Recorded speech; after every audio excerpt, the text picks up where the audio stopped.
I have a plan, and according to this plan, there would be 3 major parts of the discussion. First, each panelist would get a few minutes to present the most important thoughts on this topic, so just very, very briefly, in approximately 3 minutes. After that, I would have a few questions for you, and in the last half an hour, we would open the discussion and the audience would have the opportunity to ask.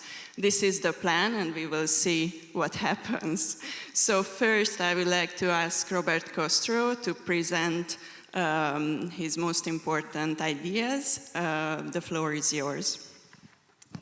Thank you very much. It's a great pleasure to me to participate in this conference.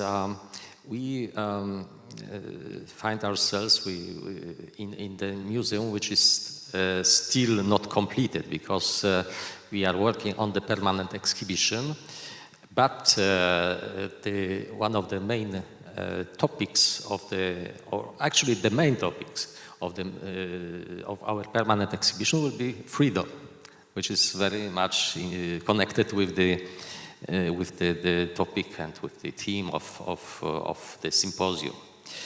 But freedom, it does mean many various things. So if I may ask for this presentation, is anyone who? Oh, yes. Okay. This is already so. This is a picture of our first temporary exhibition, with which we started our activities in September past year. On the first, in foreground, you see a sculpture by Polish sculptor Bednarski, which is a reference to solidarity and also to the martial law, because the sculpture was made during early 80s, which is one of the important items that we have in our collection. May I have another? Yes, new slide. Okay, thank you. Another important space in our museum will be for the permanent exhibition. Can I have this? Thank you. Will be a space devoted to election of Polish kings. Poland, or Polish-Lithuanian Commonwealth, actually, was a special country where kings were elected from 1573. And this is also reflects the sort of republican idea that all nobility, that all citizens at that time, they were around 10% of the population, could participate in the political process. So election of the king was a very important part of the political process. This is one of the meanings of the notion of freedom in our exhibition. Another good example of what we can understand under the notion of freedom is freedom of conscience. Another important document, also from the same period of time, 1573. This is the period of election, shortly before election of the first Polish king, was the act of the Confederation of Warsaw.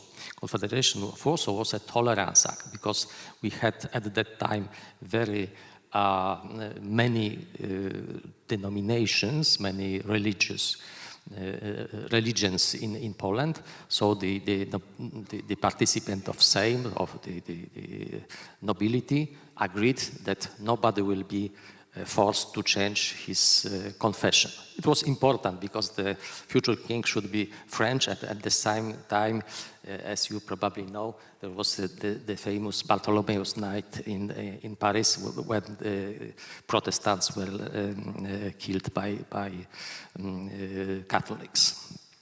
Another important element of what we understand under freedom is independence of the country.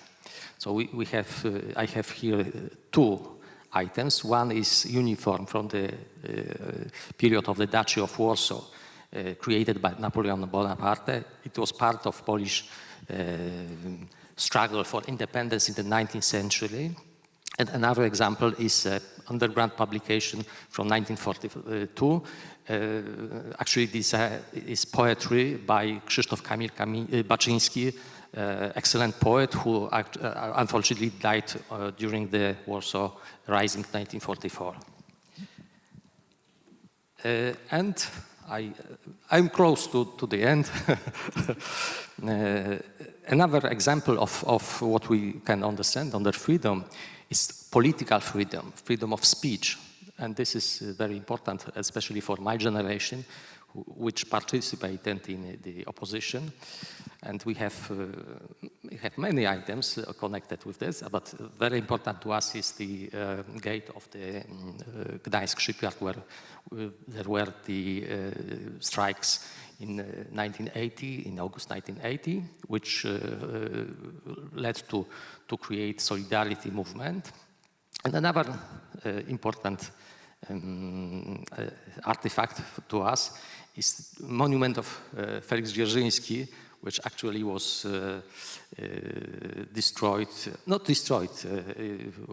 brought down in November 1989, so it was symbolical end of the communism in Poland. We will have this monument in our permanent exhibition, but we will not restore to the original position, but he will be falling down from the base of the monument. And finally, this is the last slide that I have to you. This is the document of the Union of Lublin, which is important to us, especially because most of us come from the countries of the European Union. This is a very interesting example of union of two countries, which actually had started in end of 16th century, but there was also a union of dynastical union, which started even in the late 14th century and ended up only in the 18th century. So many centuries we were with unity with Lithuania, and it was quite a good experience in Polish, and I hope also Lithuanian history. Thank you very much. Thank you very much. Now, Barbara. So I think I also need the button to go further. So thank you very much for the invitation, coming here to conference and being part of this panel here. And honestly, I have to say that I think this is the wrong. That's you.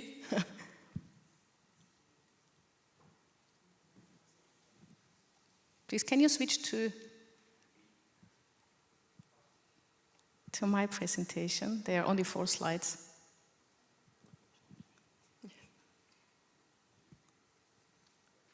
Or shall we change to seminar?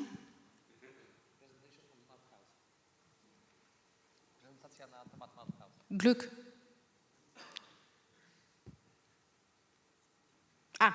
Well, yes, this is Mauthausen.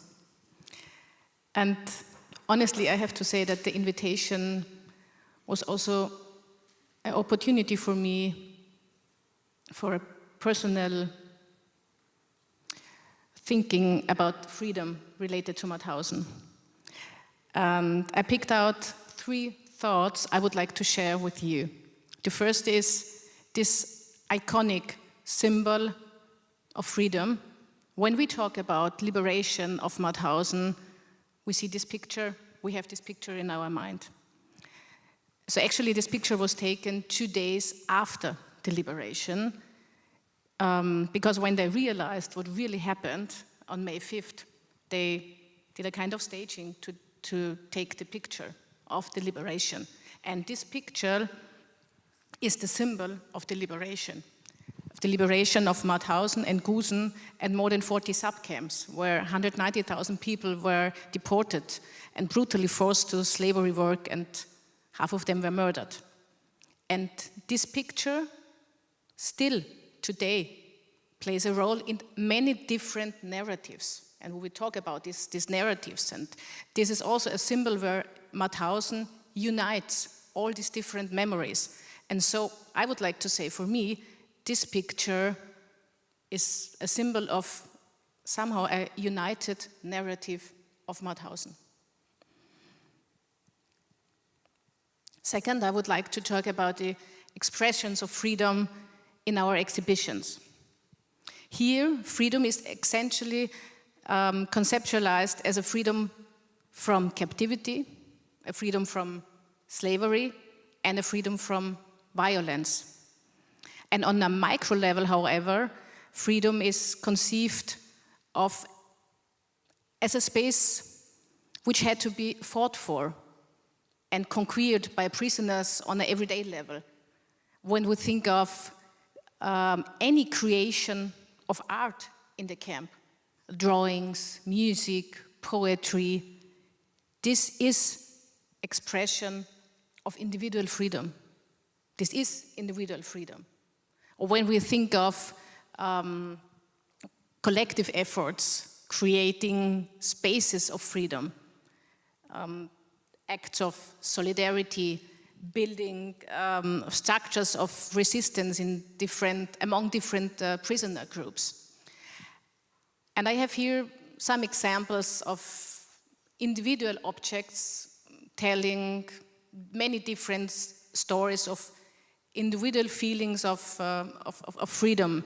I would like to mention only one. Out of them, you can see Pavel Branko. He's a survivor. He's still alive, living in Hungary. And maybe you can realize the chest field in the vitrine over there. This was he says, this was his kind of secret to survive in the camp. He managed it.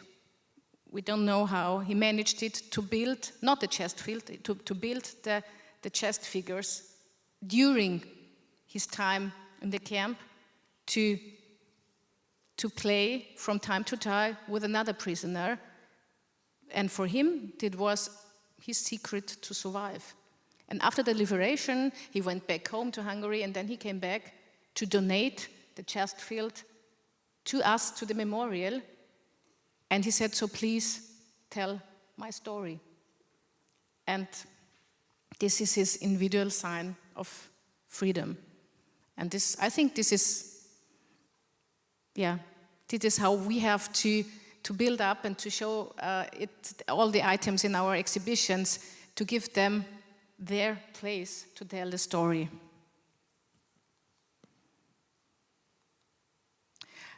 And third, I would like to talk about freedom as a today's value in our commemoration efforts. And here we would like to mention Gusen, a place, the concentration camp, very close to Mauthausen, 2-3 kilometers, which had a totally different development to Mauthausen. Mauthausen was very early built up as a memorial, 1949, and Gusen was, in Austrians' mind, totally neglected. And on the place of the former concentration camp, on the same place, family houses were built up. And we have today the community of Langenstein on the place of the concentration camp. People living there in their houses, and sometimes in the historical buildings of the concentration camp. And it happened that 3 years ago, the Republic of Austria purchased some land with very important places of the former concentration camp, with many, many, many initiatives behind that decision. Also the strong initiative from Poland. And the areas were the former roll call area, so the former Appellplatz, the Stonebroker, and the SS barracks. And we became responsible to build up a new memorial. And it would have been definitely the wrong decision to go there, to plan, to build, and to open a memorial. That would have been the wrong decision. So what we did is we invited everybody on the same table. Our neighbors, our new neighbors with their gardens and their swimming pools close to our roll call area, the local community, all the national representatives and international communities, survivor communities, to come together on one table and to discuss, what does it mean? What is Gusen for us today, for each of us? And then we discussed values. And one of these values is freedom, or is respect. And so this participation process has been for the last 2 years. And what we have now is a booklet, we have ideas, we have plans, we have the design, what Gusen should look like. And we're sure we have not 100% of each of us. It's a compromise. But it's not a single decision. It's not a single decision of a narrative. It's a common sense, and it's a participation. And this is a really huge sign of freedom on that former killing site in Gusen. And I would like to close with this picture. It was a couple of weeks ago at our liberation ceremony on the former roll call area here together. And I have, I would like to bring Stanislav Zalewski, a Polish survivor. I need my glasses.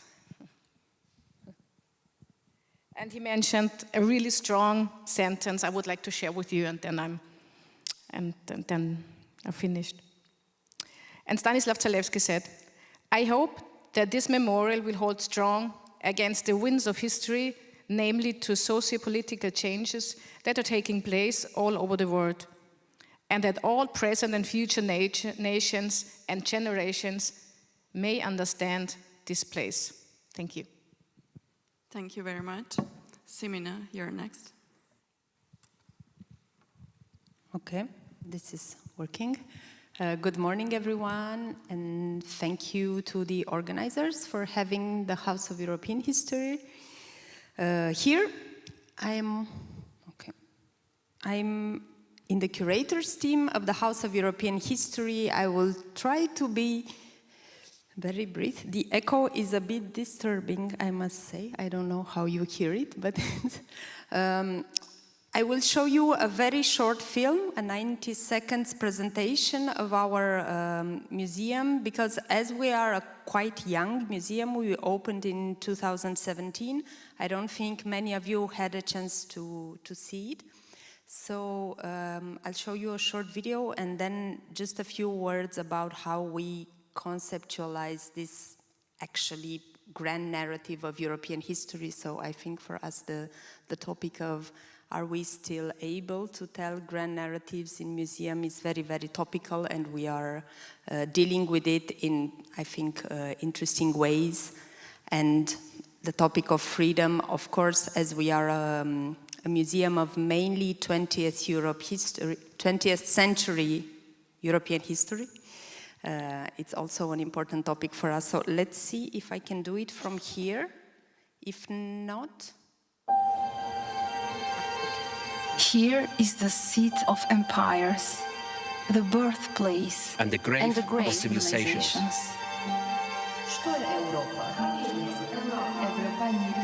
Here are gods, dictatorships, and democracy. Here are the far-reaching winds of untamed power. The power to harm. And to heal. You are thinkers and fighters. And artists. And writers. The pomp of royalty. The surge of revolution. The spark of rebirth. Here is the courage to explore. The freedom to discover. The right to be.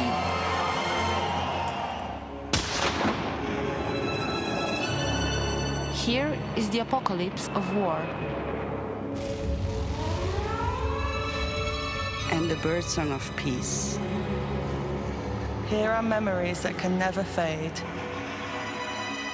Here is doubts and division and division and suspicion. and suspicion. Hope and unity. Crisis and controversy and cruelty. Here are the riches of history, the possibilities of tomorrow. Made by ideas. Shaped by traditions. Sustained by people. Here is our story.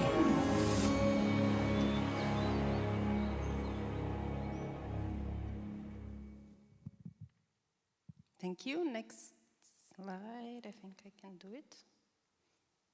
Yeah. So, as I said, the museum opened in 2017 after a 10-year decade of work on the building and, of course, on the narrative. The main challenges we faced were the fact that we wanted to tell a transnational history of Europe, and this does not mean that we put together national histories and hope that they make sense. We also wanted to tell the story in the 24 official languages of the European Union. Maybe you could see in the film that some of the visitors had a tablet in their hand. This was the solution that we found to the 24 language issue, because you can visit the House of European History in 24 languages, but you need to do it with a tablet where you choose your mother tongue, and we have no text in the exhibition space, which is both a blessing and also it can be sometimes a problem. But and also we started without a museum collection, which many new museums must have faced. But I think that the solutions that came from these problems and challenges have become the identity of the museum. So we shaped our discourse, our identity, and I think we turned them into, as they say, opportunities. So we needed to find clear criteria for the themes that are present in our permanent exhibition, and one of the main criteria is that the events and processes.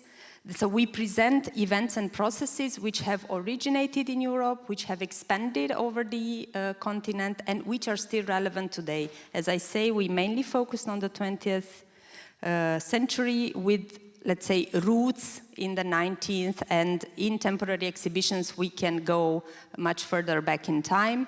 We now have a temporary exhibition on the 30 Years' War, but in the permanent exhibition is mainly the history of the 20th century. The multilingual tablet is one of the solutions, and also the fact that we have objects on loan from 200 institutions in Europe, mainly museums, but not only, which means that we have collaborations with all these institutions, which means that we constantly check our narrative with the museums that we collaborate with. Also, because these objects are on loan, we are also building our collection in the meantime, of course, but we try not to duplicate national collections, so we try to collect objects that also fit certain criteria in European scope. So we have objects on loan, which of course have a time limit to the loan, which means that we constantly renew the objects in our exhibition, which also makes our exhibition, let's say, constantly slightly changing. We are able to add nuances, we are able to add maybe themes that were missing, so it's a quite dynamic process. In the next 2 slides, I will just show 2 examples of how this actually looks. This is a banner from the 1989 Baltic chain. So it's one of my favorite examples where we do talk about freedom. This is actually a screenshot, yes, from our virtual tour, which I invite you to take if you want to get a taste of how the exhibition feels and how we deal with our topics. So the address is down there, it's virtual tour. And here I chose, I think it's Latvian. So just to give you, sorry? It's Lithuanian, sorry. So this is the section about 1989, where we have objects about all the events of this miraculous year. And a quite different topic, but also related to freedom, is from the section on the 1970s, where we talk about reproductive rights. This is the 1970s in Western Europe, so it's this whole fight for freedom to choose and to decide about one's body with, as you can see, different posters from different countries. So this is one of the ways we can tell this transnational story. This is, let's say, a movement that has that happened in different countries. So we show similar or sometimes contrasting examples of how this was dealt with. And next to it, you have environmental movements at the same time. There is a lot more to discuss, but I think I will leave it to the discussion. This was just a preview of taste of how our museum looks like. We have to move on. Thank you very much. And Audrey. Very much, Dorothea, and thank you to the ENRS for the invitation to be part of this incredible panel with such distinguished speakers alongside myself. So I just want to say thank you very much. I'm just going to do a brief overview of the National Library of Ireland, which is an incredible institution in every sense, because it was founded under British rule in 1877 under the Dublin Science and Art Museum Act that led to the establishment of both the National Library of Ireland and the National Museum of Ireland. And it was a very good concept at the time in terms of the British authorities of trying to kill the Home Rule movement with kindness. There's such a term in 19th century Irish history of killing Home Rule with kindness, but it spectacularly backfired by the early decades of the 20th century and ultimately led to the formation of an independent Irish state. But I'm using the concept of the National Library itself, both as a building and in terms of its 12 million items of content, as an expression of national narrative. And I'll explain more as this goes on. And I promise I won't go into too much length, even though I have about 14 slides, I'll be pretty fast. So this is the original building that did not open actually until August of 1890. Mainly because the competition for an architect had to be held twice, because the first architect wasn't Irish. And that caused a total furore, and they redid the entire competition. But it led to a very good outcome, because Thomas Manley Dean and Thomas Newnham Dean, who are a father and son pair of architects from Cork, won the commission. And it's an extraordinary feat of both European, Irish and British craftsmanship in terms of the interior. You can see, particularly on the left-hand side, the western part of the main building, which sits in Kildare Street in the heart of Dublin City. That is about to go through a major refurbishment project that will open in August of 2027 for the 150th anniversary of the National Library, and will ultimately lead to 6 galleries and floors of exhibitions based on our 12 million items, obviously a very small percentage of that. But it will look at our Nobel laureates in literature, particularly W.B. Yeats and Seamus Heaney. But when I came into this role in February of 2023, I asked the question, well, where are the women? We might have 4 male Nobel laureates in literature from Ireland, but I'm not putting up 6 floors of galleries without female Irish writers and the female aspect of history being incorporated into the main national narrative. So I'll explain that now in more detail. But in terms of the interior space, you can see that it was very much a European powers expression of 19th century and neo-Renaissance, neoclassical architecture. And you can particularly see this in terms of the 12 stained glass windows. They are all men, but also they are all very much of the Greek and Roman tradition. So we have Dante, Virgil, Shakespeare, Corneille, Goethe. We have only one Irishman, Thomas More, represented in the stained glass windows. So even in 1890, this in itself was a statement of, I suppose, the imperial narrative over more indigenous narratives. And I think that is constantly being looked at in terms of how we do the tours of this building, and we always point that out. But the main interior space, as you can see there on the bottom right-hand side, is an iconic reading room. It's one of the most iconic interiors in all of Ireland, the main reading room of the National Library, where James Joyce, William Butler Yeats and Seamus Heaney, Edna O'Brien, many others have sat, contemplated, written, just literally, taken in the place as a sanctuary. We have the Seamus Heaney exhibition up and running in the Bank of Ireland Cultural and Heritage Centre in College Green in Dublin City since 2018, but we can't stay there forever, so that will be incorporated into this new refurbishment. Seamus Heaney, 2 years before he died, very graciously donated his entire archive to the National Library, which is extremely generous when you see, I suppose, the competition that comes particularly from North American institutions when it comes to the literature of Europe and what the Heaney family may have got if they decided not to have donated it to the Irish state. This is our W.B. Yeats exhibition that's been ongoing for the last 16 years, but that will be completely revamped as part of the new series of galleries in the National Library of Ireland in 2027. Just to show you in the original format when it opened in 1890, and this is the decade of James Joyce using the library.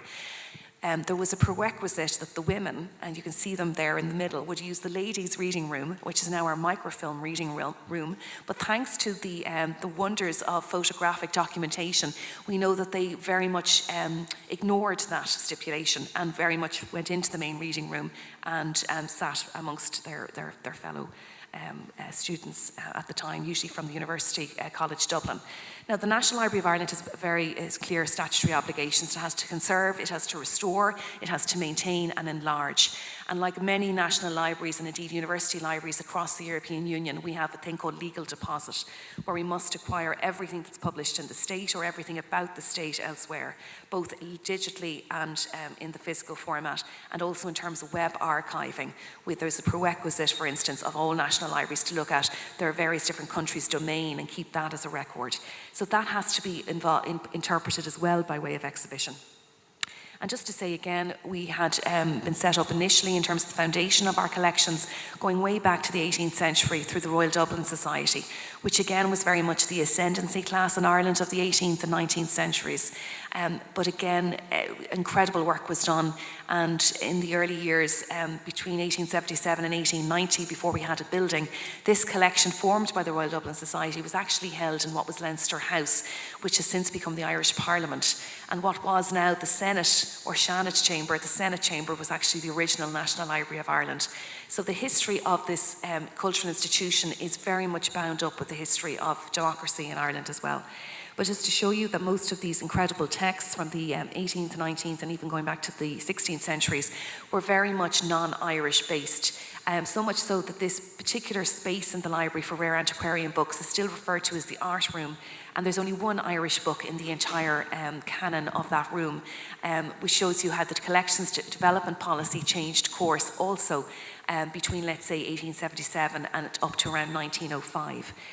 Also, we have a prerequisite to collect everything in the Irish language in Gaeilge, and that had a massive effect as well, particularly from the 1890s onwards, in forcing the collections policy to change course and become less imperialistic and more about the indigenous. This is our newly refurbished art room, and the contents of which I've just briefly spoken about, that only opened last year. So it's the original 1890 interior of these books from the Royal Dublin Society. This is our new manuscripts reading room that is, again, a new development in the last year. And then the capital development project itself is the western side there highlighted in left, which faces out onto the main street called Kildare Street. So this is a CGI mock-up of how it's going to look. We will have in the attic space on the left-hand side the Seamus Heaney exhibition, in the basement W.B. Yeats. But it will be based on W.B. Yeats's Nobel acceptance speech in 1923, which was entitled Spirit of the Nation. So we are very much going to look at Yeats and his oeuvre. So the influence and the Celtic revival, the men and women who basically led to Ireland's cultural revival, which ultimately led to the political independence movement. So this is just, again, images of how it'll look in terms of entry. And this is what it was. It was a book repository for 350,000 volumes of books that was only decanted in 2019. So this forestry of shelving will somewhat be removed, although we have major sustainability principles involved in this refurbishment. So we are going to incorporate as much of that as we possibly can without making it too much of a forest. So as you can see there, we have Yeats in the bottom, Heaney on the top, and then in between we are looking at Edna O'Brien in particular, a very famous 20th century Irish writer. Another person is the early 19th century writer Maria Edgeworth, who was heavily involved in famine relief actually in the 1840s. Her last novel, Orlandino, was actually basically done on the proviso that it would provide famine relief in her county Longford, which is where she was based. We also will have the Sir Bob Geldof Band-Aid archive from 1985. So we'll have to look at colonisation issues there.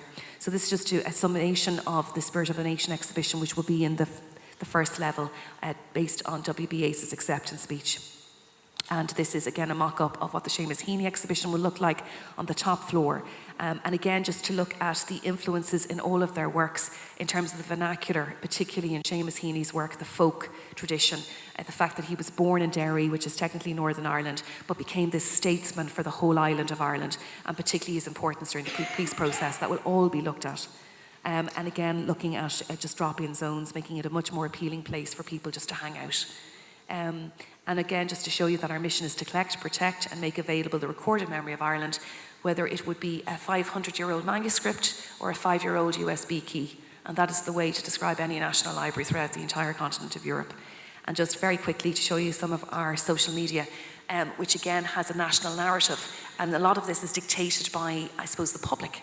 But when Sinead O'Connor passed away last year, for instance, on the left-hand side, we were inundated with requests for quotes by her based on her famous Irish authors. And we have never seen anything like the uptake that it generated on social media. We also, Sean O'Casey, incredible Irish writer, socialist writer of the early 20th century in the middle. And on the right-hand side, the indomitable spirit of Edna O'Brien, who's now 95 years of age and still going strong in terms of producing the most incredible work. So that's it in a nutshell. Thank you. Thank you. Thank you for all. I had this very strong feeling before that 3 minutes wouldn't be sufficient, but never mind, because all of the presentations were very useful, and I think we got a pretty good image of what your institution represents and what is your attitude toward narratives and freedom as well. I think, if I understood correctly, there is a consensus that there is need for grand narratives still today. It's not so obvious, I think.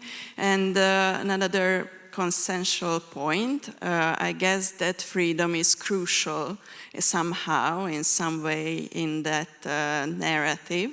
But let me know if I'm mistaken.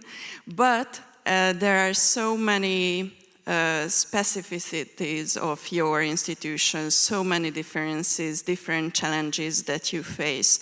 So now I would like to focus on these special challenges, and I think we should start with the House of European History, because as you have mentioned, Simina, you tried to establish a transnational narrative, not to sum up the national narratives, but at the same time, you had to deal somehow with the national narratives, the national memories, the national sensitivities at the same time. So I would be curious, how could you somehow deal with that? And I would be interested in what are the concrete common European values that you identified, the common traditions, the common references through the events that are presented there. We saw, for example, from the 70s, from Western Europe, what was important. Is there the Eastern European part represented as well? So what are the common values that you identified? Thank you for the question. I will try to divide it in two. First, maybe some comments on what you have decided to take up here for discussion, this grand narrative. I would not say that our museum is a museum of a grand narrative, but maybe this is also because it depends how we define this term. I think it has gained a bad name, not because of the scope it covers. So for me, I could say grand narrative for anything that's it just covered a wide breadth of geography and history. But I think if grand narrative means that the history that the museum or historian tells, it's very, how to say it,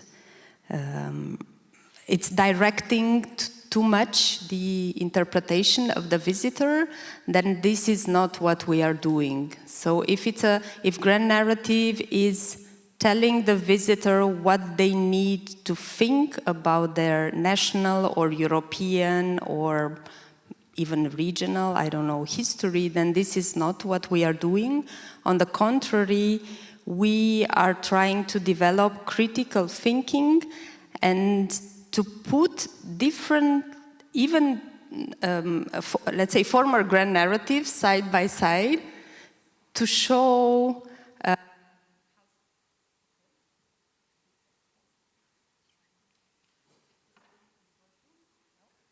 I think that, okay, there was a stop in the system.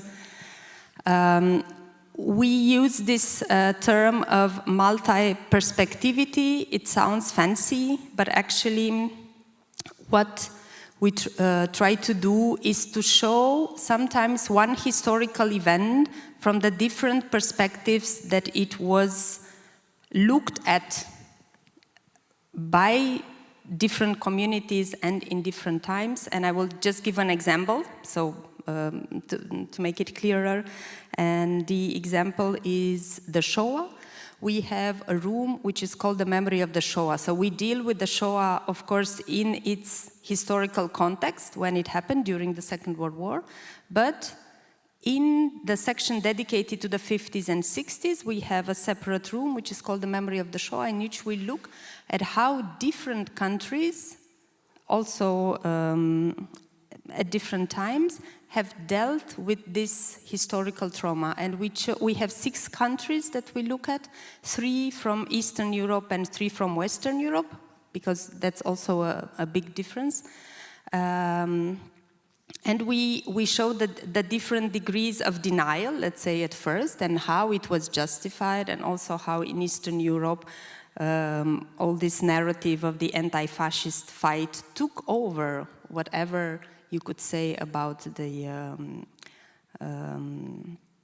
Shoah and the Holocaust. So we look at it, and I think this gives our visitors an idea that history, at least in the 20th century, has also been, history and memory had also been an instrument of politics. It has also been used not only by dictatorial regimes. I mean, here in Eastern Europe, we know it very well, and in a way it's easy to talk about this, but it's also these grand narratives that are starting to fade now. So I would say our museum is not a grand narrative of European history.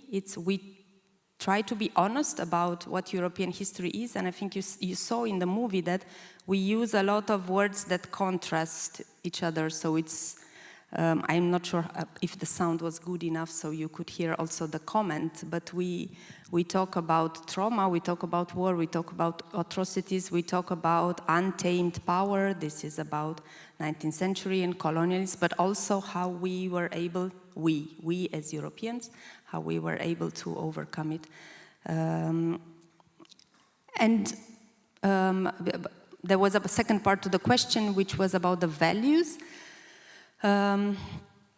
Again, we don't think it is our place to decide what are the values of European history, but we do have a section which is called European Heritage, in which we identify 16 themes that have shaped European history, that have more or less originated in Europe, and again, that are still relevant today. And just to give you an example, we start with philosophy, democracy, rule of law, and then we also have, in these 16 topics, we also have less flattering ones, like slave trade, which I would say it is a reference to freedom. So if we talk about freedom, we also have to talk about how Europeans were involved in denying freedom to other people. So we talk about slavery. We have a guillotine representing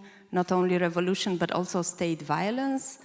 I think it's revolutions, is industrialization, is social movement. So it's like 16, but it's, I mentioned, let's say, less flattering ones because they are not values. It's just, I like to say when I guide in the museum that it's truly like family heritage, because you inherit things that are, you don't choose what you inherit. You can inherit a nice house, but you can inherit also messy situation. So it's just heritage, and how you deal with it, it's very important.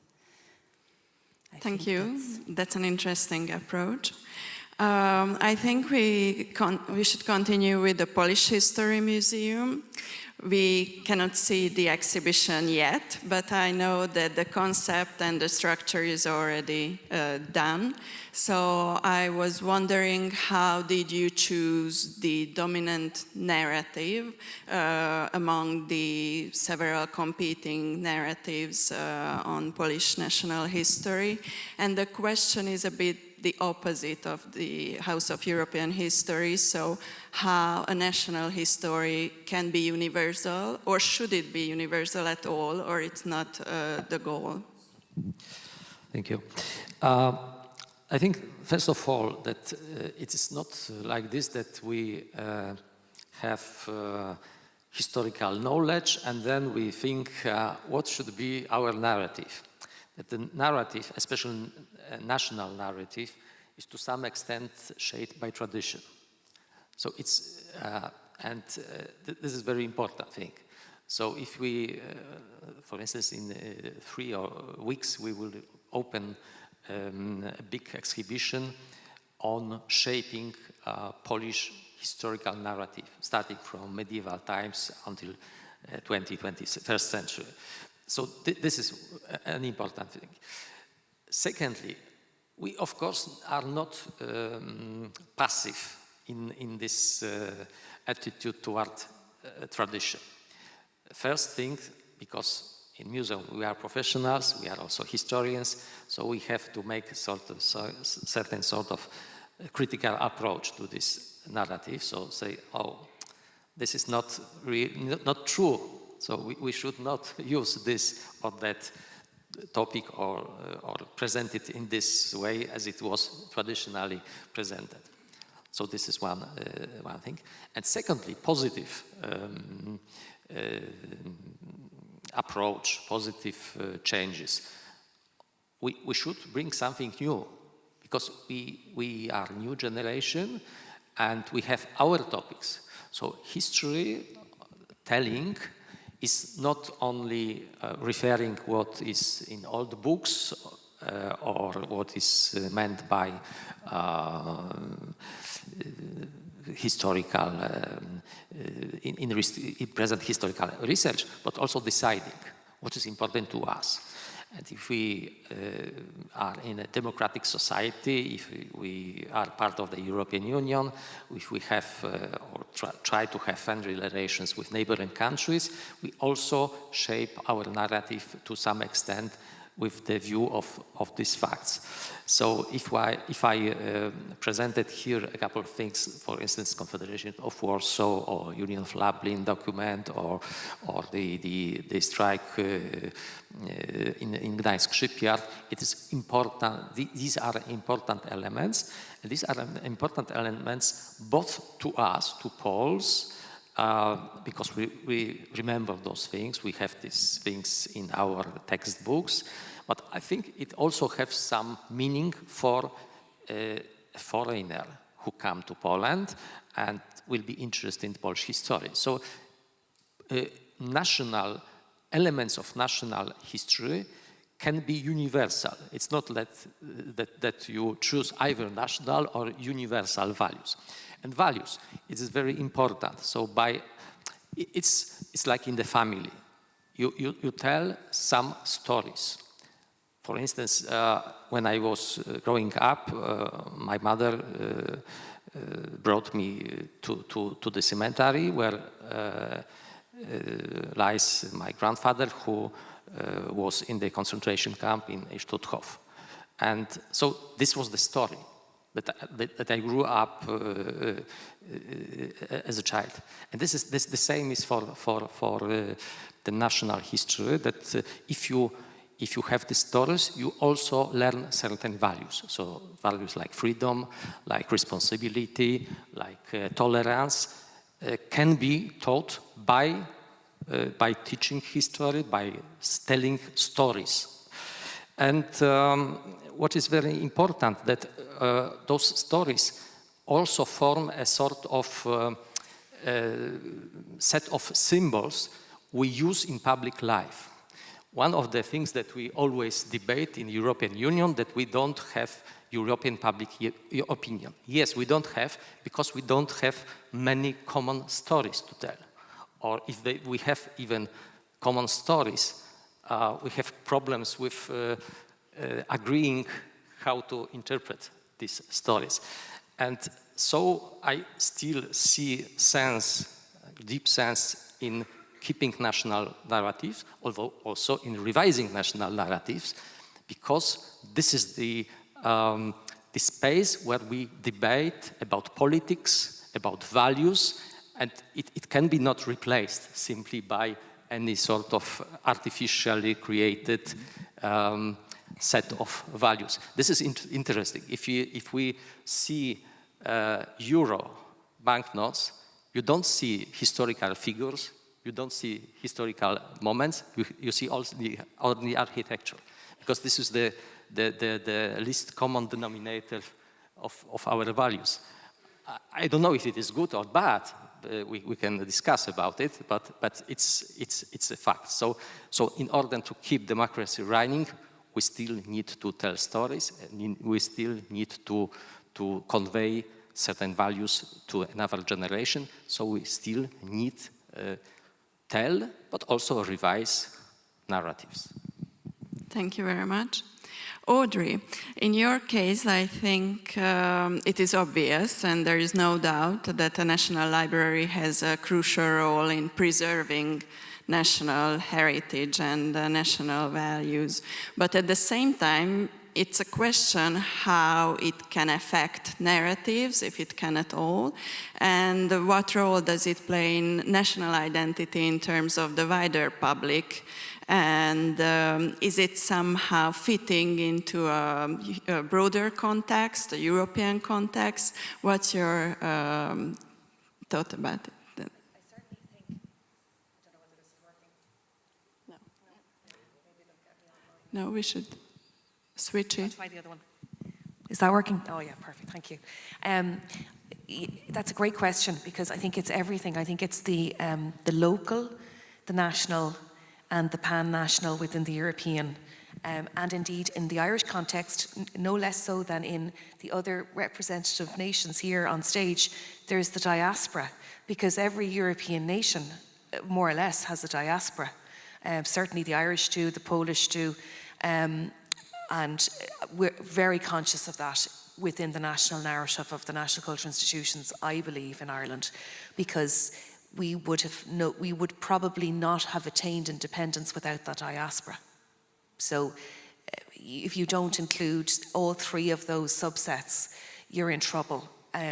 So I think we're very conscious now if you are a cultural leader, particularly in the context of a cultural institution, you must be aware of the criticism that may come to you if you haven't been as inclusive as possible of all narratives within a wider narrative. So the result, what that means is that you more or less have to have, let's say, main exhibitions, even online as well, in terms of not just the physical, but you must have these subsets of other minority opinion.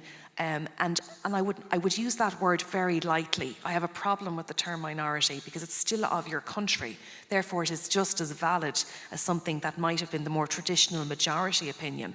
So, for instance, one way we've looked at that over the last maybe 7 years in the National Library of Ireland is through a thing called our EEDI committee, which is from all aspects of the entire staff of the National Library. And it feeds into acquisitions, it feeds into public programming, it feeds into well-being and human resources, but it looks at things like equality, equity, diversity, inclusion in terms of what we should be actually acquiring. Because as you saw there in one of my slides, you know, our national legislative remit is very, very wide, no more so than, let's say, the Polish History Museum, whereby you have to collect everything. You know, certainly in the Irish context, you would be rightly critiqued very strongly if you didn't collect LGBTQ, if you didn't collect referendum results, the yes campaign and the no campaign, you must be very conscious of everything being acquired in perpetuity. That's not to say that you're not selective in your collections development policy. And I think it's actually the collections development policy that's much more of a crucial area for future development than, let's say, the exhibition. The exhibition is the public dissemination and interpretation of that, but actually it's your collections policy that is the core of your institution, because that is what everybody can and cannot see. It is literally your holdings.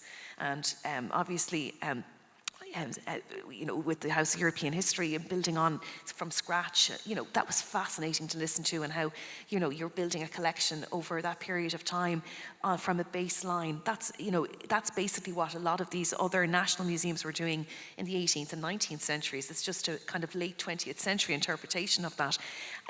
So, you know, there's great validity in I think, the actual act of acquisition. But you must be very aware of all viewpoints. So, for instance, with the Band-Aid archive, I mentioned that Bob Geldof gifted the National Library. Obviously, that was to do with famine in Ethiopia in the mid-1980s and the huge European and even Western response, if you think, taking North America to that. But in the context of the early 21st century, we will have to look at the fact that that was a massive act of generosity by millions of people. But it was a legacy of colonialism in that part of Africa, which was from the European nations, that led to that famine. You ultimately can trace it all the way through centuries, all the way up to that time in the 1980s. So that has to be acknowledged within the context of an early 21st century exhibition. Thank you very much, Audrey. And Barbara, in your case, I suppose that was a dilemma, whether as the site has a huge historical importance, whether to present the local history, the history of that specific place, or throughout that historic place to tell a more universal story of the Holocaust. So how did you choose between these questions, or is it a choice or not? And what side of the Holocaust did you choose to present or highlight? Mm-hmm. Because we can approach it from many different points of views. So, at Mauthausen, there is no choice. Mauthausen has multiple functions, and the place means a lot in many different ways. So Mauthausen and Gusen and all the other places I speak for. Mauthausen is a killing site. Mauthausen is a cemetery. Mauthausen is somehow a monument, a place with many monuments. And today, and this is a kind of new development, Mauthausen is a place of discussions, a place of where people come together, a place of education. And it's also a museum, so we have a couple of exhibitions there. So there are several different functions, and it is not the choice, this or that, it's all of that. And that makes the place what it is today. And I think it's also, it's not a job, it's a mission. I'm convinced that we have to preserve all these different narratives. They come together in Mauthausen at that place, all the different kind of traditions of commemoration from different countries, from different victim groups. They all come to Mauthausen. And it's good that they come to us. And we have to preserve it. And on the same hand, we have to invite maybe the next generation to say, okay, what do you need to create your own identity, way of thinking, your own tradition of how do you understand this place and how do you would like to commemorate. And this is, I think that is maybe the key. We used to say it's all about education. So for the young generation, it's of course the question, how can we support them that they understand what happened? When we think of that place and we say, okay, do we still need this place? So we often get this question. And we say, well, of course. Of course. Because we deal with history, but not only. We ask the question, how could that be that in middle of a civilian society, millions of people, and for Mauthausen, almost 100,000 people were murdered? How could that be? But we have always to build a bridge to the present. And additionally to that, we ask the question, and what does this have to do with me? How I am related to that history? And it would be too easy to answer all these questions. I think it's the idea of our educational concept that we raise questions. And I think, Samina, you mentioned that already, that we have to create spaces where we can reflect, we can discuss, we can talk about values, and we can discuss all together what we can learn out of it. And maybe Mauthausen is also special for the different ways of traditions, how we commemorate. So Mauthausen is a place for different national commemorations. We have the place with the national monuments. And this place, specifically this place, shows the history of the last almost 80 years. So we still have the monument of the DDR, of the Soviet Union, of Yugoslavia. This is history.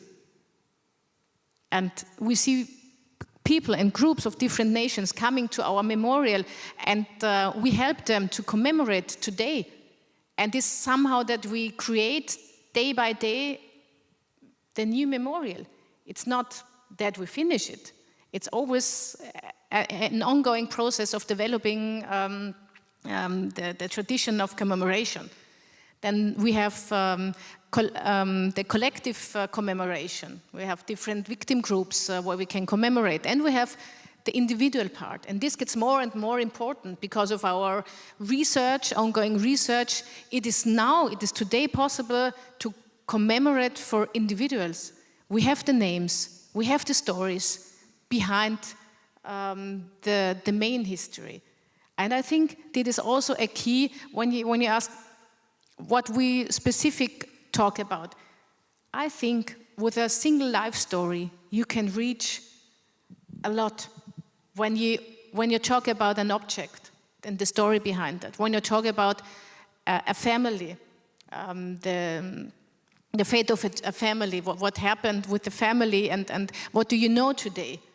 And in our work, we are always related to all these single stories, to a family story. And I think we would like to invite people coming to our memorial to be part of this exchange. Thank you. There is so much to talk about, but the most important thing that we would like to give the opportunity to the audience. So who has a question for the panelists? Yes, the lady right there. I think you will get a microphone.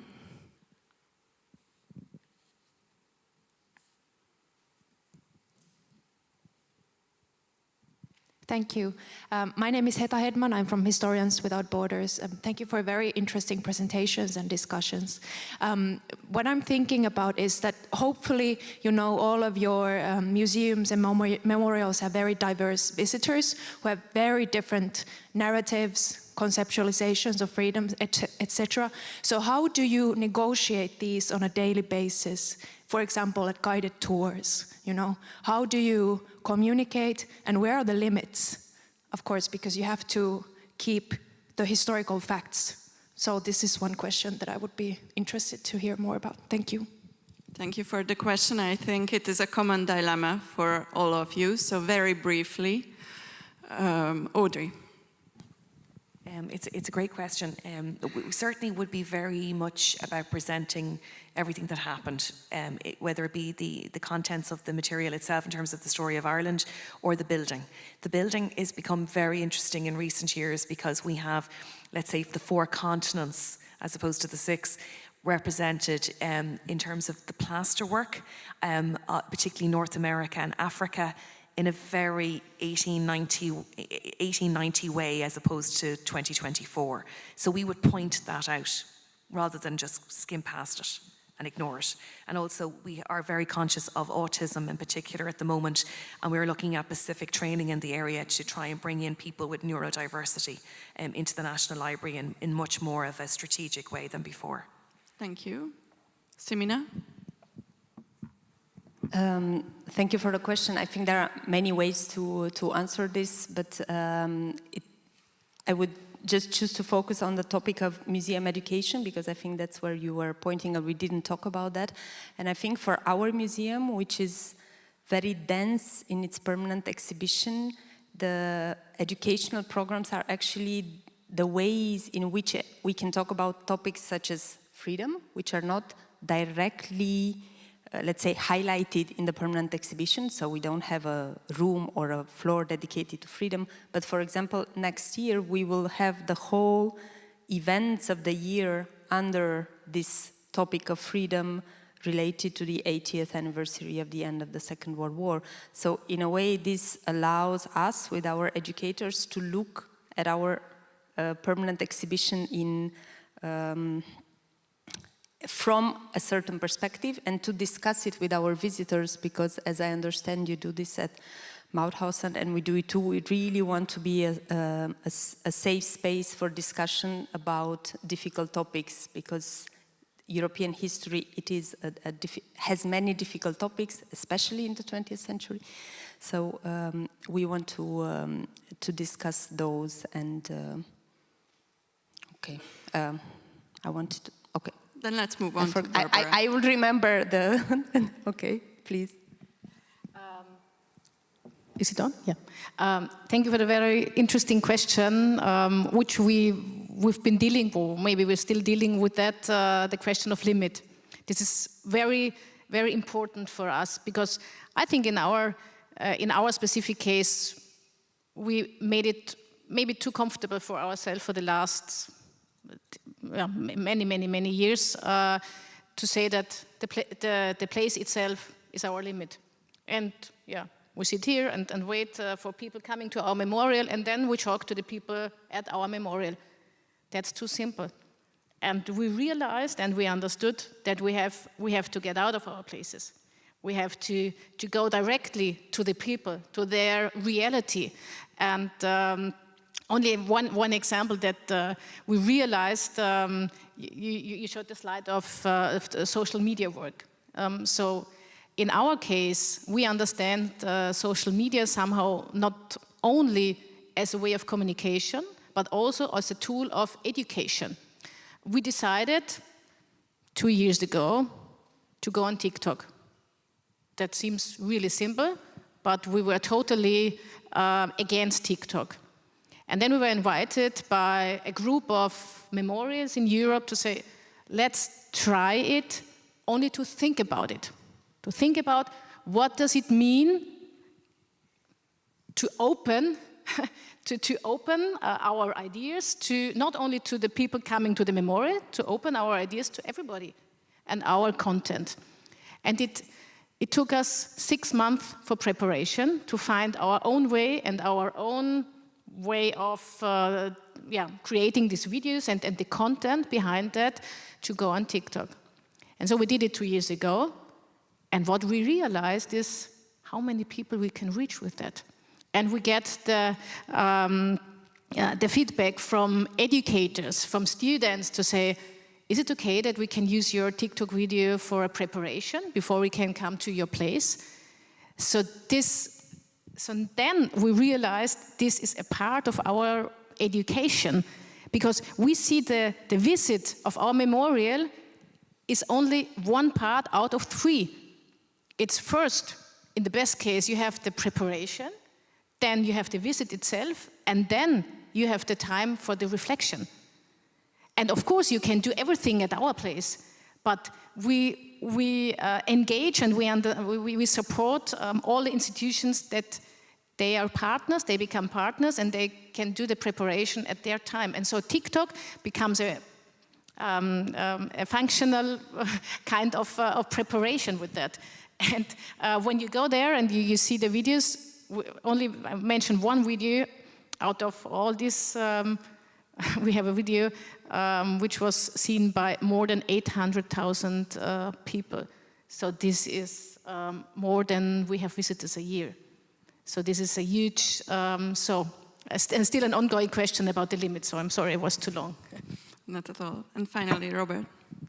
I think creating a museum, but also running a museum is constant dialogue and constant negotiations, internal negotiations. Because if you create a big exhibition, we will have over 7,000 square meters.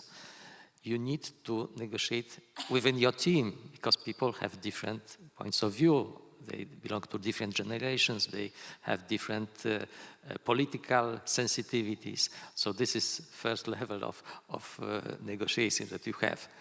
Secondly, we have so-called council. It's sort of advisory board to the museum, nominated by a minister, and we have there historians, senior museum professionals, etc. And because we have already 18 years, so we had different councils formed of different personalities by different ministers of different parties. So we had to negotiate with each of those councils about the topics and the content of our future permanent exhibition.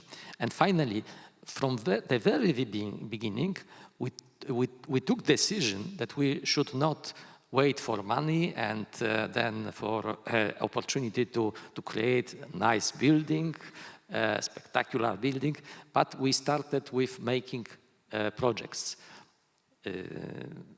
exhibitions with other institutions, educational projects, research projects, etc. So this was also a way of being engaged in the dialogue with audience, and each exhibition is also opportunity to meet people, to hear what they think about this, and also to meet journalists, to be sometimes have nice comments, but sometimes critical, etc. So we need to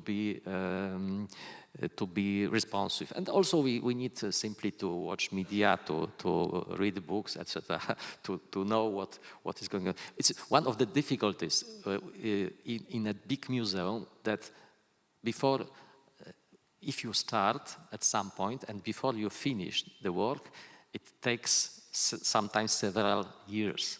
So certain topics are presented differently, and it's very difficult sometimes to be fully up to date. Well, it's a very difficult process, but anyway, we can, for instance, make certain adaptation by making temporary exhibition. This is also the way a museum works. Thank you. Thank you, and thank you for the question. Other question from the audience? I can see several questions, yes? Thank you very much. Johannes Schraps, I'm a member of the advisory board from Germany. First of all, I would like to thank Robert once more for inviting all of us here to Warsaw, and also thank the panel for the insights so far. I would like to ask about the responsibility of the existing memorials for places where we don't remember properly yet. Barbara, you mentioned Gusen a little bit. We just had a very interesting event last week in Berlin where we discussed about the movie from Marek Zając about Gusen, and that was, from my perspective, very impressive, but also a movie that made very sad, because it seemed as if there is no proper remembrance in Gusen yet. What responsibility do memorial sites, existing memorial sites like Mauthausen, have for other places where there is no remembrance yet? Thank you. Thank you, and there is another question from the lady, and maybe we should collect them and answer them collectively. Thank you so much. My name is Tatiana Krykovska. I'm working for NGO in Ukraine, Tolerance in You, and thank you so much for all the input that you made. It was really important for me also to visit Gusen and Wanhausen. And what we are doing, we are trying now to learn also methods that you are using in, let's say, culture of remembrance, to also implement them in Ukraine, to reflect how could we also remember crimes of Russia on the territory of Ukraine. And we are reflecting now. My question is not easy, but still it's very valuable for me to hear your reflections. So we were teaching Never Again, and all our seminars were based on this, all international youth exchanges. I'm asking myself, what are we teaching now? Because we already have participants who say, but it's again. What could be our new narrative? What could be the main idea why we're doing what we are doing for you? Thank you. Thank you. And there is one remaining question from the lady in pink. Yes, thanks again very much for your comments and presentations. I thought they were very powerful. I'm Ottilie, a master's student in Central East European, Russian, Eurasian Studies. My question is actually for Barbara.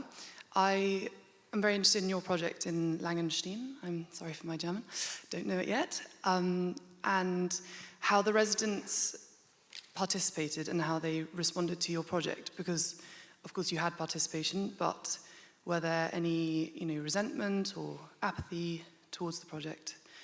And yeah, because we've seen residents who live outside these sites often have this memory saturation. So yeah, did you have any problems or challenges? Thank you. Thank you. Yes, and one last question. This is the last question because we have little time remaining and yes, a lot of questions. My name is Aurel Bekteshi. I'm part of the representative group of Albania, and I have a question from our group that it is the memorialization of the remembrance for tens and hundreds of records of historical events of the past. Has it gone through some, let's say, obstacles, and how has this been gone through and has been followed by academic circles and the young generations? Thank you. Thank you. And now, Barbara, maybe you were involved directly in the questions.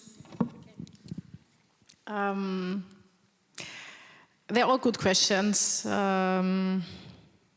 Responsibility of memorials today. I think that would need a separate conference and to fulfill many days to talk about it. What are we responsible for? So we have a memorial law, and all our responsibilities are written in this law. But on a moral sense, what can we see our and understand our work as a kind of support. I think it's, on the one hand, we're responsible for several places. So Mauthausen was opened as a memorial already in 1949, as I mentioned already.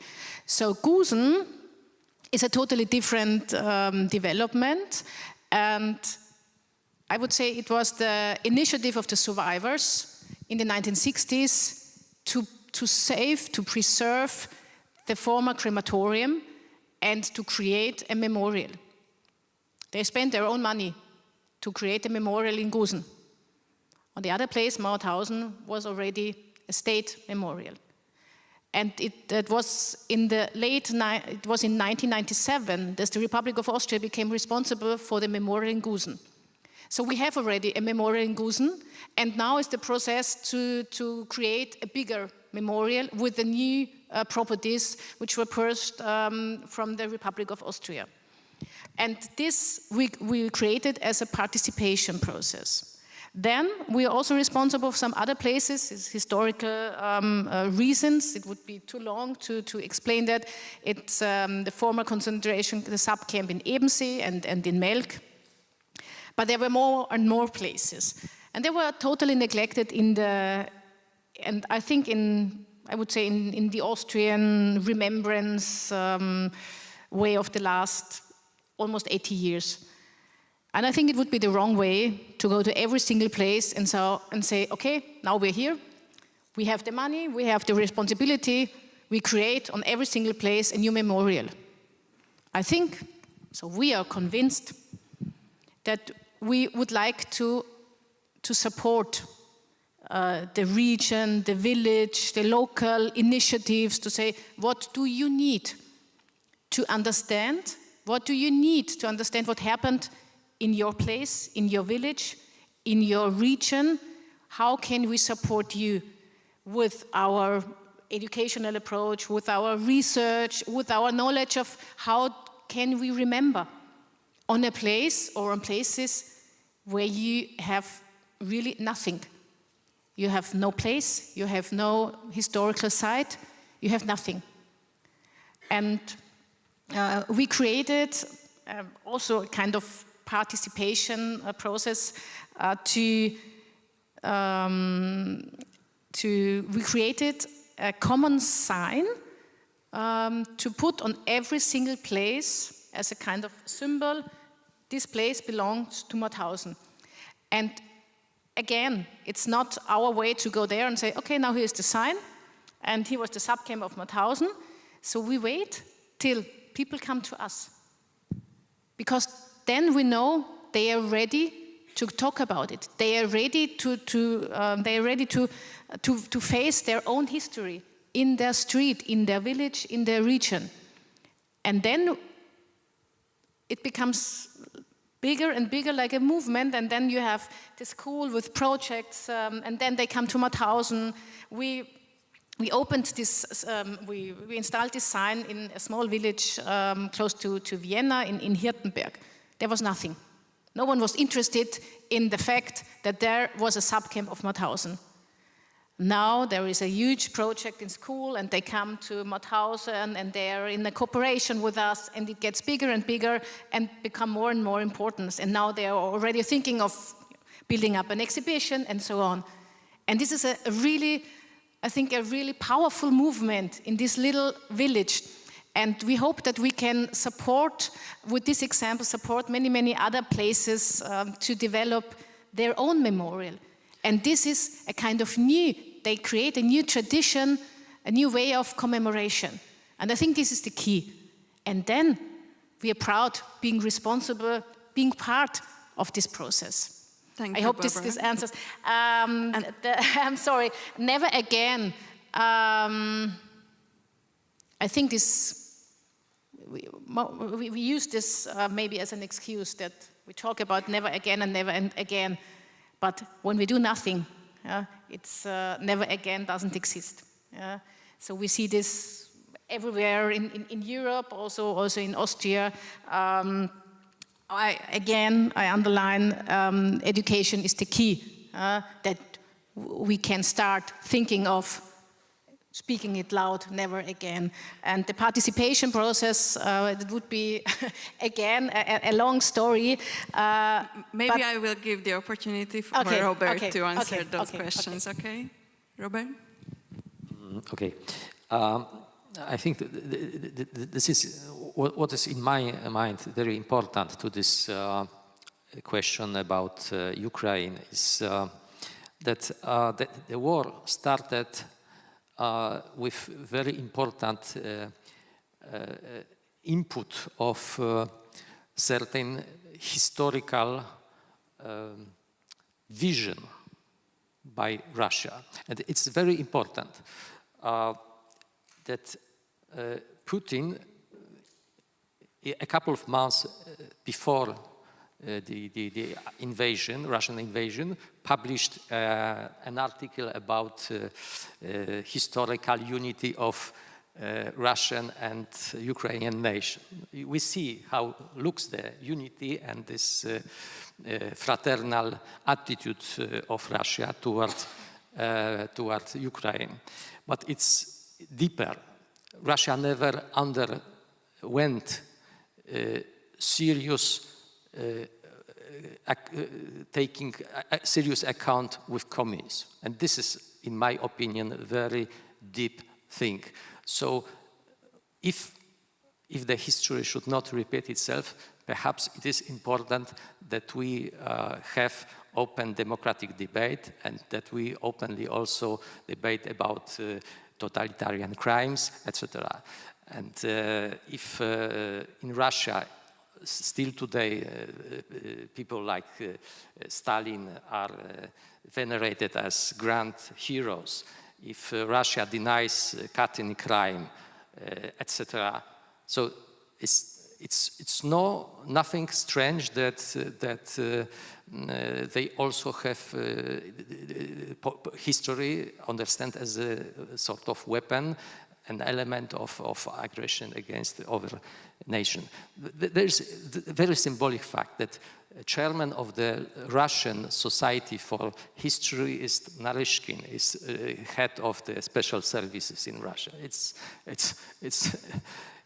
possible probably only in that country. So what we do with open debate, with debating also difficult questions between Poles and Germans, between, I don't know, Hungarians and Romanians, etc. It's very important process, democratic process. This is very, very important to us. We have 2 minutes left. I don't want to put pressure on you, but if you want to answer, 1 minute. Do you want? I would like to say just a few words. I'm not sure I understood the last question, so I don't know how to answer to that. I don't know if that was for me. Could you repeat it?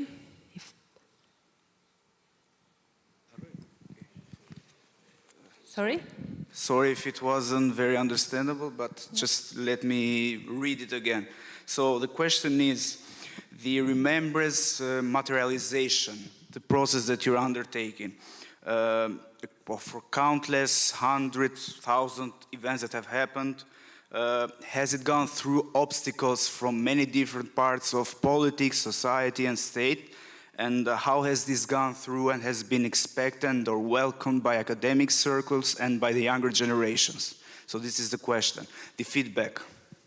So if I understand correctly, the reception of the work of your institutions throughout the exhibitions, the programs that you organize, what is the feedback, what is the echo of these events among academic circles and the wider public in a 1 minute seminar? Okay, now I will not be able to answer that. Maybe just to say that we are among the museums in Belgium, the ones who have the highest percentage of Gen Z visitors. So we really do have a lot of schools and groups and education programs. I just wanted to make a small comment on the question which was obviously for you, the question of never again, but which I think is also very relevant for my institution. I would just say that never again, for me, it's not a promise. So it's not something that we have achieved and we are giving to next generation. Look, we have done this. This will not happen again. Unfortunately, it should be a personal pledge that each of us make sure that at least in our head and in our heart, it doesn't happen again. And I think that's the only way. And this is why the educational programs that you do and that we do are very important, and that's the only way to achieve it. So I think this would be my hopeful message, that we should not be discouraged if it is happening again, as it is and it has been, but that's one, and just another reason that we have to teach about this. And the closing remarks? Just very briefly, what that reminds me of is Seamus Heaney, because obviously I mentioned he was originally from Derry in Northern Ireland, but was seen as an Irish statesman. And he was one of the few to be in receipt of a signed copy of the Good Friday Agreement, where all of the leaders signed a copy, which are rare. So just to say that poetry, art, music, that if you have people like that representing your nation, whereby those sorts of ideals are upheld, justice, peace, reconciliation, treating everybody equally, you will be okay. You will be okay. But you have to work hard at it. And education is the key at primary and post-primary level. Thank you very much. Thank you for the audience for being here with us today and for your attention.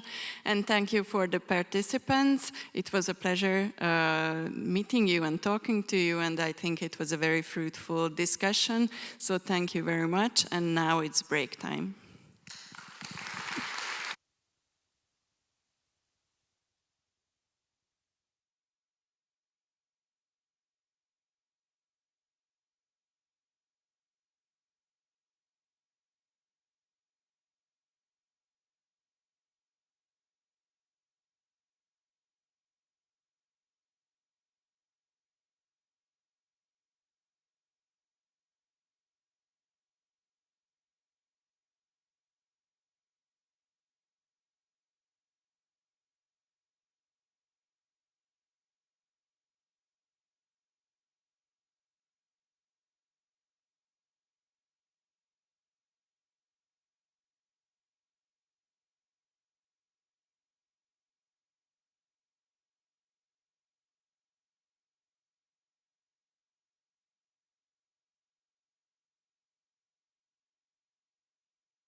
Ladies and gentlemen, please take a seat. We're about to start.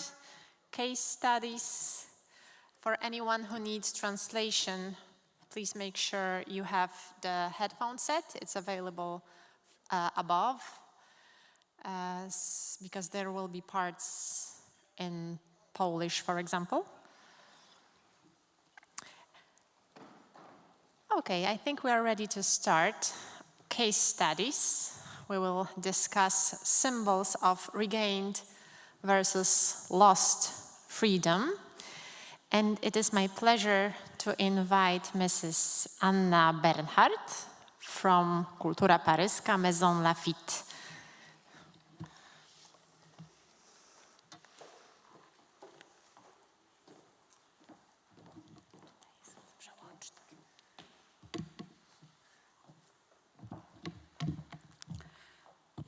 Thank you. Hello, everybody.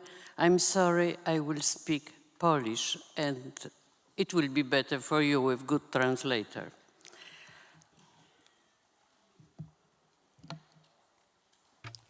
Historię państw, historię The narodów. history of nations and of states that is taught to children at school.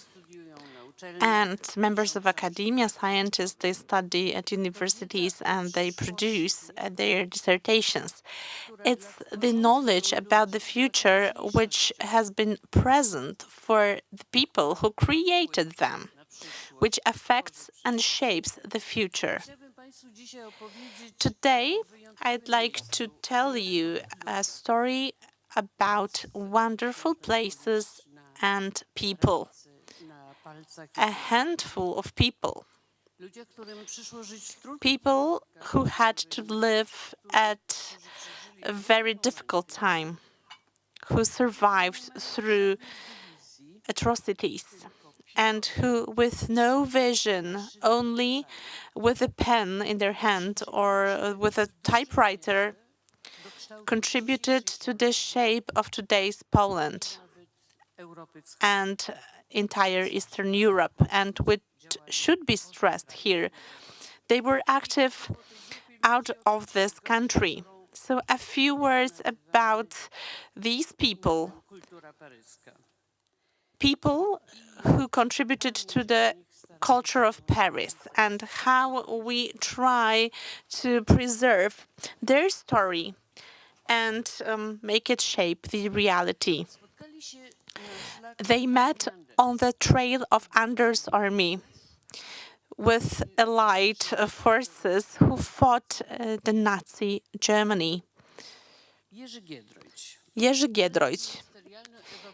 He was the public officer evacuated to Romania in 1939 who joined the Polish troops which were formed next to Allied forces with his younger brother Henryk. Before the war, Jerzy Giedroyć used to be the editor-in-chief of Pismo, of journal. The next person, that was Joseph Czapski, a painter and writer who was a prisoner in the Nazi concentration camps, who joined in 1941 the army, which was made by Don Majski and Sikorski, packed the Anders army. The general entrusted him the mission to discover the story of Polish officers. Soon after that, he discovered that they were murdered in Katyn, and the evidence of that was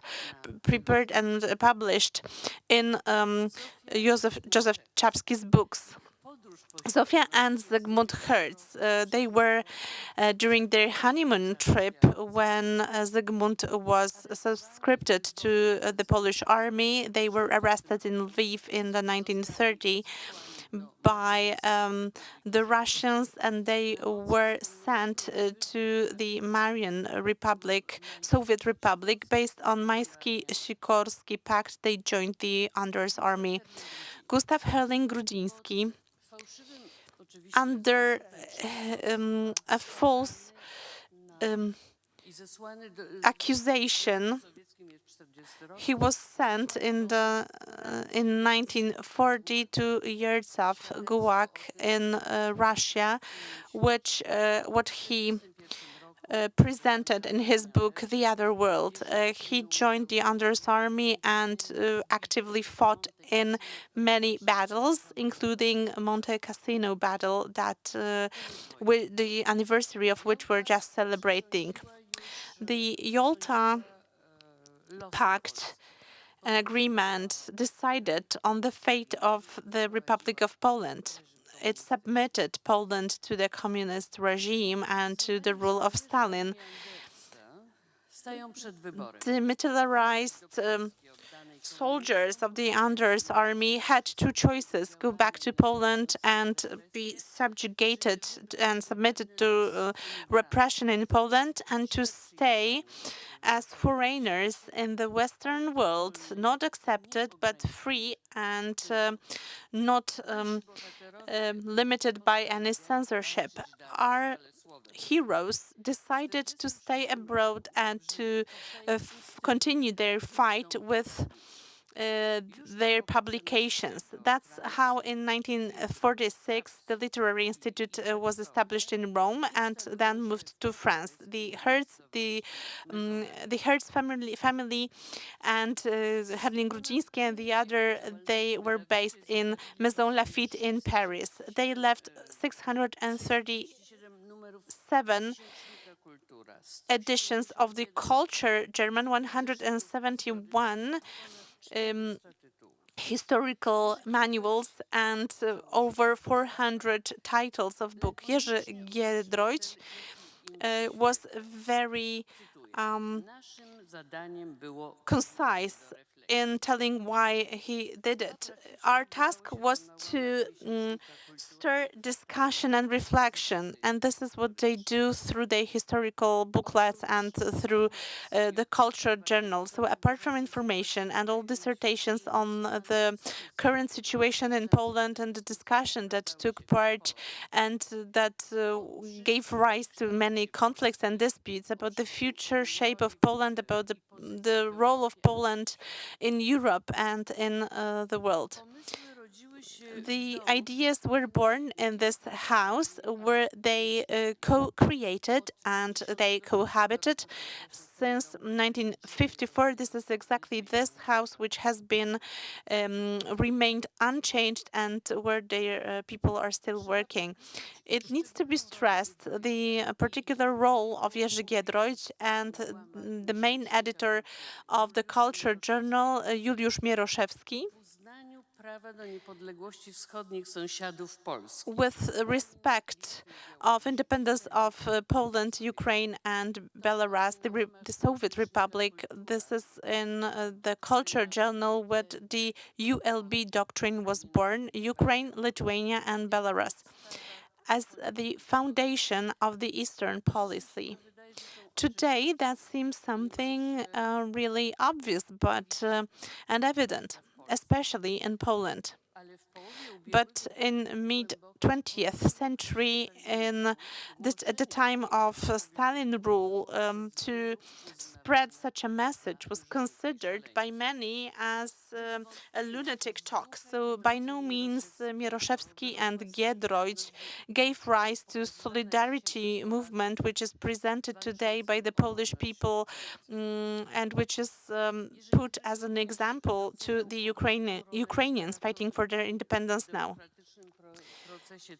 Giedroyć stressed the importance of literature in the creation of a state and in shaping thought about the future shape of Poland. He supported many artists and many authors. He published books which now make part of the 20th century literature canon, like Marek Łasko, Gombrowicz, Czesław Miłosz, and to enlist just a few of them. Jerzy Giedroyć took care of the Polish reader living abroad and living in Poland behind the Iron Curtain, not to leave people cut we cut from the literature. So he published Albert Camus, George Orwell's translations, Alexander Solzhenitsyn, and Boris Pasternak translations of their works. And we need to know that this small publishing house was not a wealthy institution. The Institute of Literature not only published books, but it supported the opposition within the country and creators in the country. It organized concrete help and financial help as well. So these were collections coming from all around the world to finance the cultural journal, which were then forwarded to Poland. Jerzy Giedroyć knew perfectly how important it was to preserve archives, the evidence for our future. That's why he created and collected a great collection of archives of documents, not only within the Literature Institute, but also documents documenting the lives of cohabitants of this house. Especially important is the collection of letters from readers. So Jerzy Giedroyć had this wonderful habit to preserve a copy of a letter. So 150 copies of letters to different authors, to collectors, to secret couriers, friends and colleagues, and some random people. So this correspondence offers a great bunch of information about the failures and successes and good times and bad times of the writers. The value of this collection was appreciated by UNESCO in 2009. The archive has been inscribed on the heritage list of UNESCO. The legacy left for us by the inhabitants of this house is really very important, especially for us Poles. But also in their testament, they left us some guidelines that this is not supposed to be a museum, but a place of work. Making collections available to journalists, to historians, today is just a matter of resources. Well, you have to have the resources. To a large extent, you can place digitalized collections in virtual space, and this is what we do regularly. Involvement in conferences, films, exhibitions, they all popularize this exceptional place. But how do you make sure that a young generation becomes interested in these collections? To make sure that they feel like they are part of the past and take responsibility for this legacy. We think that the most important experience is to meet with the reality where Giedroyć and his collaborators were operating. Students visiting us under Erasmus or under scientific workshops, students who just come to us as volunteers, who live in Herlin Grudziński's room and who hold Gombrowicz and Miłosz's manuscripts in their hand, or who read Giedroyć's letters where he complains about headache, about authors. Students who work with the collections, they get sort of infected with history. When they do all that, all these activities, they become part of history, both by publishing articles and scientific work about the Literary Institute, or when they leave comments in the social media. Or, as you were able to see on the previous slide, this is a mural made on the fence of our seat. According to a philosophy dictionary, memory is a continuation of the past.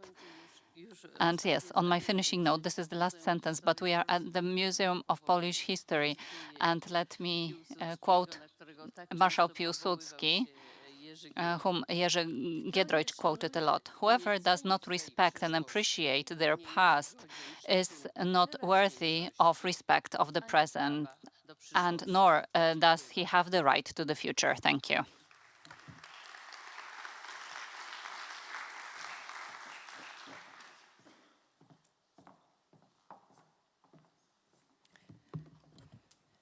Thank you very much for that. There will be, hopefully, time for questions after all our presenters have delivered their presentations.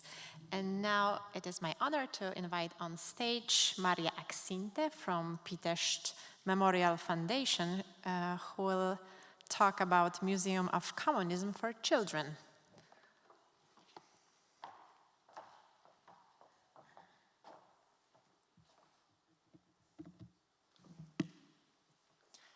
Hello, everybody. So I will be talking about the Museum of Communists for Children, which was opened only in 2022, after only a few months of intense work. And it is a project imagined over time, and it was triggered by the need to provide coherent information on the history of communism for the younger generation. But to have a clearer perspective on how this museum came to be, I will have to bring you a bit back in time when we opened Pitești Prison Memorial in 2016. So we opened the first extensive exhibition inside the former prison of Pitești, which is a city in southern Romania, in 2016. This was the first time that Pitești Prison Memorial was actually born for the public. Many other exhibitions and activities followed, and we were working mainly with high school students because this was our main public. Not only the team, we, the creators, were really young. All of us were under 30, not anymore. And we worked a lot with volunteers, which were high school students.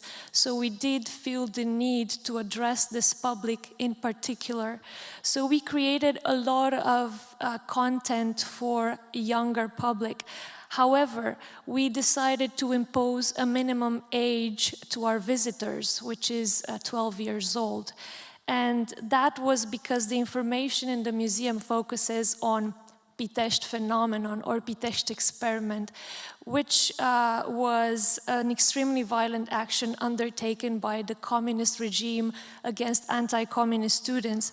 We talk about systematic physical and psychological torture. We talk about moral degradation, blasphemy, suicide, murder. Pitești phenomenon was about morally and psychologically destroying the victims. It was about forcing them to renounce all emotional values, all emotional ties, all moral values.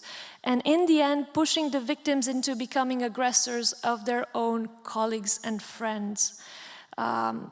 That, during the 2 years of this hell, was almost impossible, even though at the same time in Romania, political prisoners were dying every day in different prisons across the country. The action was supposed to compromise the anti-communists and completely deter them from future action against the communist regime. The subject, as you notice, was already difficult, but we had to address our increasing young audience. So between 2017 and 2019, we created a lot of activities that focused on the younger public. And we created workshops on communism and the history of communism, repression and resistance. In 2018, we published a graphic novel which tells the story of young students imprisoned in the prison for minors, for children in Romania. And of course, this story does not include violence. The communist authorities were trying to destroy emotional ties between the children. And of course, they imposed a very severe regime to those who refused to accept communist ideas. but because the main character of the book was the youngest political prisoner in Romania, Ioan Lada, which was 12 years old at the time of his arrest, we proposed this album to be a fundamental piece of literature for children in learning about the communist dictatorship. And we were also inspired to create our first exhibition in the Pitești Prison Memorial dedicated to children under 12 years old. So what you see in the images is a first exhibition based on the graphic novel with the artist's works, and it includes information about children who were imprisoned and repressed by the communist regime. Of course, this also motivated us to go further.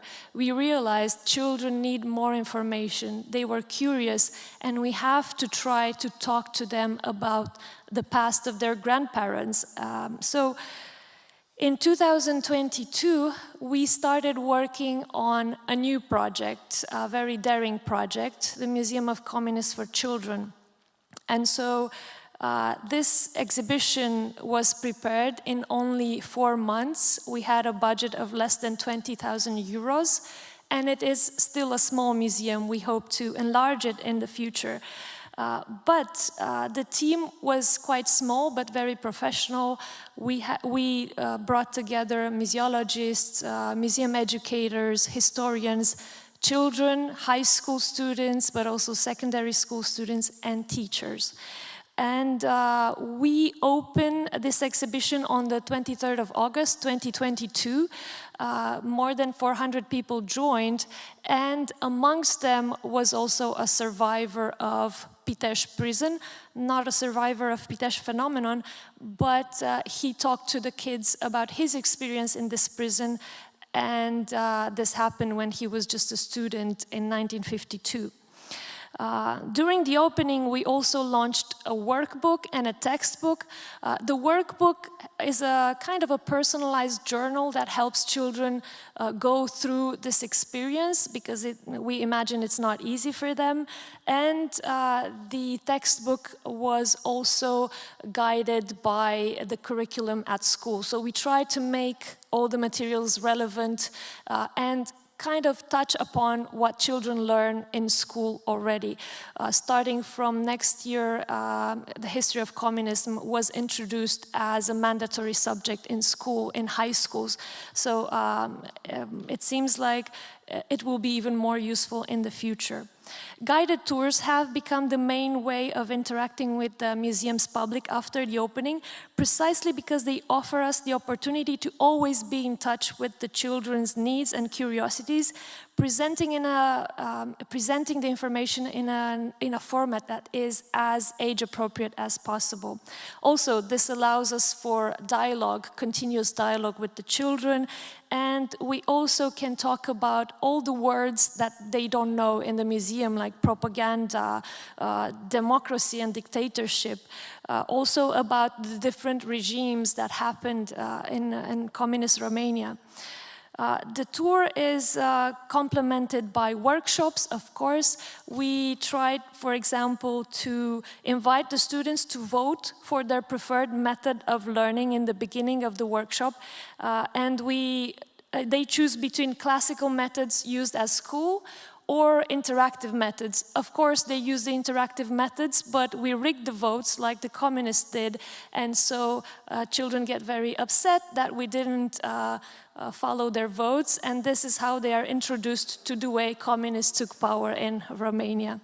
Of course, we continue with their preferred method, but just to give you an idea, we also read through the story of Nina Moica, a political prisoner who was only 15 at the time of the arrest. And the whole museum is based on stories of children who were members of resistance groups, who actually created resistance groups, who were born in prison, who were imprisoned in the prison for children, or who in some way or the other were repressed by the regime. And of course, being located inside the former prison of Pitești, The museum also speaks of the memorial value of the space where the dictatorship was extremely cruel. Of course, we don't delve into the very specific elements of Pitești phenomenon, but being present in this building gives us an opportunity to start a discussion about repression, resistance, and political detention, themes otherwise very difficult and abstract for many children. We are not sure that this is an example of the results of our work with children. And this is a very intricate model of a plan of the museum, because we are still expanding the museum and children are co-curators, and they have been from the beginning, because before the museum was open and we decided what we will have in the museum, we held workshops with around 300 children from different parts of Romania to make sure that we know their thoughts, their ideas. We are not sure that the Museum of Communists for Children is unique. When we opened, a journalist asked if we are sure this is unique in the world. And he asked, maybe there is some Museum of Communism in Cuba. And my reply was, maybe it's a different kind of museum of communist ideology, so definitely not what we were looking for. But because we know it could be relevant to a larger audience around the world, we are trying to be present in English online. We are also trying to have more content in English. We are on TikTok, Facebook, Instagram, and we hope in the future on YouTube. And we received the news yesterday that for a new exhibition on repression and resistance groups created by children, we will receive a new funding soon.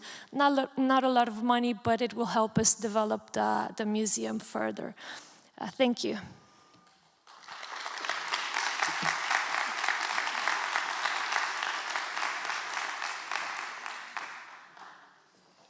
Thank you very much. That was very inspiring. And now I'd like to pass the floor to Aleksandra Kumala from Festival Krakow.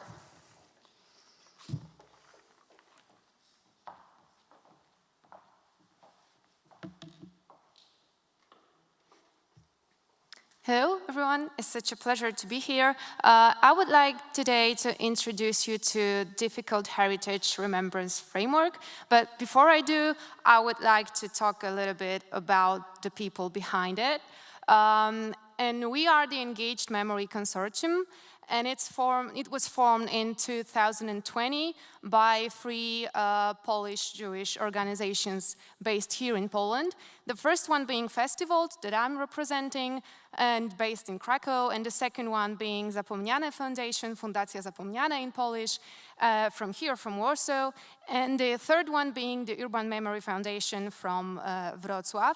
And we've been collaborating ever since, and you can see some of our projects. All of them are funded by the European Union.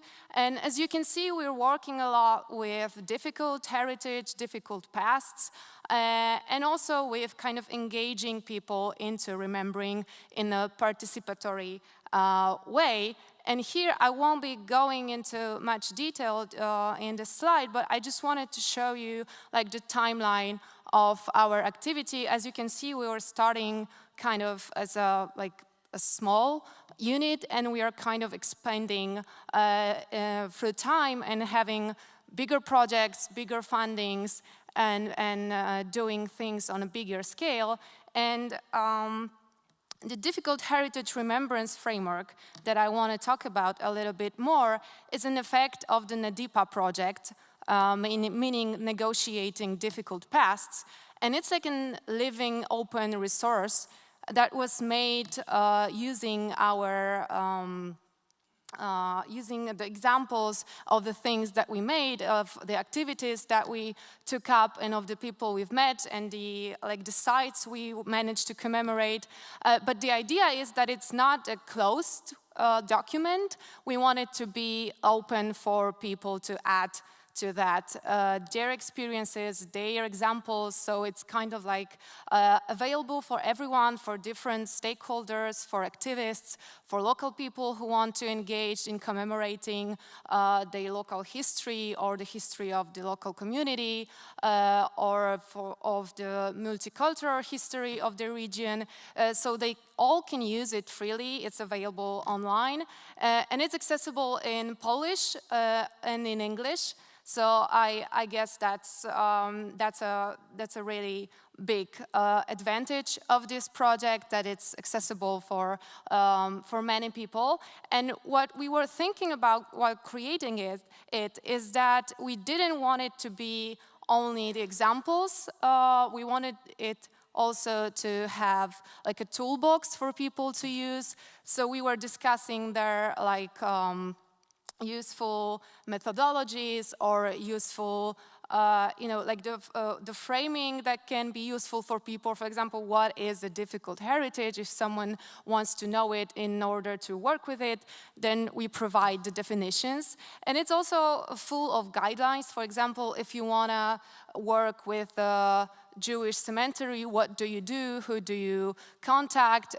What does the halacha, the Jewish law says about remembering and commemorating old cemeteries? So it's all full, I hope, it's all full of useful contexts and informations for people to use. So I encourage you, if only you're interested, to take a look into that. And it's not only practice and it's not only theory, but it's also research.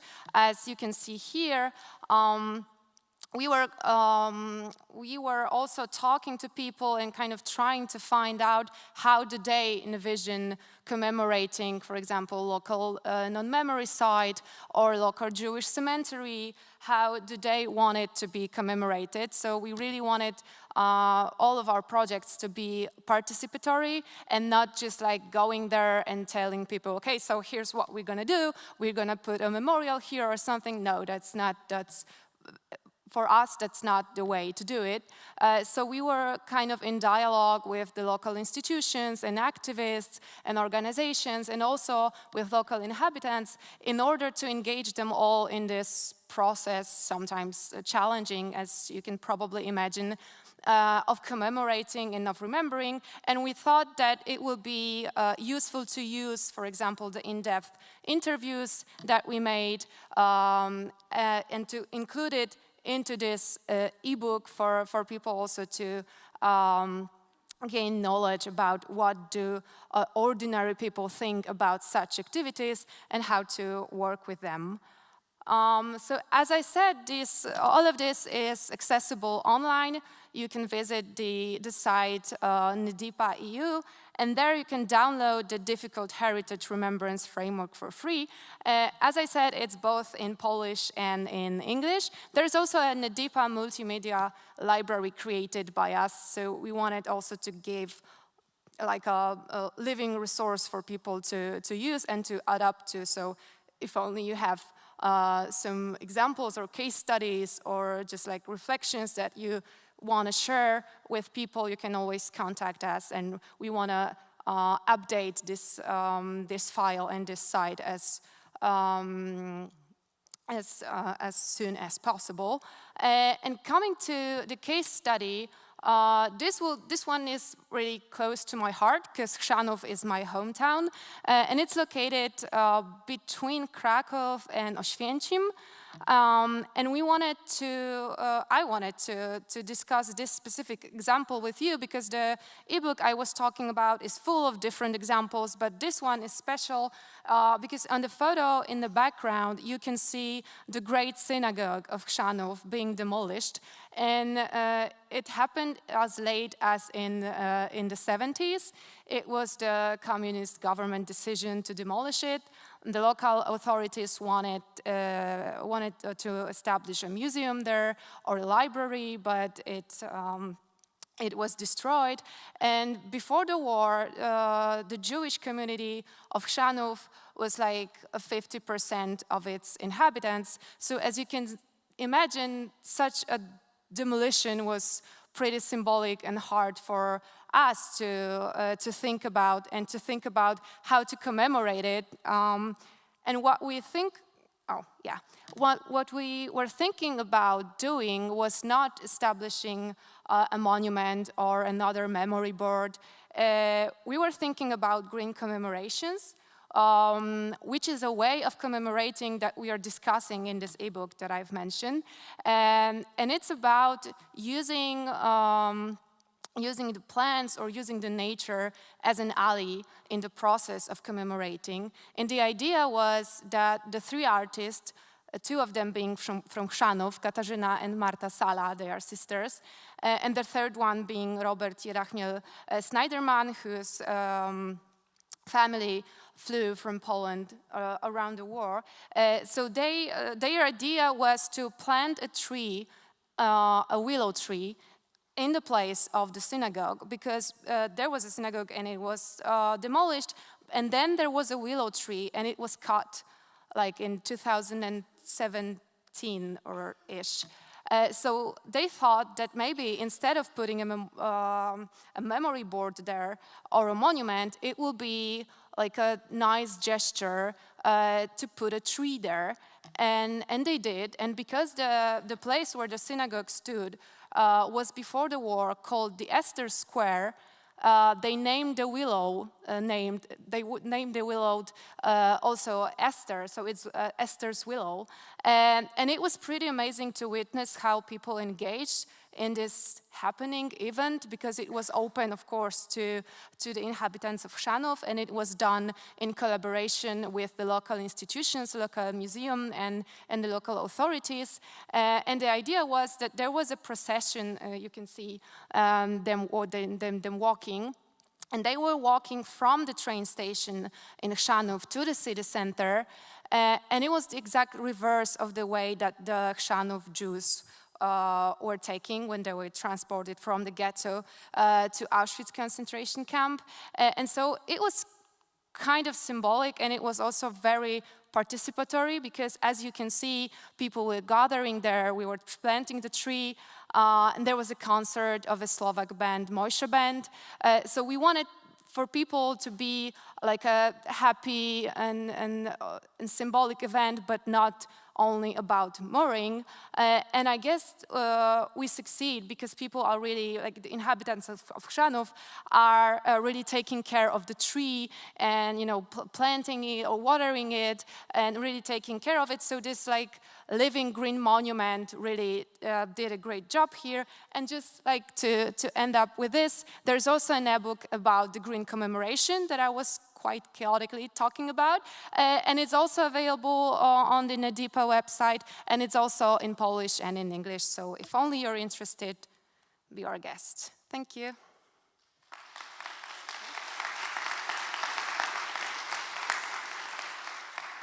Thank you very much. Our speakers are called out in alphabetical order, but it so turned out that ladies went first. And now I'll pass the floor to Vieran Pavlakovic from University of Rijeka.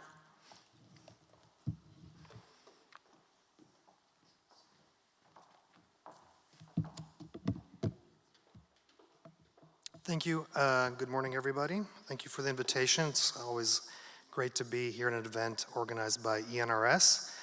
And I'll be talking about memory politics in the former Yugoslavia, but really focusing on Croatia. And in the past, I've looked mostly at, let's say, official or top-down memorialization and memory politics. But today's presentation will be about maybe some bottom-up or a new form of it, which is part of my new project.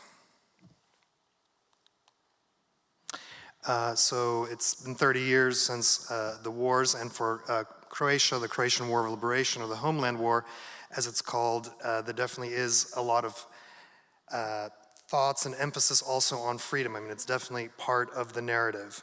But so was the situation after the Second World War. I mean, it was the People's Liberation Movement, or the War of Liberation, and the socialist memoryscape in Croatia and the other former Yugoslav republics were filled with many monuments, many that were figurative, but we also had the very abstract ones, the socialist modernist phase that maybe many people have seen in memes or even in exhibitions, some which were mobilizing the best artists that, throughout the country.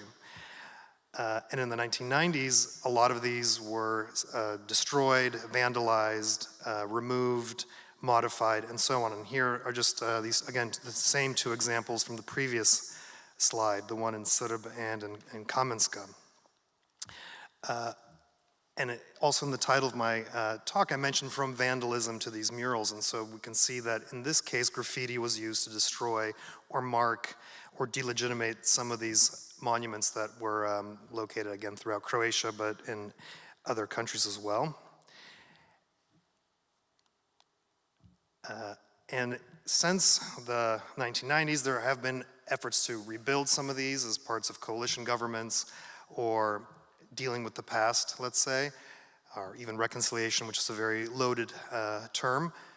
On the one on the left, at Srb was rebuilt in 2010 and still a contested site of memory, but the one on the right, the Vojin Bakic's amazing piece of artwork, it's impossible to actually rebuild that one just because of the cost involved, but it also, we can also see how new digital technology has been used to revive this monument. This was from last year. It's not quite the same size as the original, but it was a digital image of that monument, and it brought together the local community in a part of Croatia that's really been hit by demographic loss and destruction from the war as well.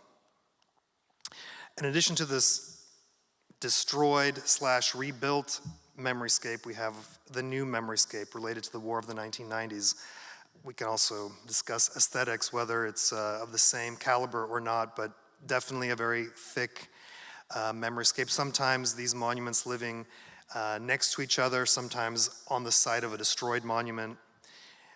So it's very dense, but the main focus of my talk and also this case study or this new project I have is about the murals, which I think is involving the younger generation. It's oftentimes also bottom up.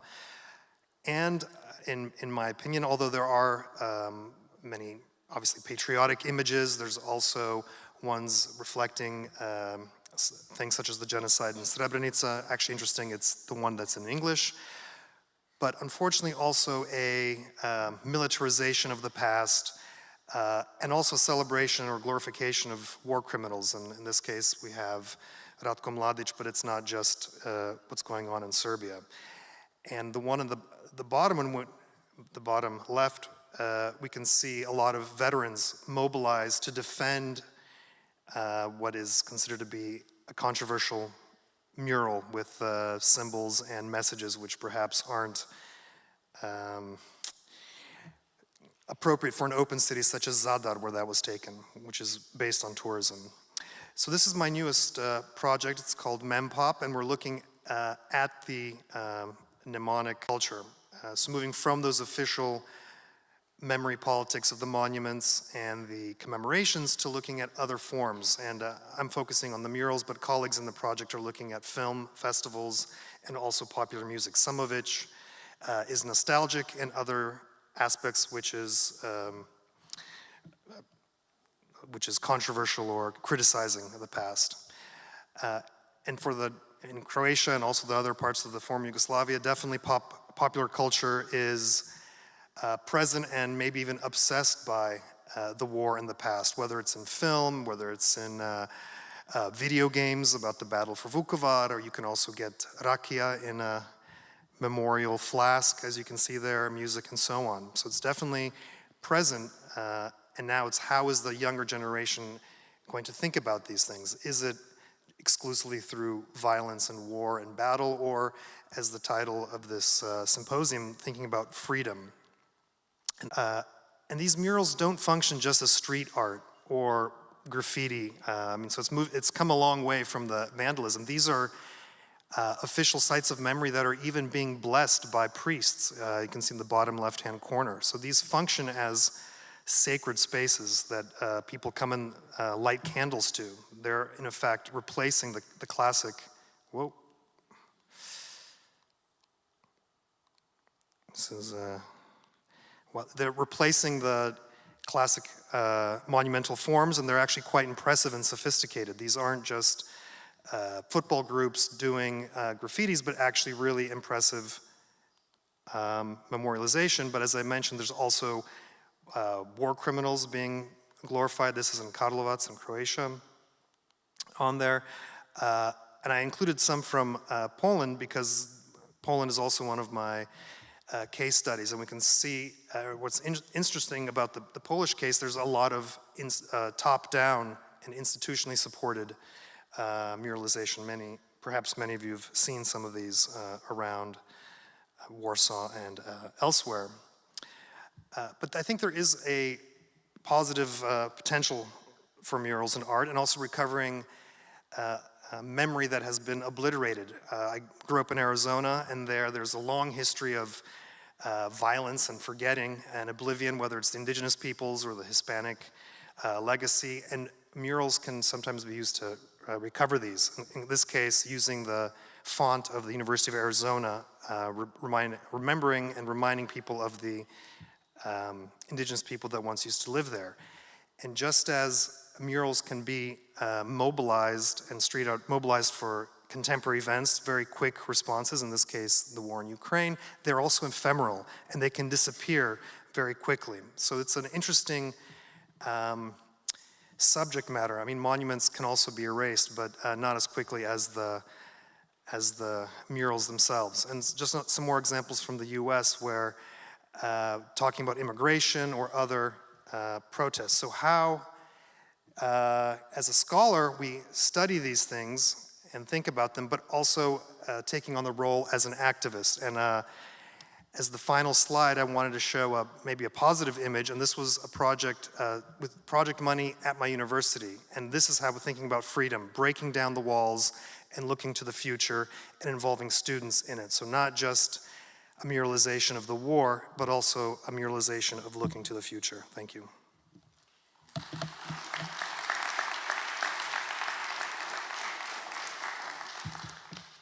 Thank you very much. And now, Ihor Poshivailo will take us to Maidan Museum, Kyiv.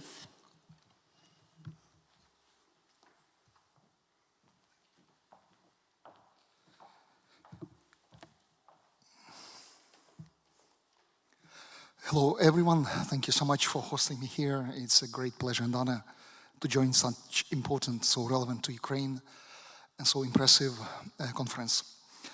I work in the Maidan Museum, which was founded as a grassroots initiative, and we deal with a lot of symbols, connotations, phenomena, notions, and you can see in this crossword some of them. And I hope you will guess after my brief presentation what the Maidan Museum is about.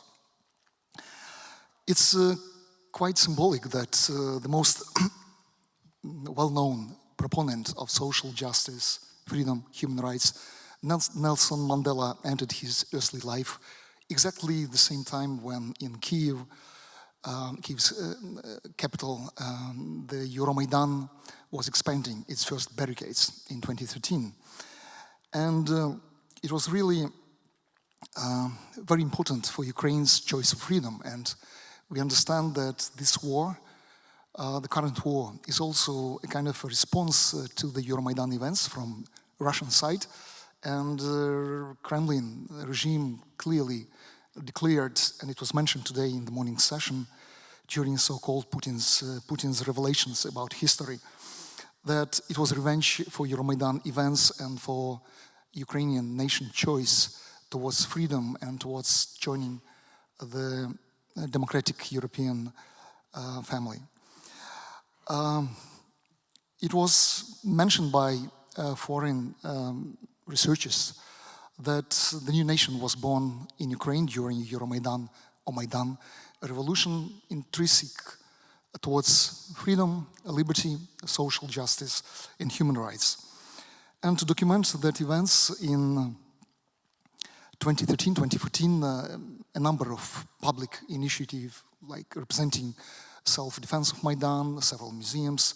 We self-organized and started to document the events, the emotions, collecting oral stories, objects. And we never considered that earlier or later there will be a kind of a museum in a classical, traditional understanding. It was just a museum because it was a collection of artifacts and documents and witnesses. So in this connection, we envisioned, we conceptualized back in 2014, during the events, the Maidan Museum as a kind of a freedom museum. And our initiative was named in that period, Maidan Museum / Freedom Museum. And so we envisioned three main basic elements of our structure. And you can see here in the slide concerning foundation, pillars and walls and roofs, and all they are connected to general concepts of freedom, of human rights, and it is based on public civil demands. It is ended by, for example, the policies of remembrance of Ukraine. So it's a combination of the reality we live in Ukraine in that period. The structure of the National Memorial to Hamlet 100 and the Revolution of Dignity Museum is a three-component memorial to commemorate those people who were killed, the museum, and the Freedom House, so-called Freedom House, which is in fact the Civil Rights Center and Democracy Center. Because our idea from the very beginning was not to create the historical museum, the museum which will tell the story about important event of the past. Vice versa, we would like to use the story, the historical event, to tell, to direct the vector into the future, telling about the human rights, telling about the basic universal values like freedom, which was so clearly and so powerfully manifested in Ukraine during Maidan, which was in fact one of the biggest in Europe protests, which lasted 94 days, and more than 8 million people participated in it. So we are located in the very downtown of Kyiv, in a symbolic, political, cultural heart of Ukraine. It's 3 hectares of land, and it's very symbolic that our memorial and museum is kind of a complex which starts at the Maidan Square, which is Independence Square, and we conceptualize it like a kind of agora, a place where people come and share the ideas of democracy and freedom.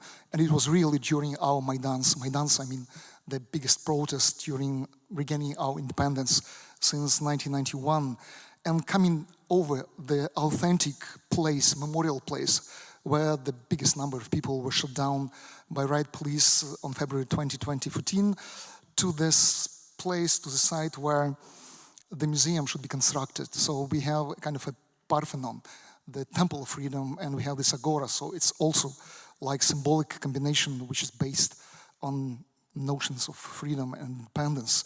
So the memorial, we had international competition, first time in Ukraine, and provided by German architectural company Fasein from Berlin. And but until now, we cannot start constructing the memorial because investigation is not completed and the territory is arrested by General Prosecution Office.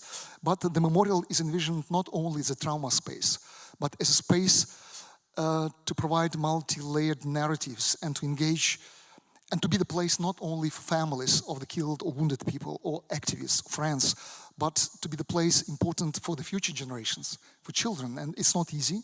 And we discuss these days how to bring back this memory, how to protect memory, especially traumatic memory, how to tell so-called bad news according to today's situation and perspectives for the future.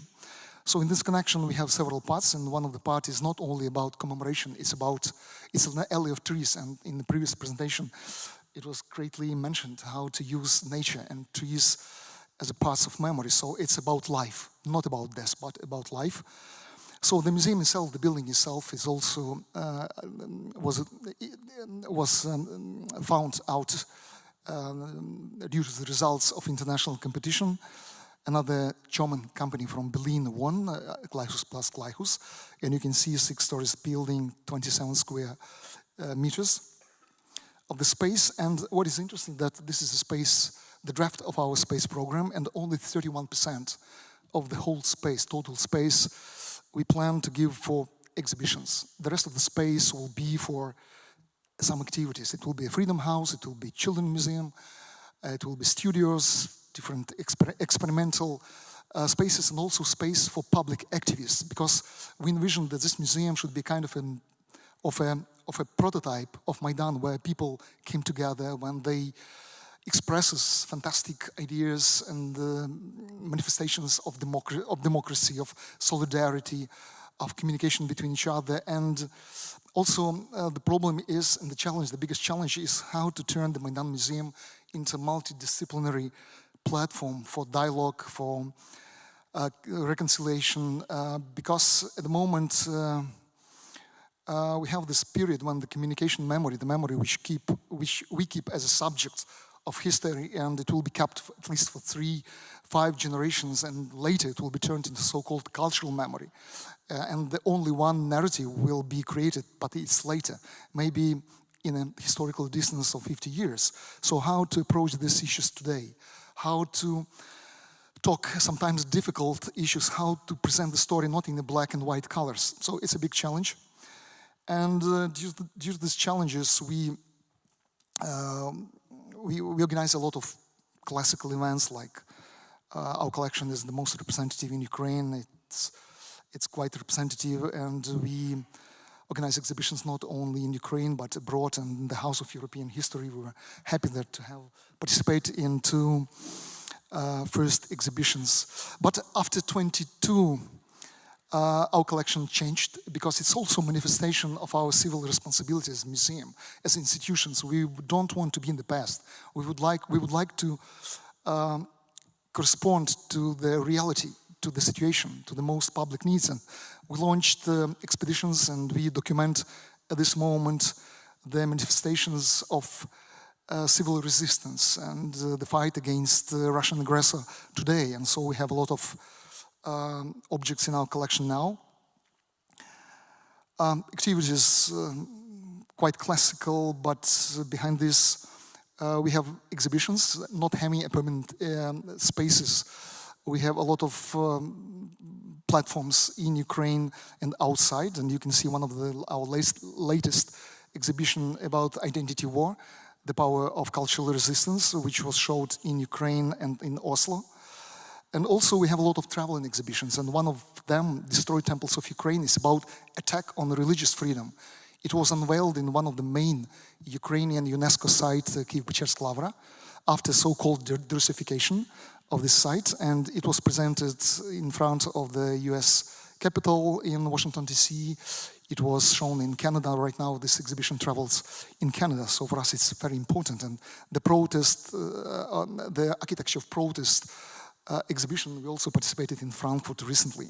So we have a very important open-air space in a political and cultural center in Kyiv on Maidan, and this is our stands, exhibition stands, so we have possibility to tell, to display, to present our narrative and to engage people into our history.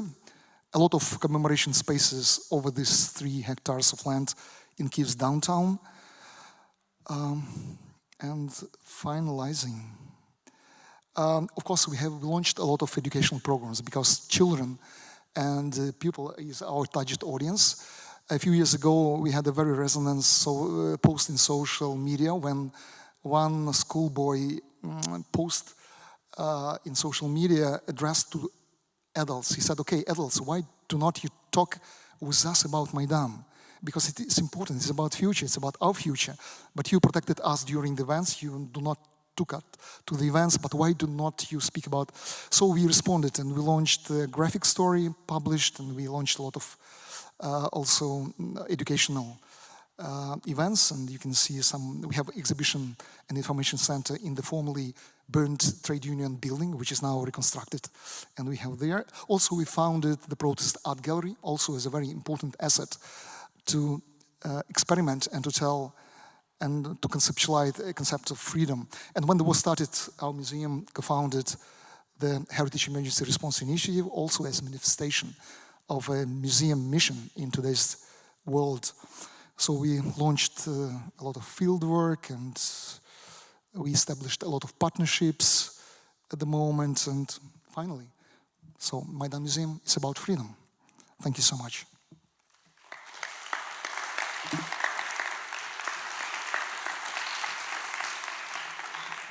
Thank you very much. And our last presenter is Florian Trausnik from Ludwig Boltzmann Institute.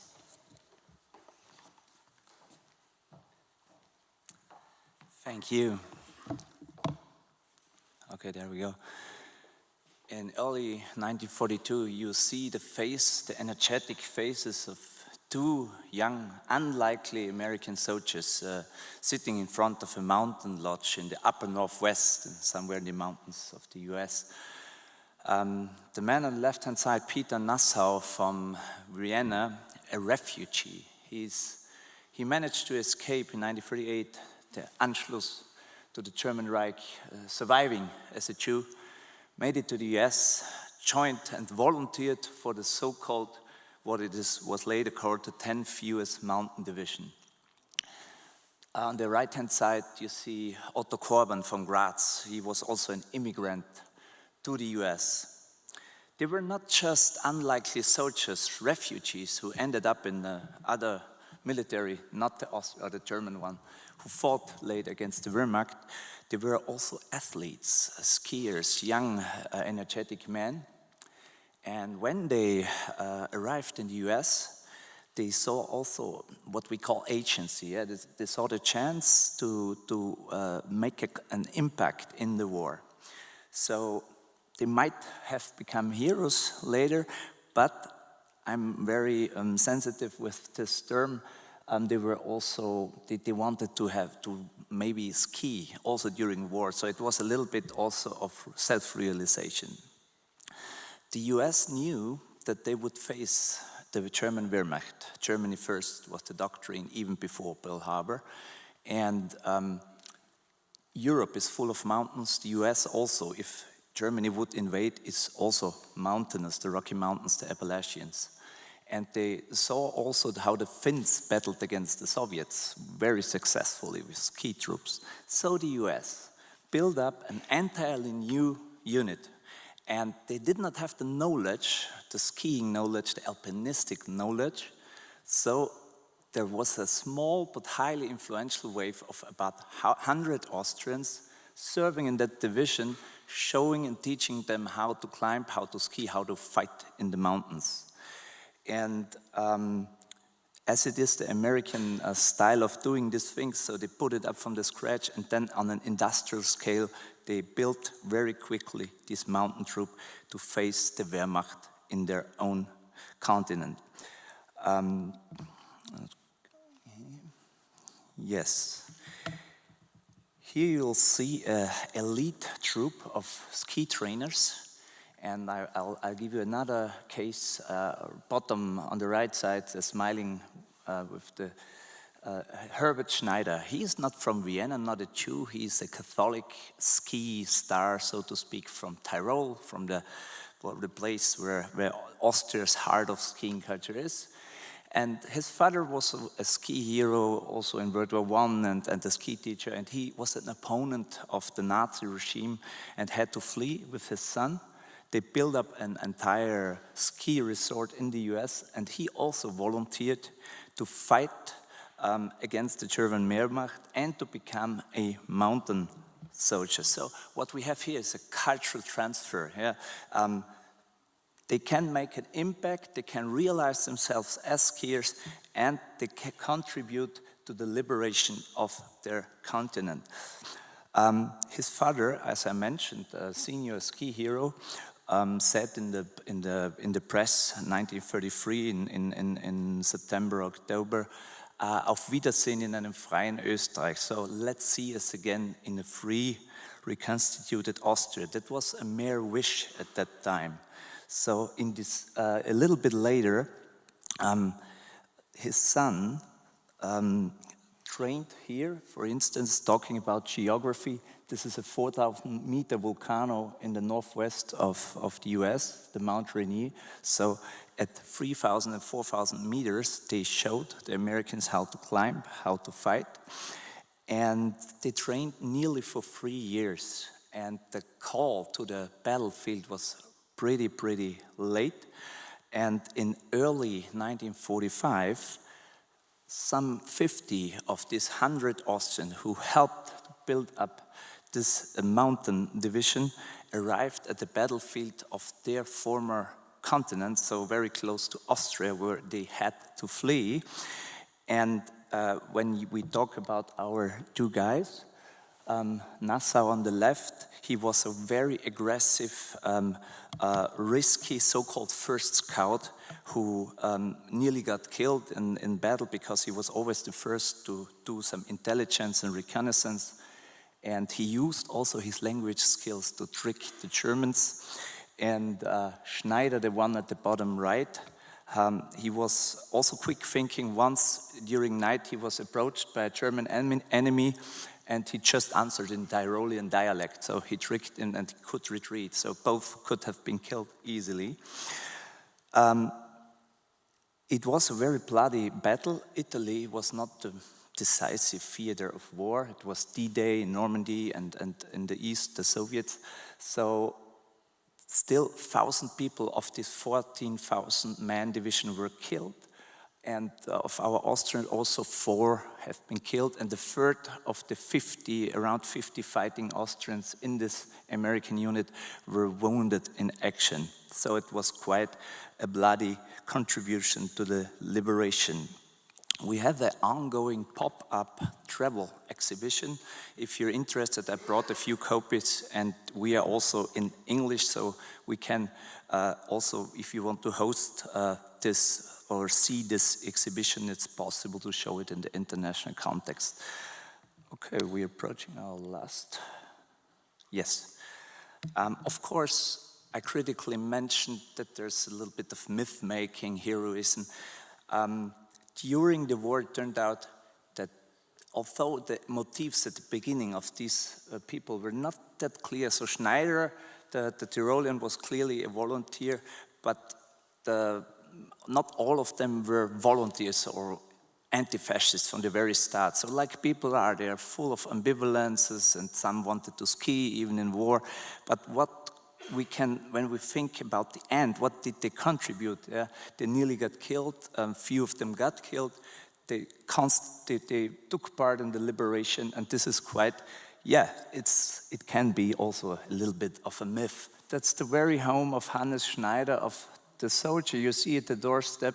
It's Herbert Schneider, and his father said, "Let's see us again in the liberated Austria," and that's that anecdote. So he marches in as a foreigner with American uniform, returns to his home, and the people there say, "What the Americans, what are they doing?" They just march into, what do they think? And then the chambermaid says, "Oh Jesus, that's Herbert, that's our Herbert." So this is a story not told too often in Austria, that Jewish and refugees and also opponents of the regime were victors, not victims. So it has been merged into our remembrance discourse pretty late. And with our traveling pop-up exhibition, we want to contribute to raise awareness here. And I mentioned a quote at the very beginning. The title of my presentation is, "Though I hate war, I felt that I needed to try to make a contribution." So these were unlikely soldiers, as we see here, the last quote. We volunteered to join the 10th Mountain Division, but we were still civilians at heart. That means when we're talking about ethics, if the totalitarian regime has to be fought, people also have to negotiate their view towards pacifism, towards ethics. The goal is preserving or liberating a continent from Nazism. And as this symposium is called Freedom, so this is a contribution to freedom regained. Thank you so much.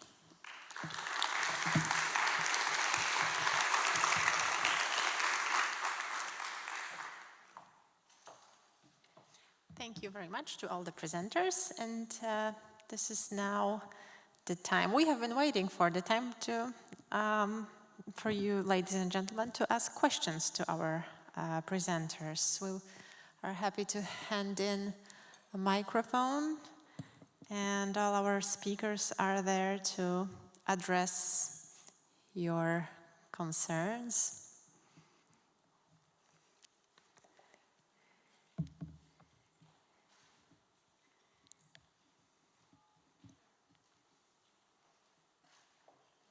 Oh, yep. Shall I? Just a second.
Unless you want to try and just use your loud voice.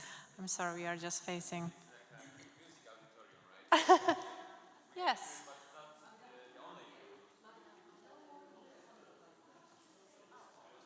Okay, we just need to use our voice because we heard. Yes, just. Yeah, absolutely.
So, of course, we are located in a former prison and we have to talk about the history of the former prison, so naturally we talk about repression.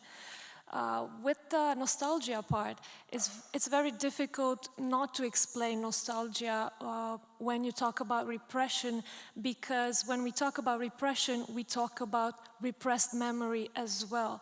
So, because there was such violent repression also in the area, in the county where the museum is located, there was also a need for people to repress their memories to be able to overcome and go back to their daily lives. So when children hear about what happened during communism, about repression, of course they ask, why do people still feel nostalgic? But we did discover that children have a mind of their own, and they seem to be very emotionally intelligent, and they kind of ask the questions, the difficult questions, more than adults do.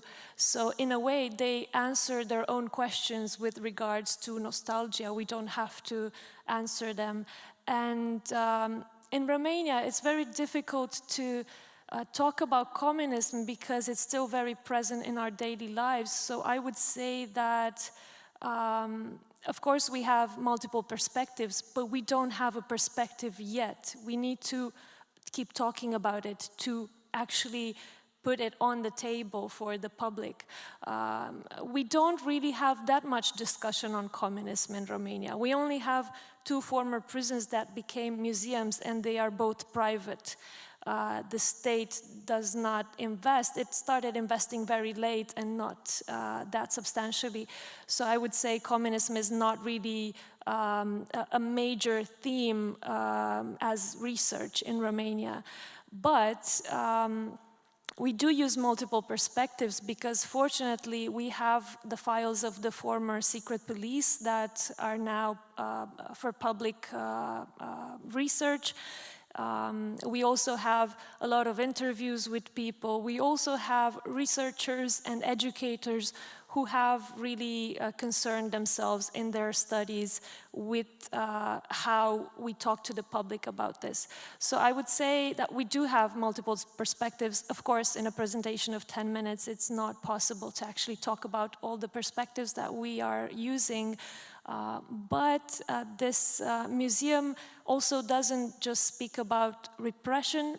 I mentioned in my presentation that we felt the need to provide a context for our visitors because we cannot talk about repression out of nowhere. So we do have to give a context, and we talk about, we actually in the Pitești Prison Memorial, we start from 1918 when Romania became one country, and this is the generation that later on was imprisoned by the communists. Then in the Museum of Communists for Children, we start talking about Marx and Engels, so we start from very early on, and we hope to continue until today. In Pitești Prison Memorial, we end with 1989 and the bloody revolution in Romania. But in the Children's Museum, we plan to bring it even much closer to present days. So I hope this answers your question. Thank you.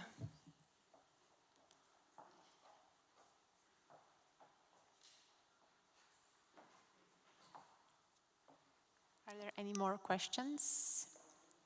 Yep, please. Tak.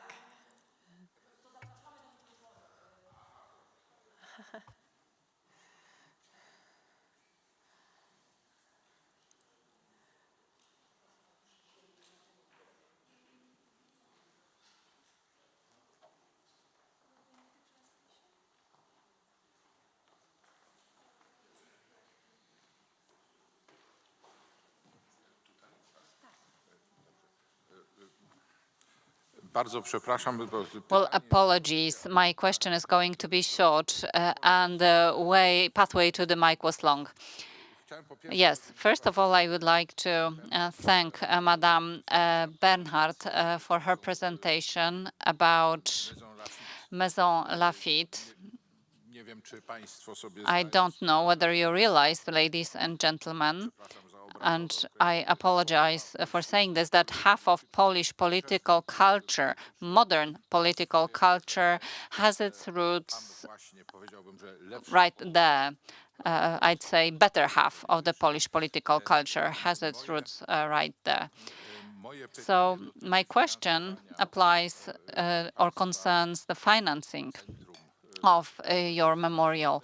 How is it financed? Was the Polish state involved, and to what extent? For our speakers, the question was about the funding, the financing of Maison Lafitte.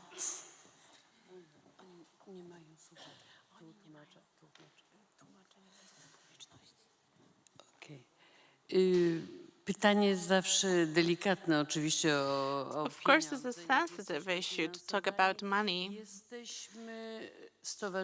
We operate as an independent cultural association, foundation under the French laws, and we have a similar foundation which is set up here in Poland. So we accept donations.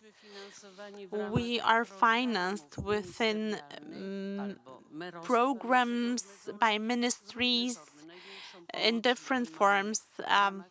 The greatest proportion of amount of money come under different programs based on agreements made with ministries, and we have other cultural foundations supporting us financially. But I'd like to go back to the previous topic.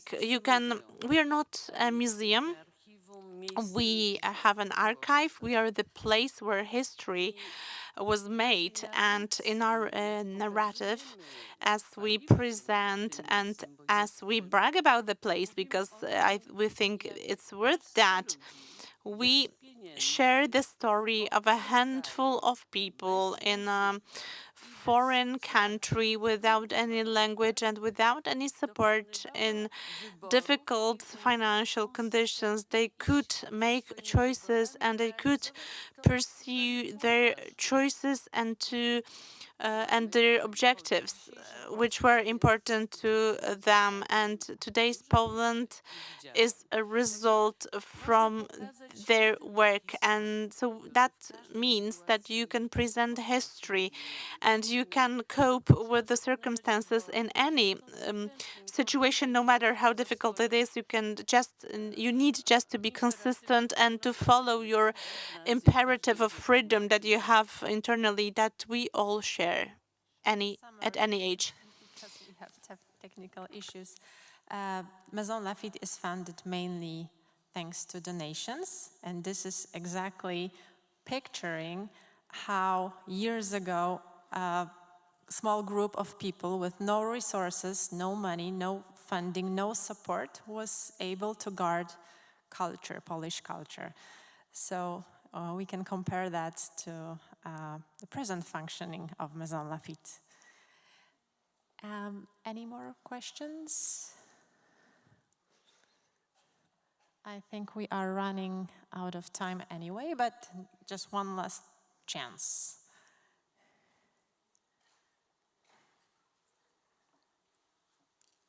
The microphones are working. So maybe we should use that opportunity.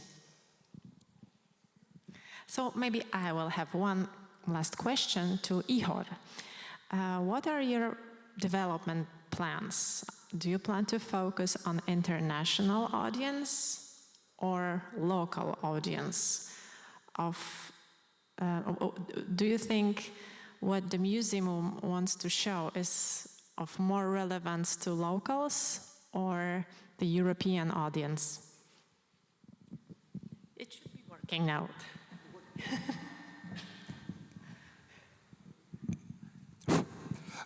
Thank you for your question. Of course, we orient to different audiences, to local, national, international, because we understand that the Maidan events were not important only to Ukraine.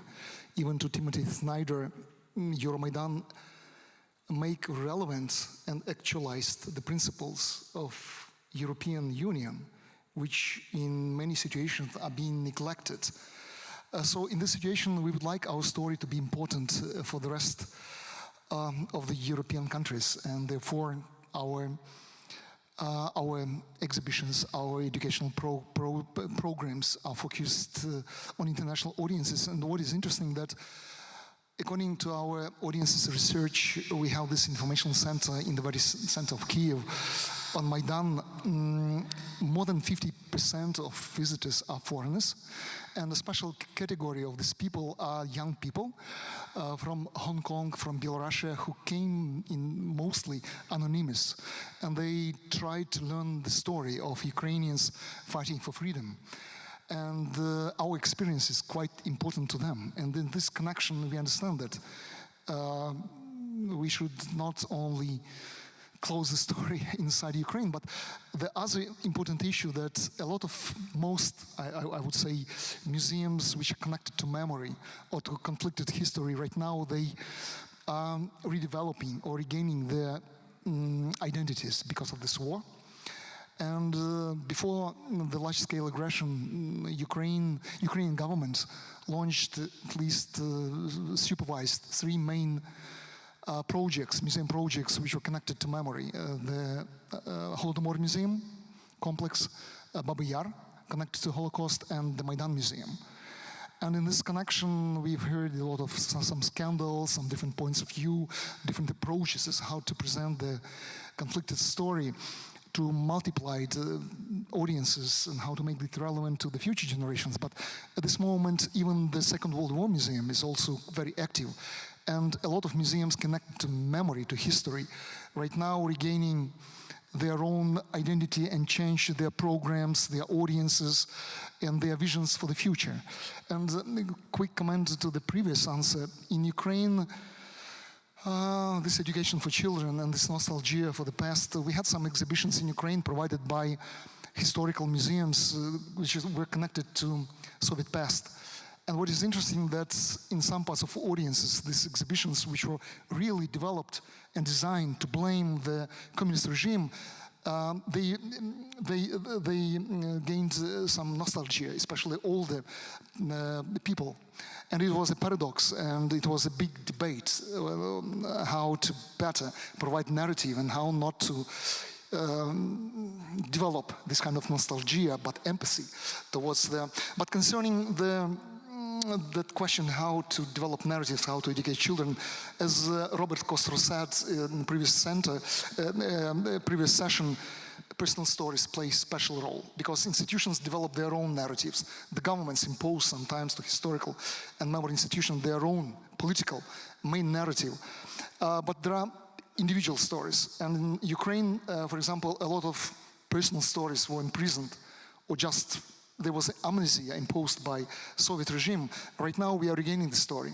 And the communist past are very closely connected to our present day because this war is not only the war for the future, it's also the war for the past, for the history, for the memory. And Russian regime Putin clearly would like to reestablish new empires, communist empire. And therefore this fight and all this is relevant, and our children being in the context of what's going on today, they better understand our past, especially connected to communist regime.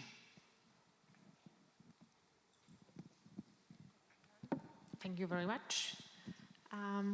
Thank you for all those very inspiring case studies. It was very informative, very inspiring. I think we will leave this room with a lot of new ideas. But before we do that, it's time for turbo presentations. Thank you, everyone.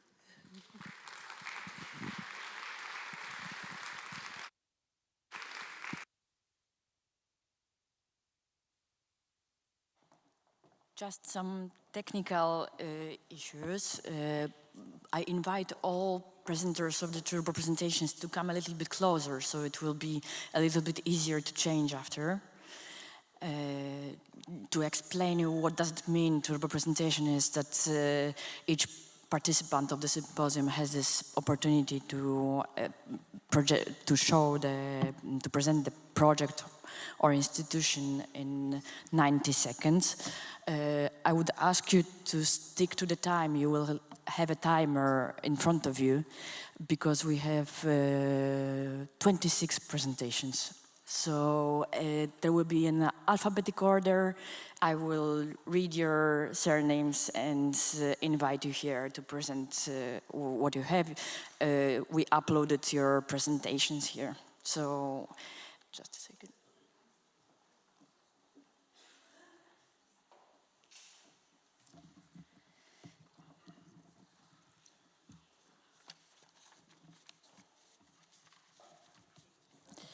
So we start with Wojciech Bednarski from Platform of European Memory and Conscience.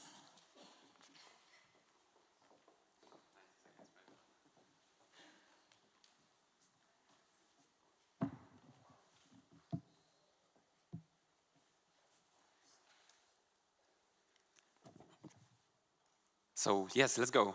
Ladies and gentlemen, hello, my name is Wojciech Bednarski. I'm from the Platform of European Memory and Conscience, and I want to share with you one of our projects. It's European Gulag But first, a few words about my institution. For those who don't know us, we are a platform of 72 different member organizations from 24 countries worldwide. And our collective mission is to educate and raise awareness about the history of totalitarian regimes.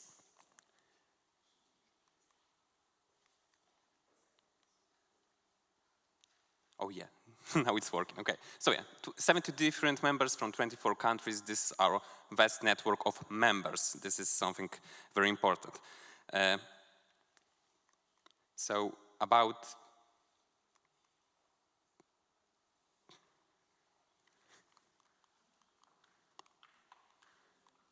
oh yeah, okay. I figured it out, sorry. The European Gulag is a project that exemplifies our collaborative modus operandi in our platform. It was created in partnership of 8 different institutions from 8 different countries, and it tells the forgotten story of Soviet-styled forced labor camps systems in the Central and Eastern Europe created after Second World War. So right now it's mainly the traveling exhibition, and thanks to our partners, we successfully showed it last year in 8 places, 8 different places all around Europe, from Albania to Lithuania. For example, we've also been in Pitești Prison Memorial Museum, so thank you, Maria, for having us. And now I'm excited to introduce our latest development in this project, so an online exhibition. At this point, there are no interactive experiences at the European Gulag.eu, but the main page serves as an informative tool for the project. And you might be wondering how you can help us. So the answer is simple.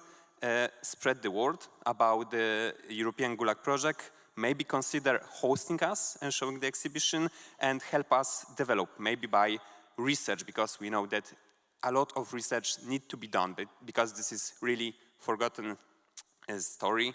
And yes, my name is Wojciech Bednarski, and let's connect, and I hope to see you at the coffee table to talk more about the project. Thank you.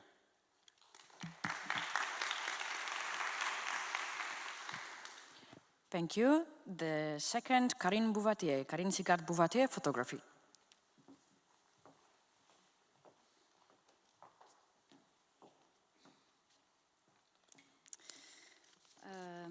So thank you to the European Network of Remembrance and Solidarity. My name is Karine Bouvatier. I'm a French documentary photographer, and I'm working right now on a European project about survivors of the Holocaust. I did that at a French level, a book and an exhibition, and now I'm working on an exhibition and a book for 2025. I'm photographing survivors with teenagers who were the same age as the survivors when they were deported. And the idea behind this is the objective is the transmission of the memory and how freedom, disappeared at that time. And it's also questioning the European memory, which is, I think because it's a European story, and how Holocaust is taught, the different narratives in Eastern and Western Europe, how different it is. But it's also the message behind this of the survivors that are transmitting. Yeah, I have some other photos, sorry. I have a difficulty to do 2 things at the same time, so yeah. This is one of the photos of my previous book, another one here. To transmit, the importance of freedom, that's the message of the survivors. It's really of hope, and also some values that we all share in Europe, which is also for them, that the young adults, to be involved citizens, to vote, to fight for democracy and freedom, for human values, brotherhoods, and for their future.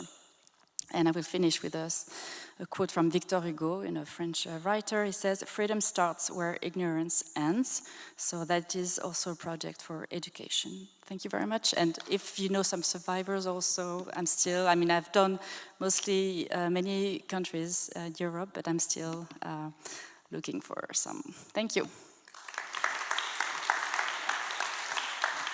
Thank you. Natalia Cytera, Centrum Cyfrowe Digital Center.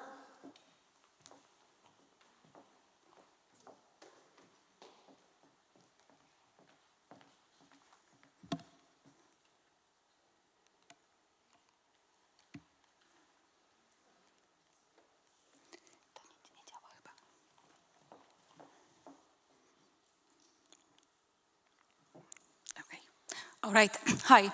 I would like to present you with the profile of Centrum Cyfrowe Foundation, which is Warsaw-based think and do tank, meaning that we practice what we preach and we do lots of projects at the verge of new technologies and educational actions and cultural heritage. So in all of those areas, we are also part of lots of international networks. And 2 years ago, we came up with an idea for workshops on how to use platforms like TikTok for educational purposes, as educational tools, and to develop new audiences online, following the rule, be where your audience is. It's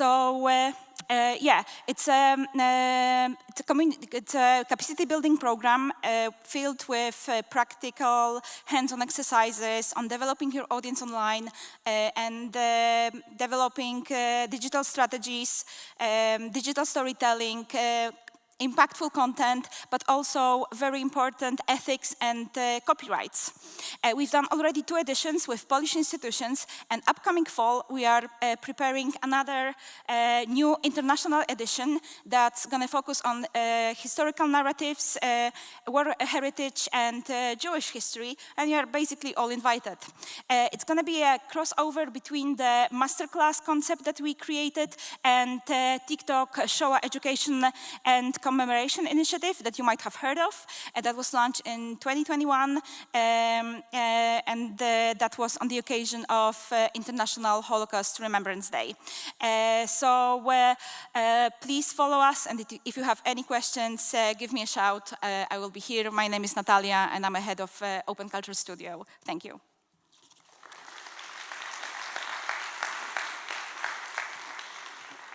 Now I invite Istvan van Dijk and Maria Constantino.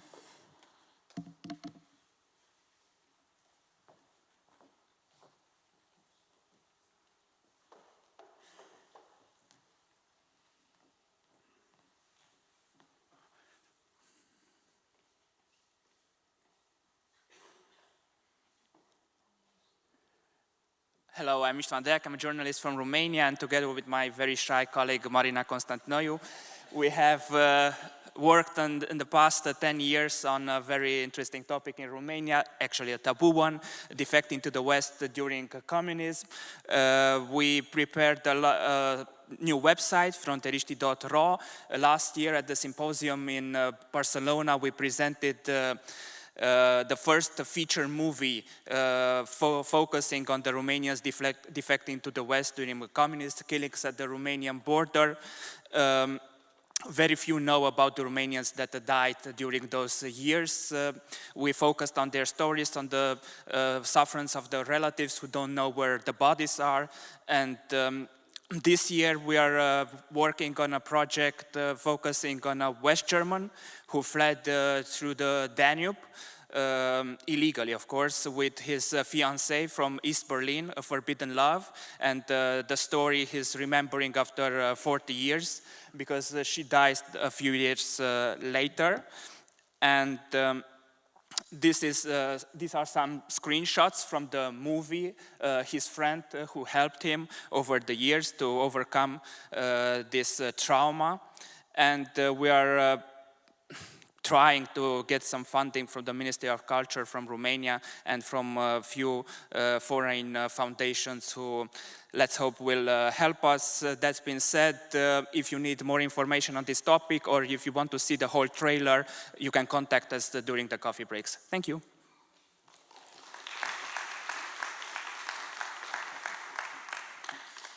Thank you. And now Arkadiusz Gołębiewski, NNW Film Director. W Gdyni. To wielkie święto historii, która mówi przez pokolenia. Goście i filmowcy z całego świata. Wydarzenia artystyczne. Niezwykli bohaterowie. Niezapomniane koncerty. Ale przede wszystkim poruszające filmy dokumentalne i fabularne. Filmy o drogach do wolności i o tych, którzy bez wolności nie wyobrażali sobie swojej ojczyzny. Już od 15 lat spotykamy się, żeby wspólnie przeżyć chwilę poruszenia i refleksji, przenosząc się w świat bohaterów, odczuwając ich radość, ból i zwycięstwo.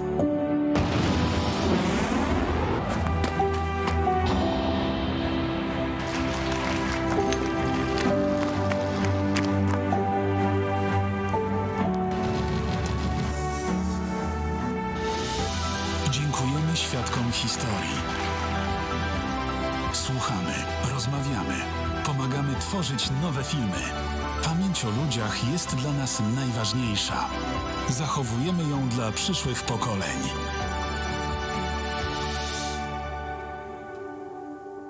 Międzynarodowy Festiwal Filmowy NNW. Przywracamy pamięć.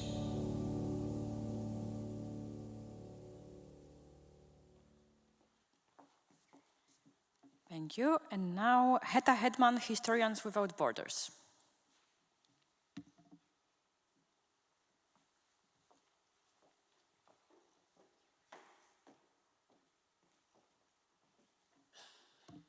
Hello everyone, my name is Heta Hedman and I'm from Historians Without Borders, and I will tell you a little bit more about our network.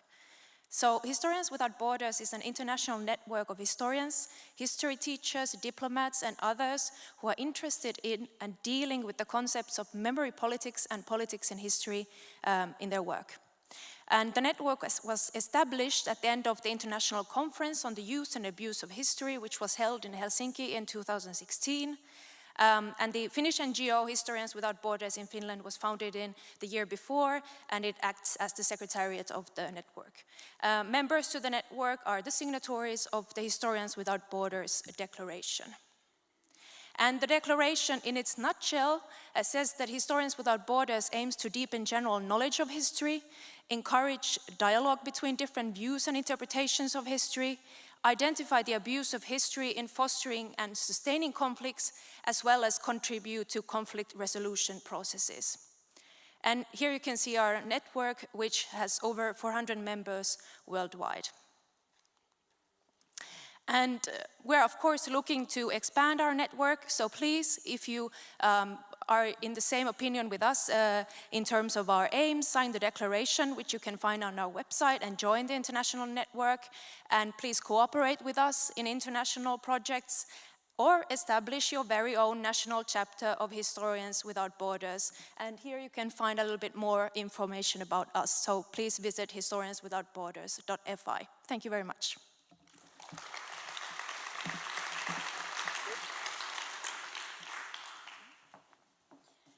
Now, Antonia Jolic, In Memoriam Project.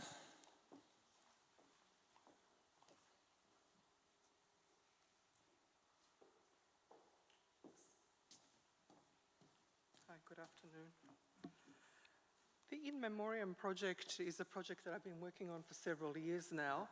It's essentially, the In Memoriam project is a project that I've been working on for several years now. It's essentially a participatory design project to do with the Croatian War of Independence. The main stakeholders are Homeland War Museum in Dubrovnik, the City of Dubrovnik, University of Dubrovnik, and I act as the researcher in residence with the museum that essentially deals with the public. That is the website of the actual project, so if anybody wants to follow along, it might be a little bit easier. Essentially, what the project is a testing of a particular design research framework that I've been working on. It's the kind of framework that museums would be able to use in their projects, and obviously deals with difficult heritage.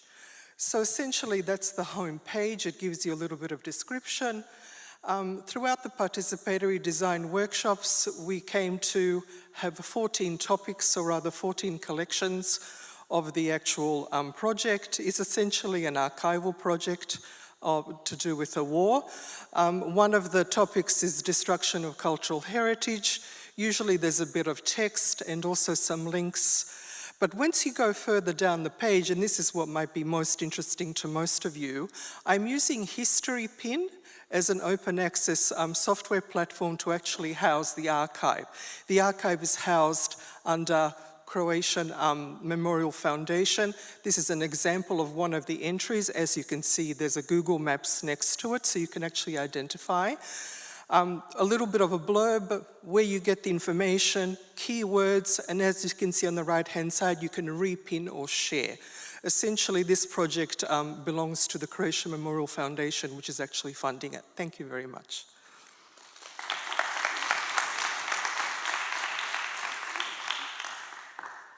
Thank you. Now Katarzyna Korzeniewska, the Ulma Museum of Poles Saving Jews during the Second World War.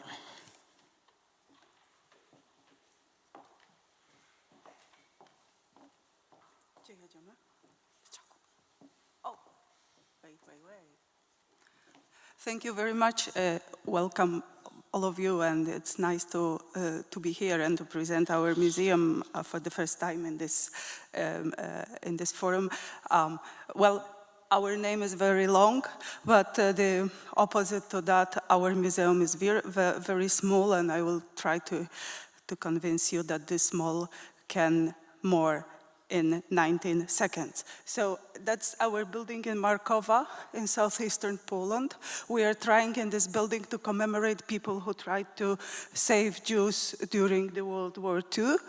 And that's our primarily purpose, to put a piece of a puzzle to the knowledge of the World War II, recovering stories or coming back to the stories that were not well heard before. So that's our task from our beginning from 2017. The other story is that the Ulma family, that we are trying very hard, and we are very successful in working with local community. It was mentioned here many times, so that's what we are proud for. And well, having this universal message, we still keep the contact with the local community who are related to the Ulma family.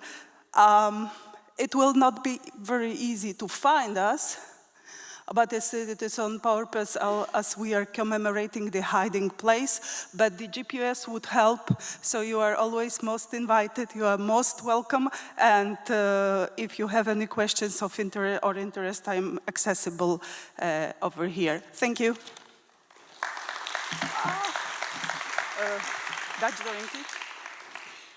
Thank you very much. I have a great question for you. Please stick to the time because we won't manage to present all. So now, Vesna Kostic, it will be online.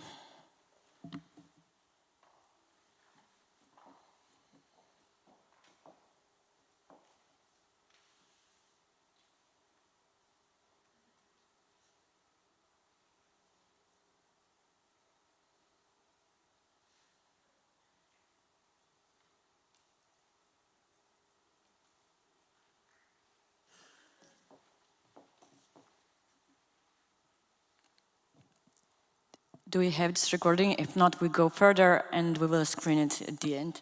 Okay, thank you.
Thank you. Now Tatiana Krukowska, Tolerance in You.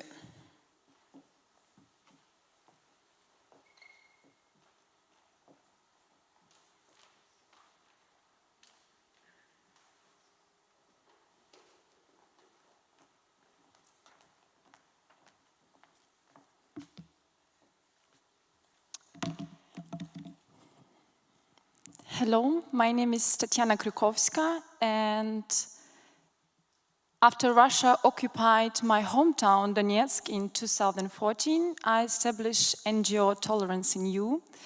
We do civic education with the aim for people from EU to meet people from Ukraine and to exchange. We also experts and we do methodology how to speak about current war in a sensitive way. And I'm here to invite you for our next international meeting. You see a picture here of one of our international meeting in Bakhmut, and you see a city of Bakhmut behind. The city doesn't exist anymore, Russia destroyed, and I encourage you to come in August closer to Ukraine, and I inspire you to listen my favorite band, rock band, Cage of Elephant, that says, come a little closer than you see. Come to Ukraine, come closer to Ukraine, to Przemysl in August, and we will exchange about resistance of Ukraine, and you will support Ukraine in that way, I hope. Thank you so much.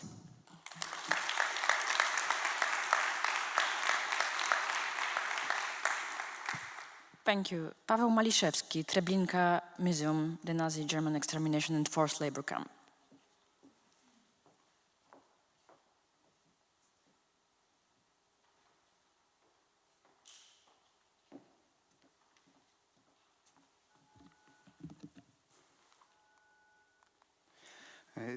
Dear organizers, esteemed guests, I would like to thank for the invitation and for the opportunity to speak in front of such a distinguished audience. In the middle of 1942, German Nazis established Treblinka extermination camp. It was the last camp of Operation Reinhardt as part of the so-called final solution to the Jewish question. Within just over a year, between 800,000 to 900,000 Jews were murdered there in the gas chambers. The Roma and Sinti were also killed in this place. 2 kilometers from extermination camp, Treblinka labor camp had been already functioning. It operated for about 3 years, and about 10,000 Polish Jews, Roma and Sinti were killed. This year, the construction of a new exhibition and educational facility has begun on the Treblinka Museum premises. This project is crucial for European collective memory. 3 modern educational and exhibition rooms will support education as well as scientific research and projects. Improved conditions for archive, exhibition, and storage will facilitate access to and preservation of information. Prayer room and reflection room will facilitate intercultural dialogue. All this together will significantly contribute to European collective memory about the tragic events that happened in the history of the old continent. Thank you.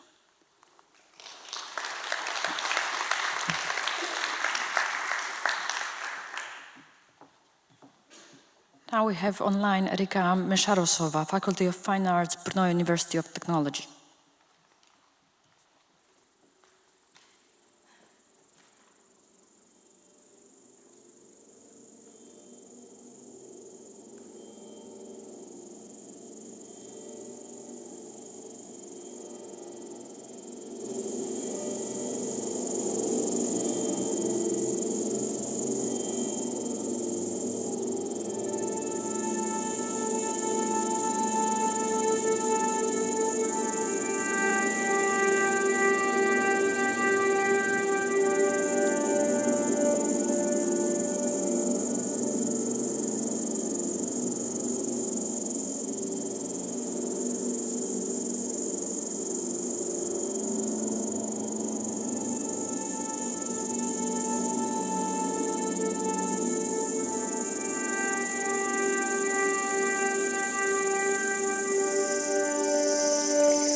Thank you. Now, Kieran and Johnny, Liberation Route Europe.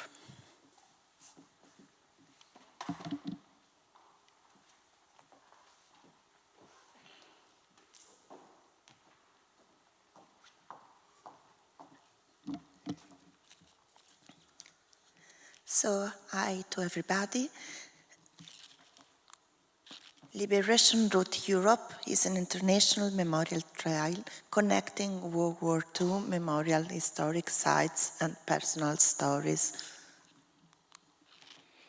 It's a remembrance network linking the main regions impacted by the liberation of Europe from Nazi occupation in 1944-1945 and the transactional. Okay. The transnational route goes from southern England to Germany, passing through France, Belgium, Luxembourg, and it was extended to Czech Republic and Poland. I'm from Liberation Route Italy, and the southern route starts in Italy. The aim is to create and expand the route linking the place where Italy's liberation from Nazi occupation and fascist regime took place in 1943-1945. It gives visitors the opportunity to follow the Allied March and visit significant sites such as war cemeteries, museums, monuments. It combines, sorry about that. Okay. It combines historical content with a multi-perspective approach, remembrance tourism and memory and transmissions tools. In developing a network of walking, hiking, cycling trails stretching nearly 10,000 kilometers throughout Europe. So you can see some memorials connected with liberation route in Europe, Normandy, Gdansk, and Sant'Anna di Stazzema in Italy. And here I can show you Daniel Lipskin's work. Daniel Lipskin designed the markers called Vectory of Memory to honor people, places, and histories throughout the European landscape. And the association, as you can see here, in April 2019, Liberation Route became a certified cultural route of the Council of Europe. Thanks a lot, and if you have any question, I will be proud of answer to you. Thanks. Thank you. Iwona Oleszczuk-Jaźwiecka, Center of Community Archives in Warsaw.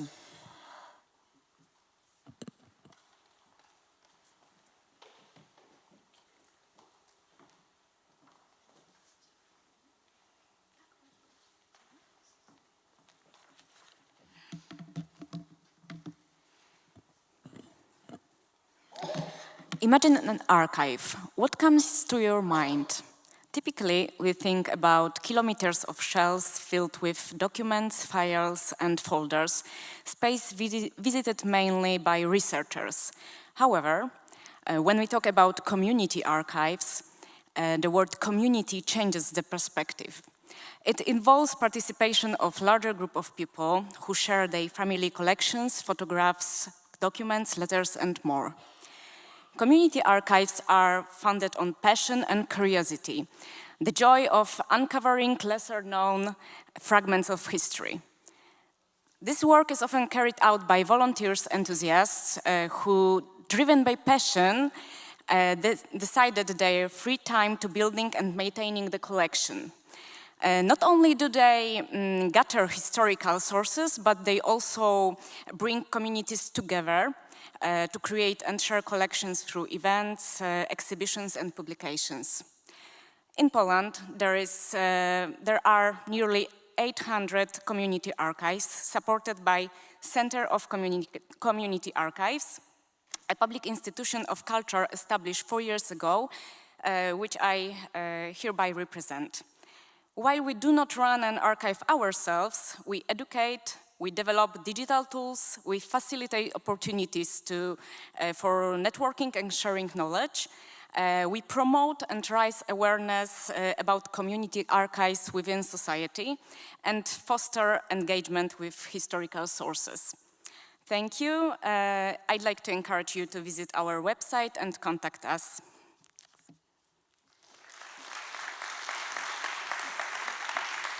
Thank you. Now, Marlena Weinberger-Pawlowicz, Serbian Jewish Choral Society.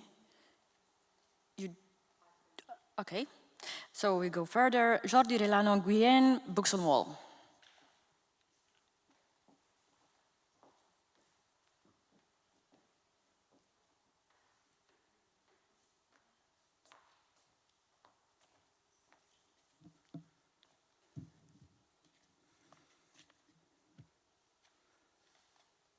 So I think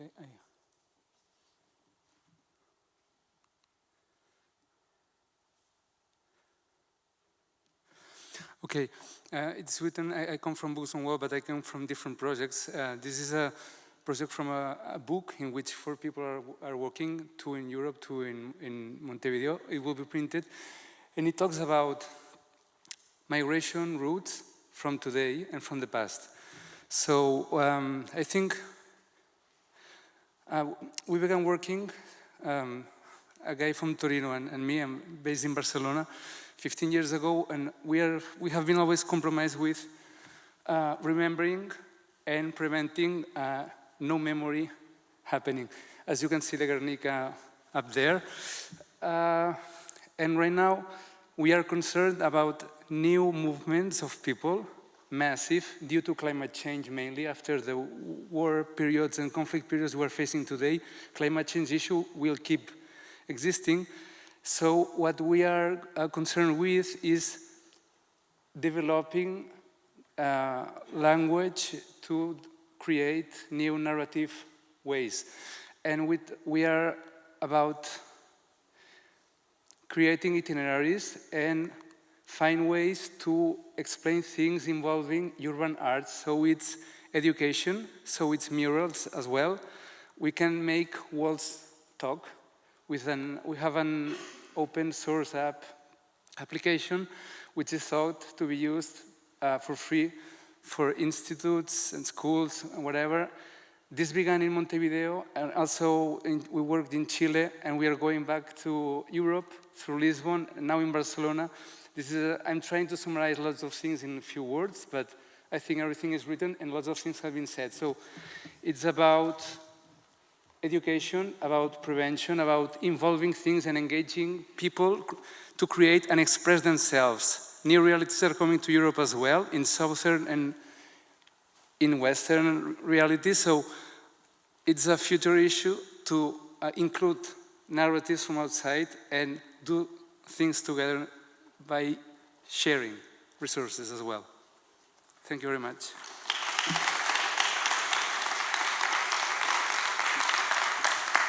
Thank you. Joanna Roman, Liberation Route Europe.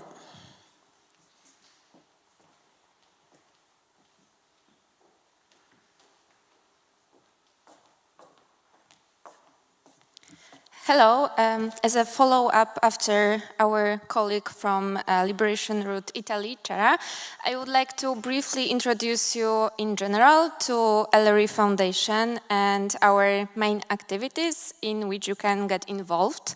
So briefly, our core mission is to make World War II history more relevant and accessible, especially for younger people. So please imagine 2,000 of World War II remembrance sites across Europe, telling the stories of approaching Allied forces, the local resistance movements, but also ordinary citizens trying to survive those difficult years. You can actually visit those places thanks to clear maps with all visuals and information, whether hiking or cycling. That's our flagship project, Liberation Route Europe, which stands as a cultural route of the Council of Europe. Additionally to that, our Europe Remembers project adds another layer by organizing commemorations, meetings with eyewitnesses or their family members, and public events. This project celebrates the 18th anniversary of the end of World War II and brings those stories to life. So if you plan to organize your annual commemorations, or if you want to reach out a broader audience with your local stories, we invite you to include your institution or an event within our activities. So by joining our international network, you can benefit from increased visibility, but also connect to other similar institutions. So please make sure to visit our website and contact us. Thank you.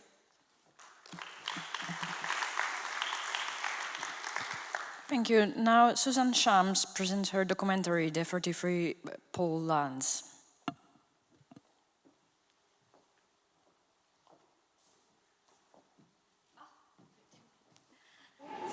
This documentary talks about the deportation of the Poles. Thank you. This documentary talks about the deportation of the Poles by Soviet Union in World War II. Please.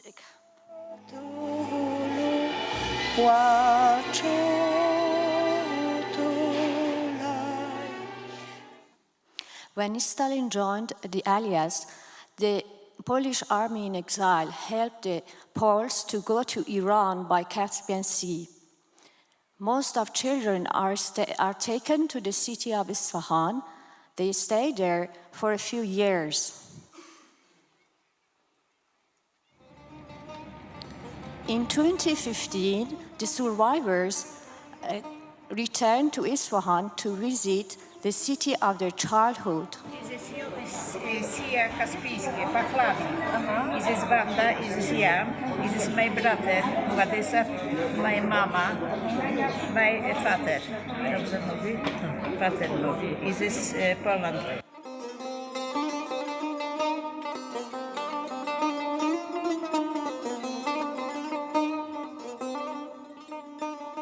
Many thanks to Cultura Institute in Maison Lafitte, so Anna Bernard, and Polish Institute in Paris, Sikorsky Institute in London, and Archive Center in New Zealand, and Company Culture and Performance in Paris. And thank you for your invitation.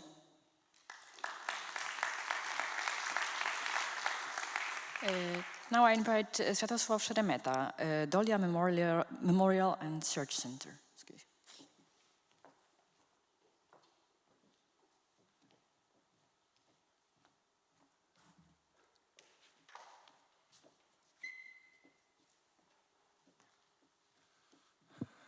Good day. My name is Sviatosław Szeremeta. I am from Ukraine, from Lviv. My English is so poor, but I will try to do this short turbo presentation about our Search and Memorial Center.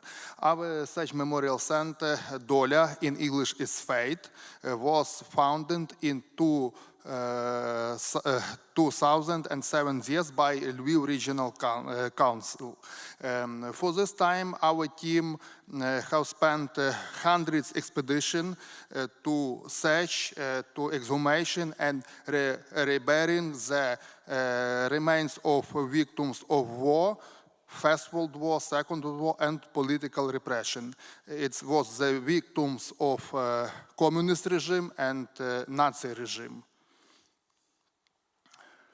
Our expedition is in the mountains, in fields, in all the places where these unknown graves or unknown place of burial of victims of war and political repression.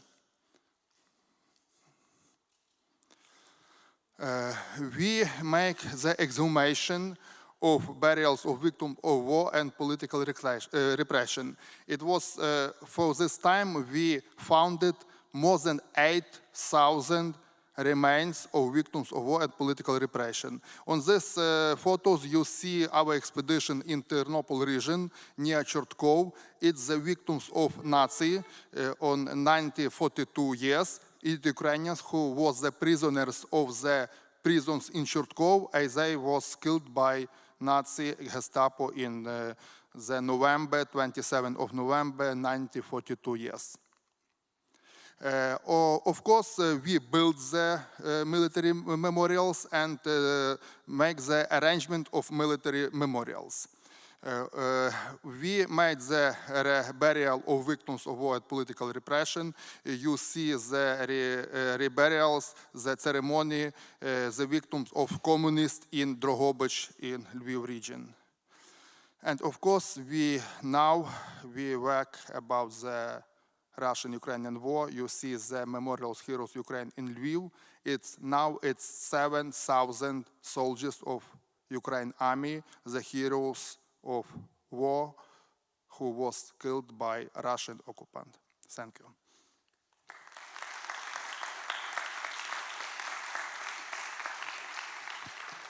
Thank you. Now Liliana Sirbu, a photographer.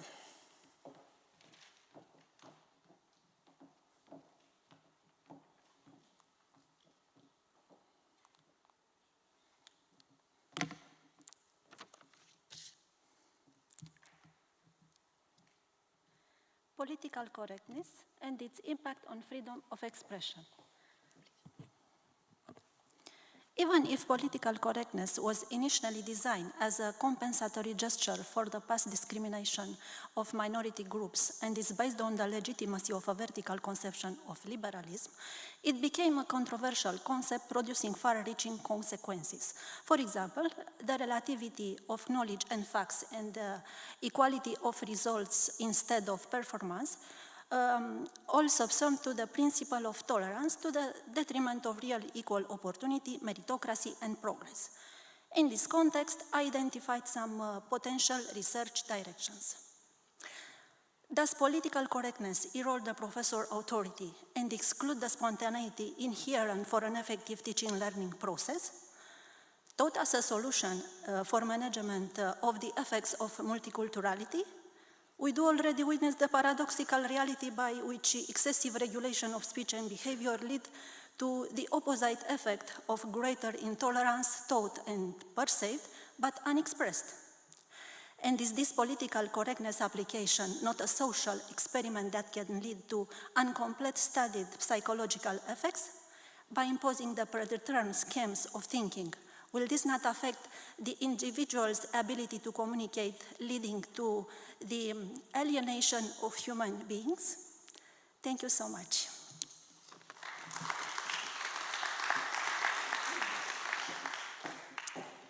Simona Strelcowa z Wilna Museum of Jewish History.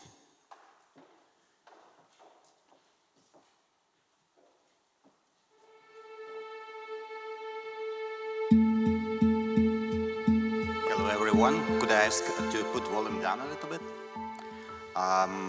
So I'm Simona Strelcova, director of Vilna Jewish History Museum, and 4 museums, 1 memorial site, and we are representing to visitors art, literature, traditions, religion, daily life of Jewish people for 500 years, and of course, we are paying tribute to Holocaust tragedy that happened in Lithuania. To put in one sentence, we are trying to move forward with the idea that the history and culture of Jews in Lithuania is part of Lithuania's history, and the tragedy of Holocaust is our tragedy, is Lithuania's tragedy. So in 2026, we're going to open the new museum, the Holocaust in Lithuania and Vilnius Ghetto Museum. And everyone is invited to come to Vilnius to visit Vilna Gaon Museum of Jewish History. And let us be friends, colleagues, and partners. Come to Lithuania, to Vilnius, and visit our museum. Thank you very much.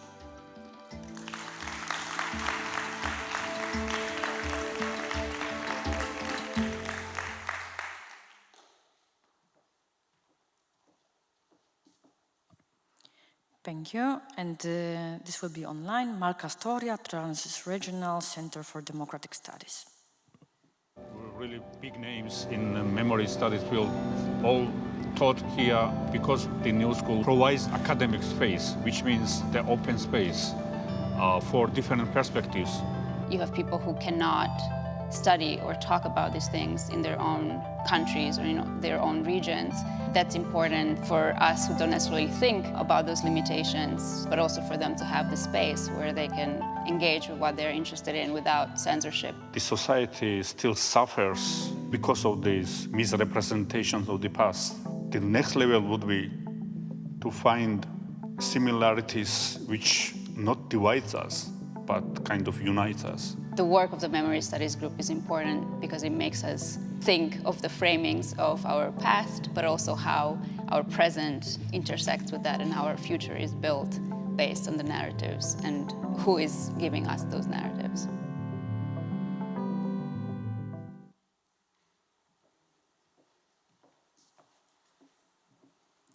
Thank you. And now Peter Trok in Flanders Field Museum, Ypres.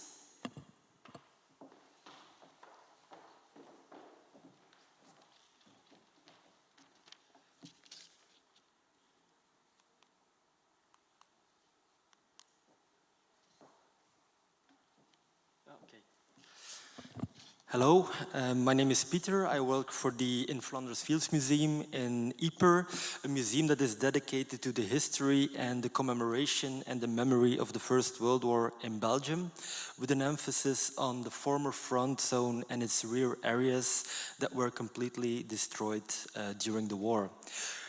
This theater of war was only a small piece of the Western Front, but it claimed as many as 600,000 war dead coming from more than 115 present-day countries. Central to the museum's narrative is the focus on the human experience, on the destruction that results from war, and the ways it affected the people who lived through it, because that impact is essentially not that different from other later wars. In Flanders Fields Museum brings an inclusive, multi-voiced, nuanced story and is internationally oriented, always keen to cooperate or exchange expertise. We strongly believe that you cannot understand the history of the 20th century and the world today without knowing the history of the First World War. The museum is located in the iconic Clough Hall, once destroyed but rebuilt after the war, and receives an average of 215,000 visitors a year. Thank you.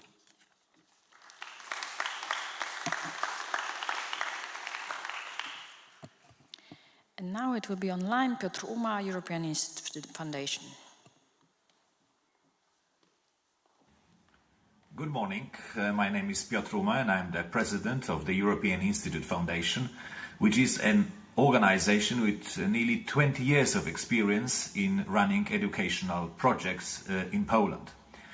I would like to thank the organizers for the opportunity to speak online to you today, and I would like to invite you and encourage you to cooperate with us in projects related to memory, history, remembrance and similar issues that are especially targeted at civil society and especially the younger generation.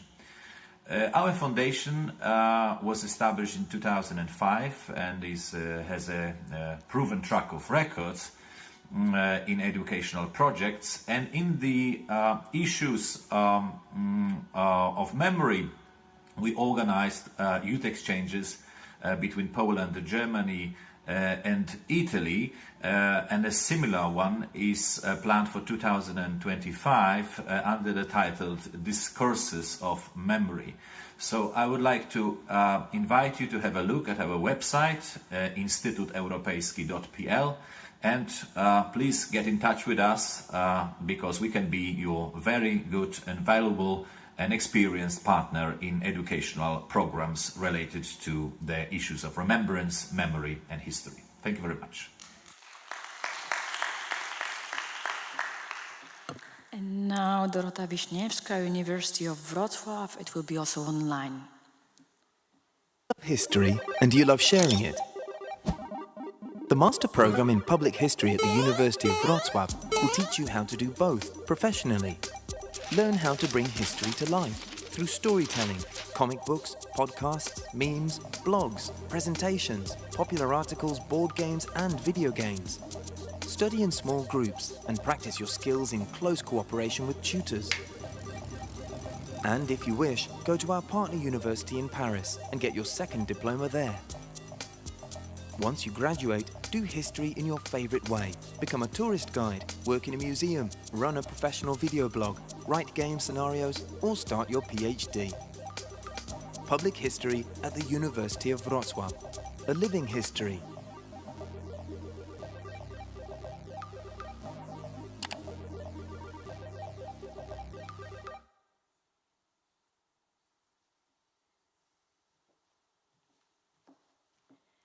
And last but not least, Ewa Zamkowska, Museum of the Slovak National Uprising.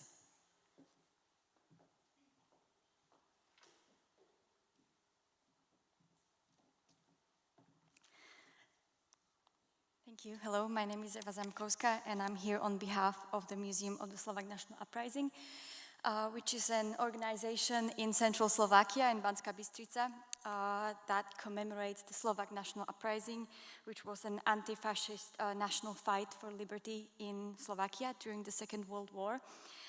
In April 2024, so last month, it's a very recent thing, we completed an international project called the Open Depository, or in other words, Visible Collection Storage. The aims of this project have been to provide better conditions for collection items, to provide better security and safety measures, of course to let visitors have a look behind the scenes of what museum work looks like. In the middle, the empty kind of space on this picture, you can see that's the workshop or workplace for conservators. That is also visible to the general public. And also the aim of the project is to bring collection items closer to the visitors, in other words, to get closer to people. It's an international project. We cooperated with a museum in Narvik, in north of Norway, the Narvik War and Peace Center. And this whole concept of a visible collection storage is very new to us. It's very innovative to say, but at the end of the day, we believe that it will help us educate about the Slovak National Uprising and its importance, and to preserve artifacts of our heritage for future and for far longer. So, thank you.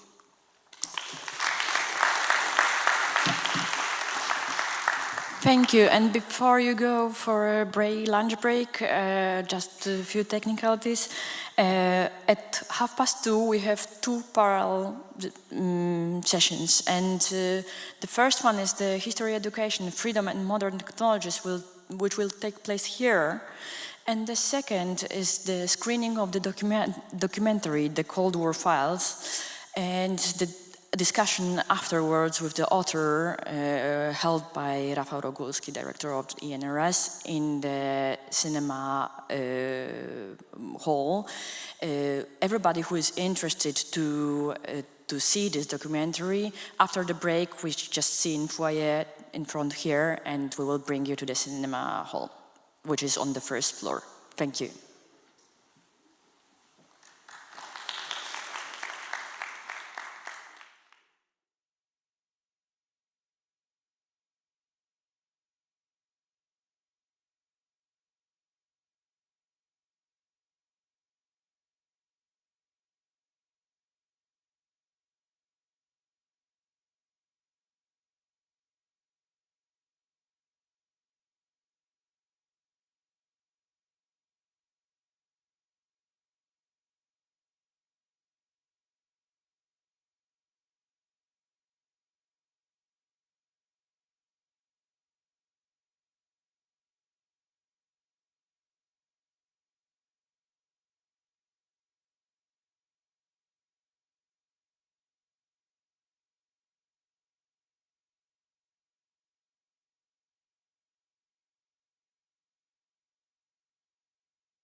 Ladies and gentlemen, welcome back after the lunch break. We're happy to have you here again.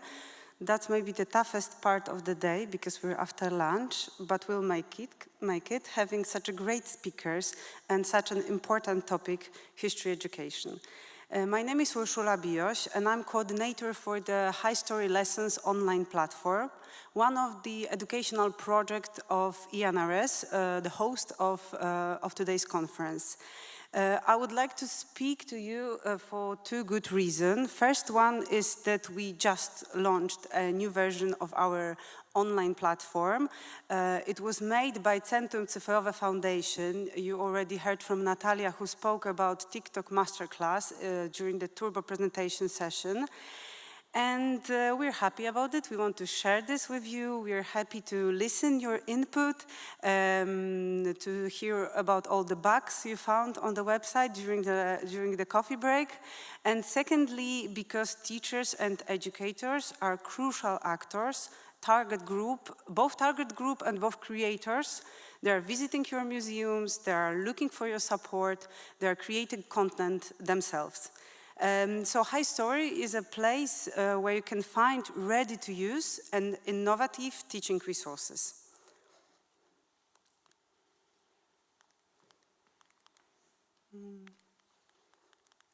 How can I do it?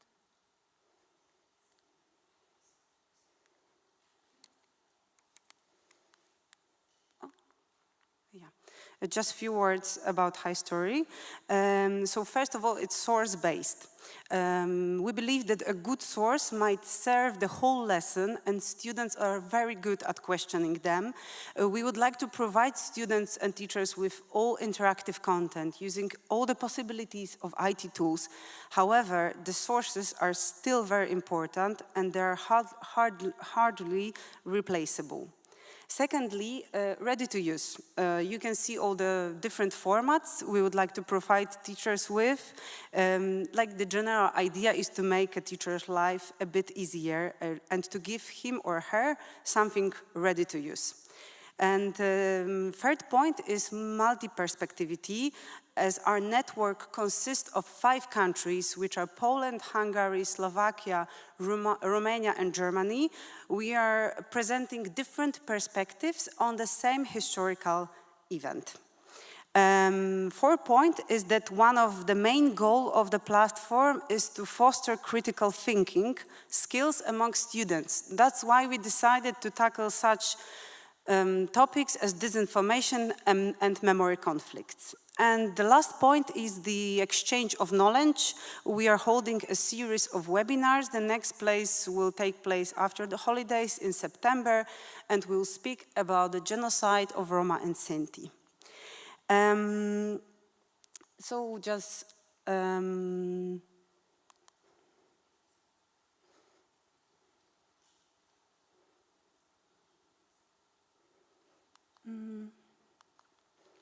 So without further ado, I would like to show you the platform itself, just, you know, to let you to read it through it. There's a main page, and there's a heart of the platform, resources for teachers. You can get to the resources directly from the main page. We spend a lot of time of choosing the right photos, and most of them they're on public domain, so we just can use them within the classroom, read about them. And then there's a section of news and events, the presentation of new platform, which is going just right now. And here you can find information about the webinars and our events. Then there is a section of recommended lessons. There are just only 3 lessons we've picked for a given month because they're, for some reasons, important for us during our ongoing work. And there is a teacher's voice part. I'll just leave you with the quote for a second.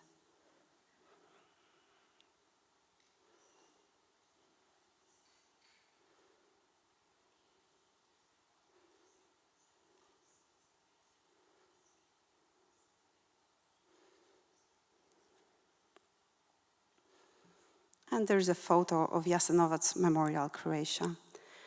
And as I said, the heart of the platform, resources for teachers part, where you just can, first of all, choose your language between German,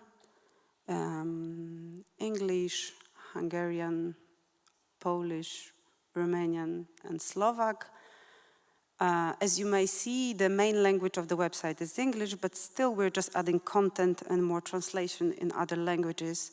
And then you have got a timeline, so lessons group within categories, and then 3 categories, not chronological, but rather thematical. And then I'm just scrolling down to see the content available and the lessons.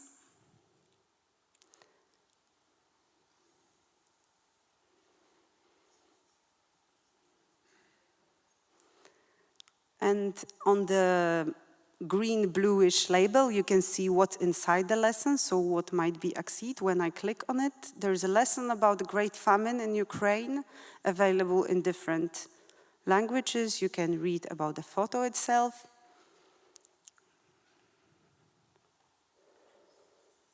Read a short introduction, and download the teaching resources. For example, presentation on different memory places dedicated to Holodomor worldwide. There is an essay and there is a lesson plan. The Holodomor is an example of disinformation because it is the Holodomor, it's an example of a long-standing disinformation.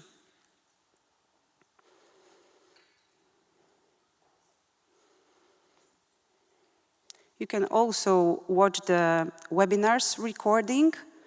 During this webinar, a teacher and an expert from the Holodomor Museum from Kiev was talking about how to remember the Holodomor. And then teachers can browse through gallery and download photos and then use them during a lesson.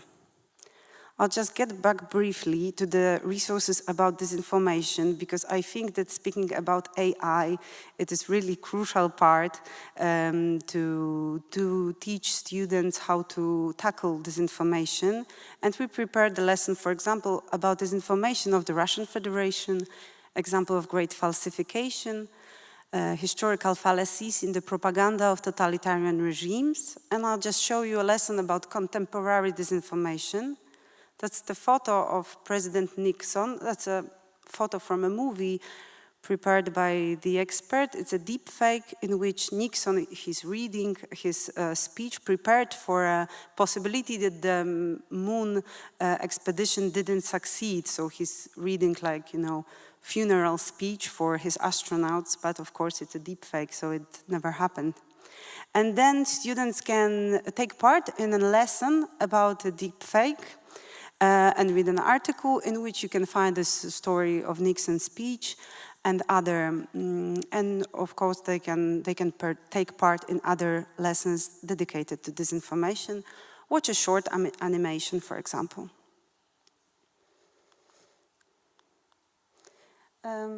So just to underline that our teaching resources has been prepared with teachers because we wanted to involve them, to check with them whether stuff we prepared is comprehensible for them and might be a use.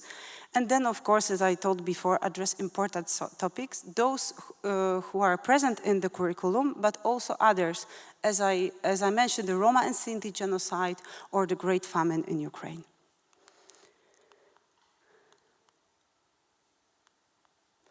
And you can see the address of our website, which is hi-storylessons.eu, and the QR code. And we're just inviting you to write us. It's everyone in the Turbo presentation said we just kindly invite you to cooperate, to give your input for the platform. Yeah. And that's it. And I'm really looking forward for the great discussion about history education, which will happen now. Thank you.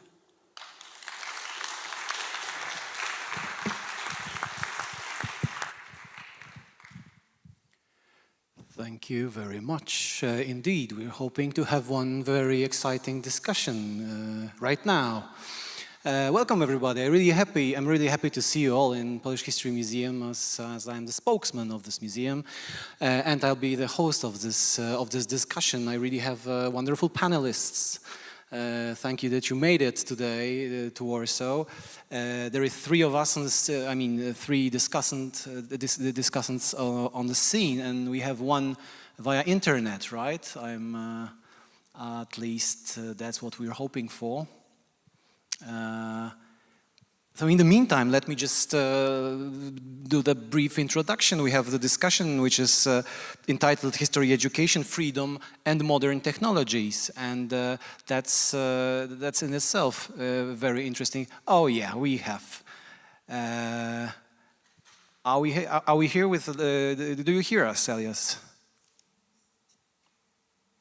Elias, do you hear us? Oh, we can't quite hear you, I think. Or can you hear me? Can we hear you? Yeah, I can hear you. Okay, that's fine. So, small pause. Let me then start with the introductory remarks with the introduction of our guests.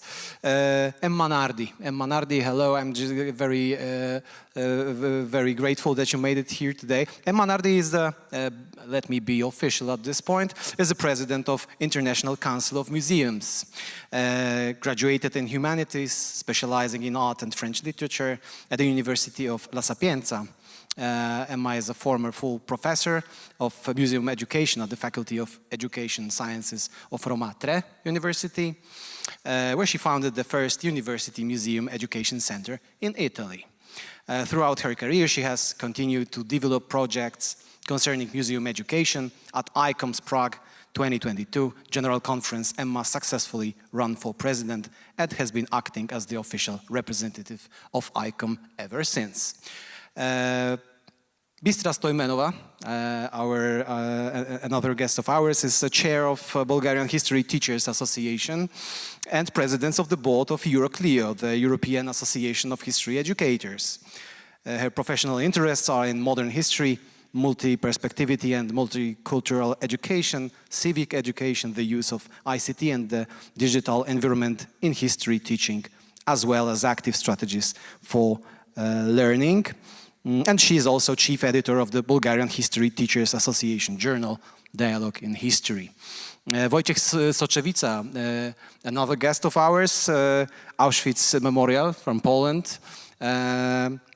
He's a graduate of the Institute of International Relations at University of Warsaw and the Diplomatic Academy of the Ministry of Foreign Affairs. He currently lectures at SWPS University of Warsaw. And he has worked as the Ministry of Foreign Affairs and later in the office of the Prime Minister's Plenipotentiary for International Dialogue.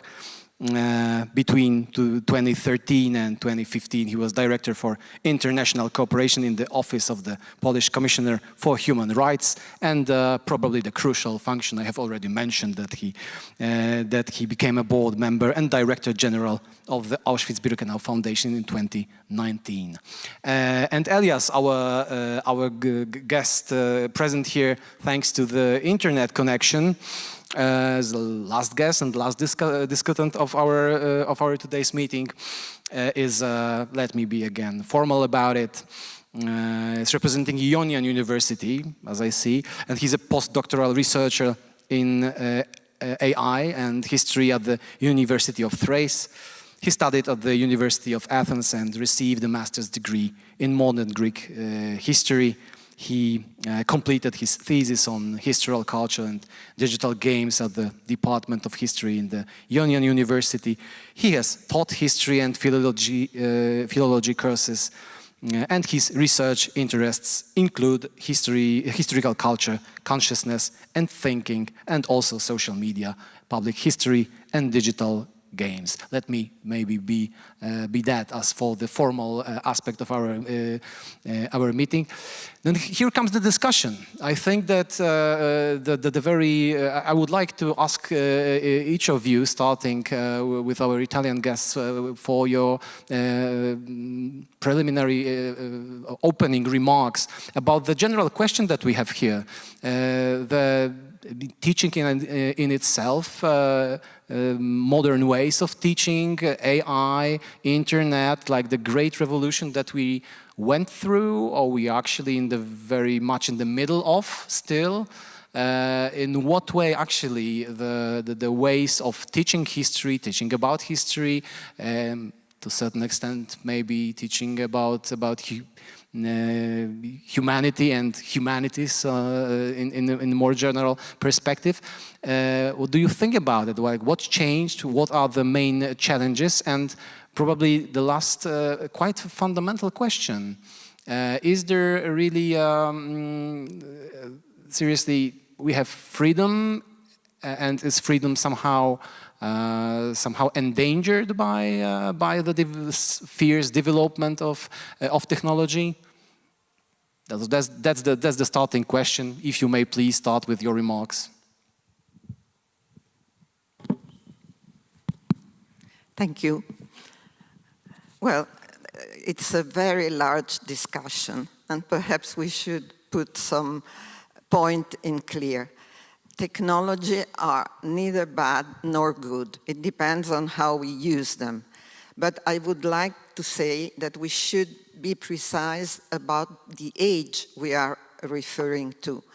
Because, just to give a practical example, in the Silicon Valley, where all the tycoons of the new technologies live and work, schools don't use technological tools until the children are 16-year-old.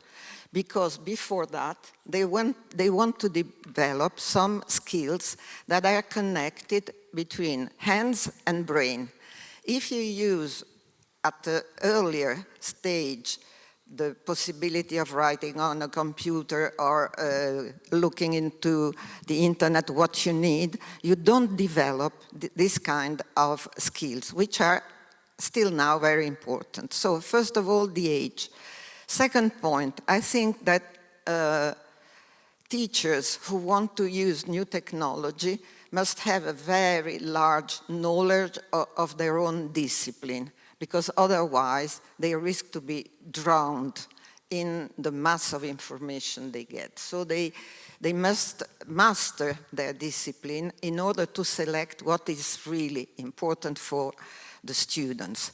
And also, the third point I want to make is that they need to have an assessment system just to know what the students have learned from that and improve their activity little by little through assessment. These are my main point to open the discussion, and I want to leave the floor to... Please, Bistra. Yeah, thank you. Thank you. I'm glad that I must start with this, how to say, a really framework of discussion. I will propose you my personal story about me and technologies. I realized that more than 20 years ago, when I started as a teacher, I was very enthusiastic about using technologies at classroom. If you remember, it was in the beginning of 2000, 2001, appeared this expression about digital immigrants and digital natives. So I was, how to say, something between, because I learned to write before to use the mouse, for example, instead of my students, who were more, how to say, natives with devices. But I realized that they are okay with technology, but they are really dumb when they have to search about information, how to use this information. So probably from this period, when we have, I mean, the beginning of digital era, because we are living in digital era, and it's probably the most serious innovation, probably after the printing press. If you are, want to put in historical scale in some way. So the problem is not how, but on which way, because all technologies, they are not target, they are a tool. And if you have a real good master of your discipline, of your methodological preparation, you're sure how to use on every level all those technology, there is nothing to be afraid in your classroom. I mean, I'm speaking from the part of the teachers. The problem is that for the beginners, I mean the teachers who are beginners, they need help. So I changed my personal story. After that, I became a teacher trainer, and I realized that teachers are needed really a serious help to be aware of their skills to deal with every kind of application or tools. We start to speak about Web 1.0, Web 2.0. Now we are on the 3.0.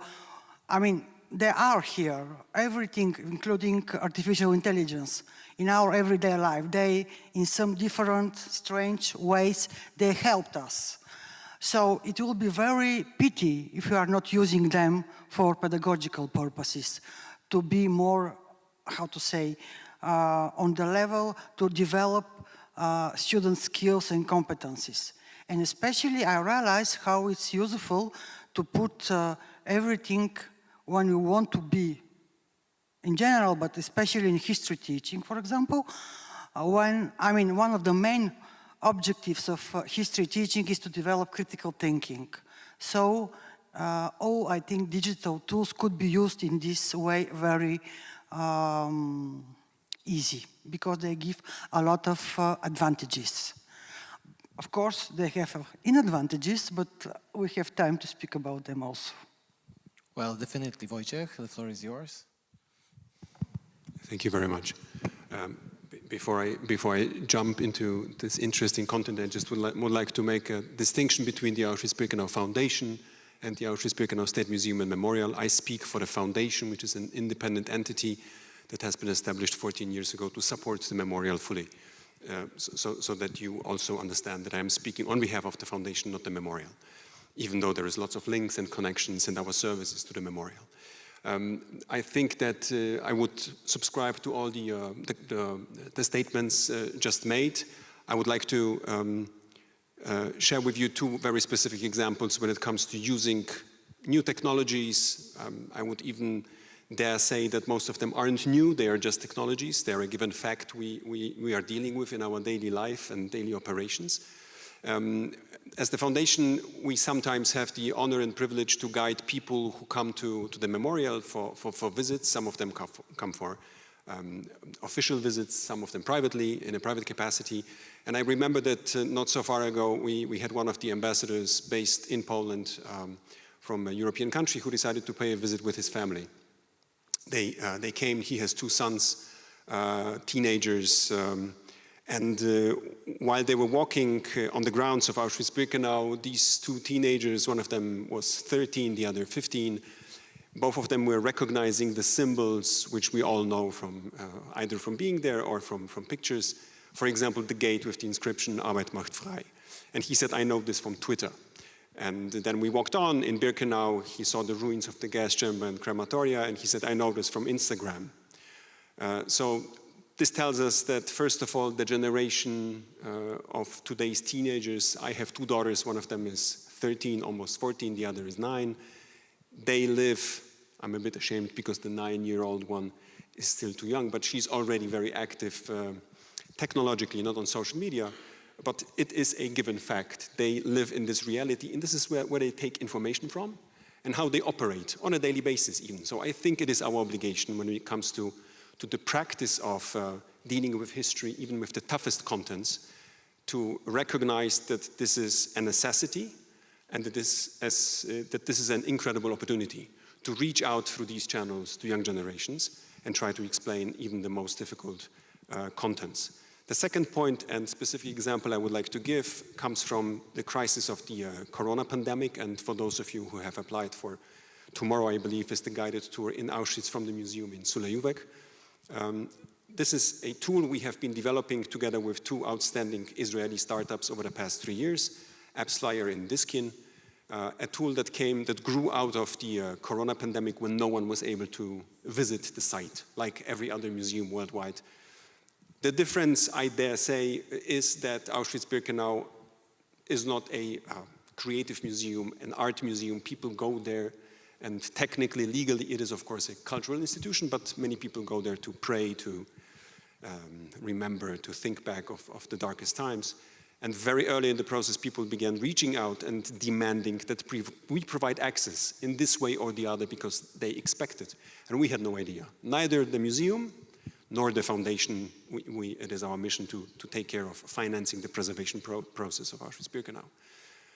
But we were lucky because we had these partnerships, and we were contacted with those outstanding companies. And we started working on a tool, a new technological tool, which now is available and operational, and it allows everyone in the world to visit Auschwitz-Birkenau in a live fashion. So what you are able to do now is to connect with a guide, to arrange a guided tour, which is 1 hour 45, and you would meet over this screen, for example, a guide who's on site, and they would guide you for almost 2 hours in an interactive live fashion. You can ask questions, you can discuss, you get lots of authentic documentation, testimonies of survivors, and so on and so on.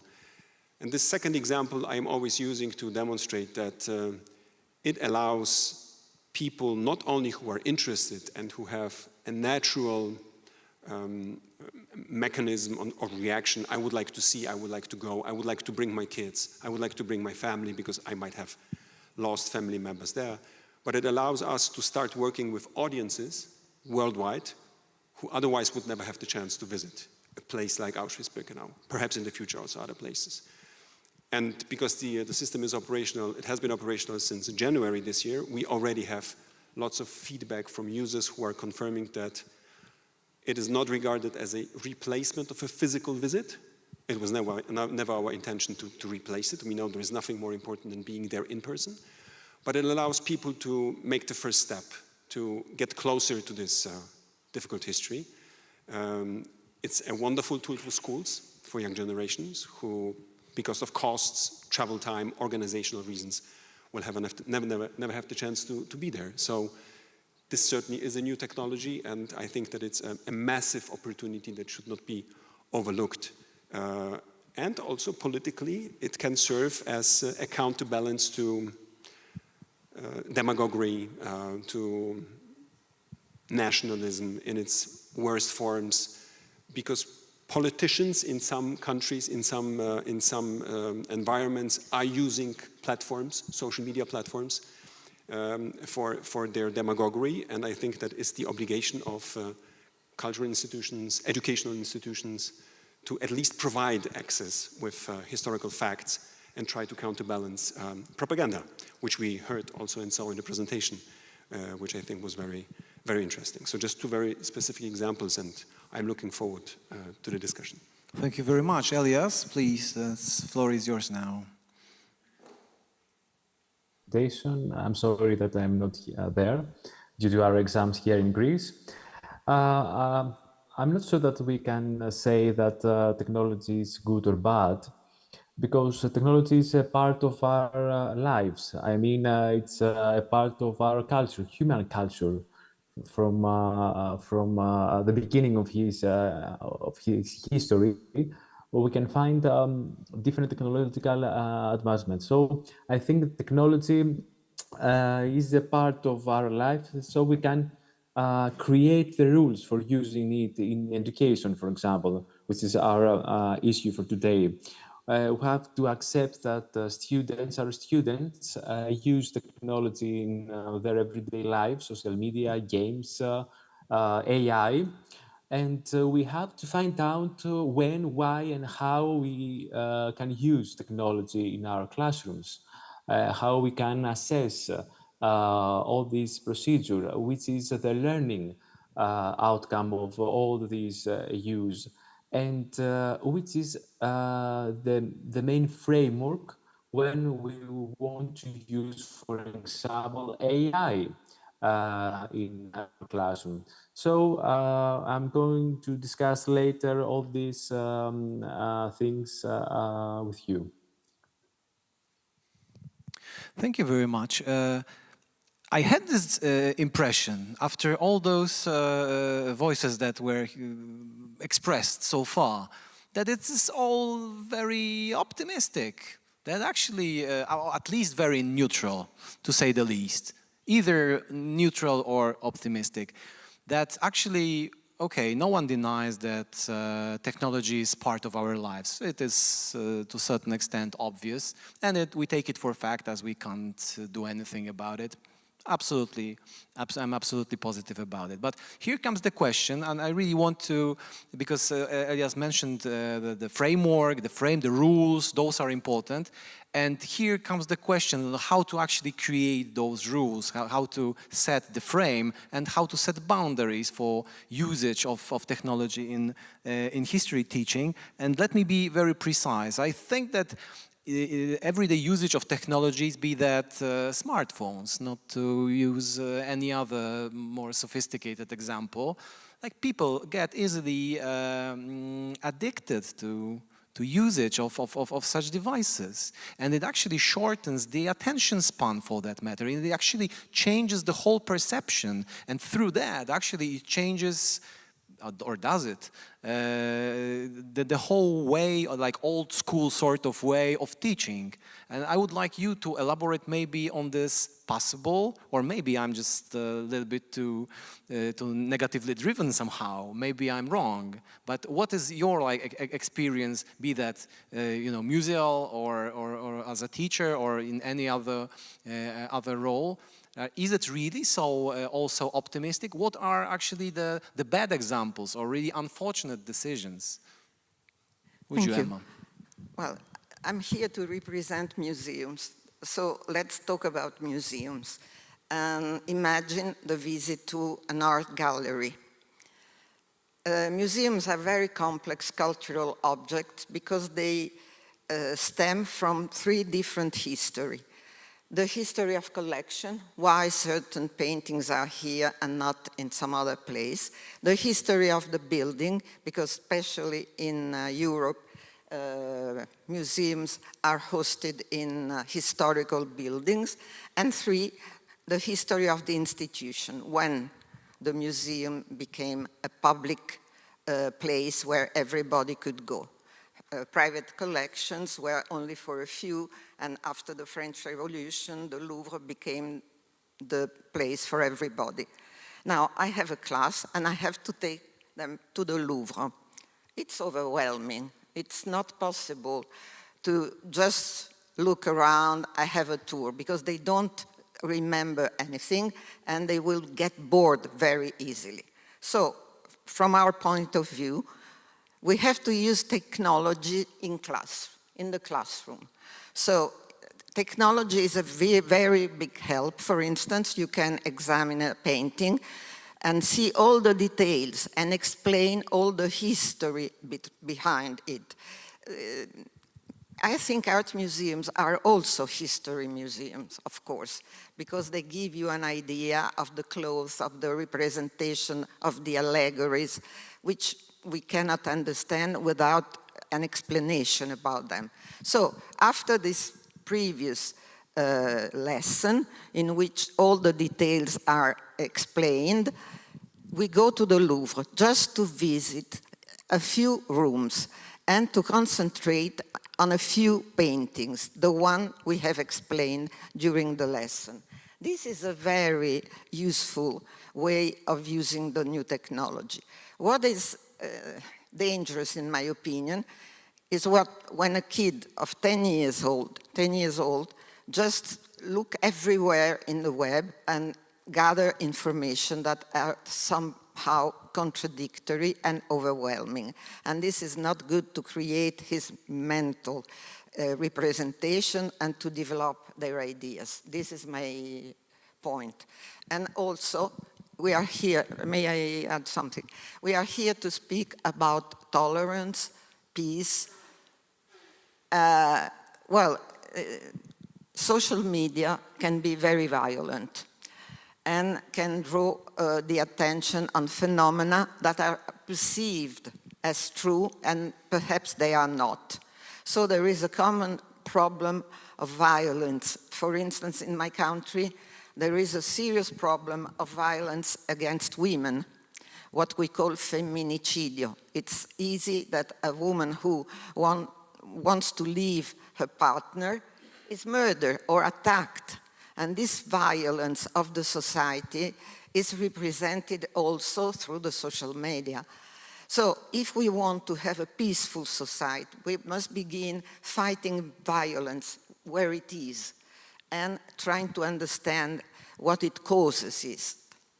So once again, there are pros and cons, but we have to be aware of the cons to use the pros in a very satisfactory way.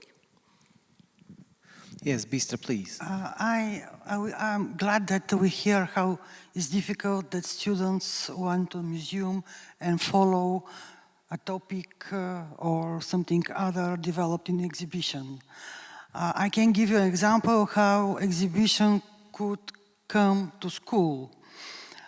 If you remember, 2020 was not only the first pandemic year, but also the summer of 20. I mean, a very huge, large movement against controversial historical heritage. How we are dealing with this heritage. I mean, it was not only in the United States, but also in Europe. So after that, appear that we have a lot of controversial past. And one of the ways, if you want to build an inclusive society, is to decide how to approach all these controversial memories, stories of different groups making this society. And Euroclio developed several projects which are based on multi-perspectivity, of course, to make it interesting pedagogical approach for teachers. And one of them was to build your own, for example, the topic immigration. By the way, one of the very hot topic in the last 10 or even more years, not only in Europe, but in the world. So you have a lot of sources. They are digital sources, because a lot of museum collections, art gallery, national libraries, they are online. They have a lot of sources, I mean images, because this is important when you want to make exhibition. So, to make the long story short, in this, the idea is to, for the class divided in groups, to build their own exhibition of this topic, choosing, making a selection of a huge amount of images, visual sources, and make the conception of exhibition, how they will make in different halls, which script they will use, which kind of explanation they will give to different rooms or different images. And in fact, they have to build not only how to think as historian, but also like a person from museum, curator, for example. So it's interesting from different points of view how they could build their story based in their classroom about museum, about exhibition. And I think it's good because very often we underestimated students that they are not capable of thinking or dealing with more abstract things, I mean in education in general. In this case, in fact, students could be capable to develop not only skills, but also competencies which are more important not only for history teaching, but for their life after school, for example. So it's one example of this. I think we could, I mean, we have a feedback from teachers using this kind of approach, and they was quite positive about this dealing with exhibition at school. Yeah, so Wojciech, please, I would like you to take the floor. I just have this feeling that we also mentioned Facebook sort of media, and this is like one element, like social media on the whole, and the emotions in there, and like this more of like technical way of using technology. So those are actually two quite apart, right? From at least so far that we have. Yeah, so we'll go back to it. So please, Wojciech, the floor is yours. There's so many interesting issues that tackle our daily work, and I would like to give you specific examples because I am more the practitioner. Social media, you mentioned Facebook, which for dinosaurs is something new. A couple of years ago, I remember when there was this discussion if Auschwitz-Birkenau should have an own Facebook account. Being a conservative place, a place whose mission it is to preserve the authenticity, because that's what people come to see, to experience. It wasn't very obvious, right? Facebook, Auschwitz, it doesn't go along. Now, the memorial, the wonderful press office, they take care of over 2 million followers right now. There is, in the record year 2019, right before the pandemic, there were 2.3 million physical visitors who come to experience this place. And of course, social media is one of the channels through which the mission of the memorial should be transported. And I believe that whenever, this is my personal view, that whenever we have issues or events that can be regarded as controversial. A couple of years ago, some of you might remember, during a heat wave in Poland, the museum administration decided to use sprinklers outside the territory of the memorial in front of the entrance. And immediately there was an outrage in the media worldwide. How come that the Auschwitz Memorial is putting in front of the entrance showers, right? The association showers, gas chambers, Auschwitz is very close. I think, although the consequences are very difficult for the press team because they have to deal with responding and reacting to these issues, and there is many of them, I think that the educational component is the most important one. And every such controversial issue is a very good opportunity to reach out to the global audience, and Auschwitz-Birkenau is regarded as the symbol of the crimes of World War II, in particular the Shoah being UNESCO World Heritage Site and the only former concentration extermination camp regarded as a World Heritage Site from World War II. I have absolutely no doubt that these examples are very good ones which allow exactly that, to educate and to talk about which role museums have to play today, and this role is changing, I think. It is also changing, from our perspective, Auschwitz-Birkenau and other former concentration extermination sites, because the generation of witnesses is passing away. Next January, it will be the 80th anniversary of the liberation of Auschwitz-Birkenau. Most likely the last big anniversary of an active role of survivors. Most of them are in their 90s. And that will mean that the education about the crimes of World War II will change in nature, right? They will not longer be able to enter into school classes and meet with young people and share their experience and act as a warning voice, right? We have seen, we have witnessed, this has led to something that has begun as discrimination, has led to the chimneys of Auschwitz-Birkenau, and we are warning you because there are signs nowadays that could be interpreted as the first steps toward something similar. So I believe that the nature of museums is changing, and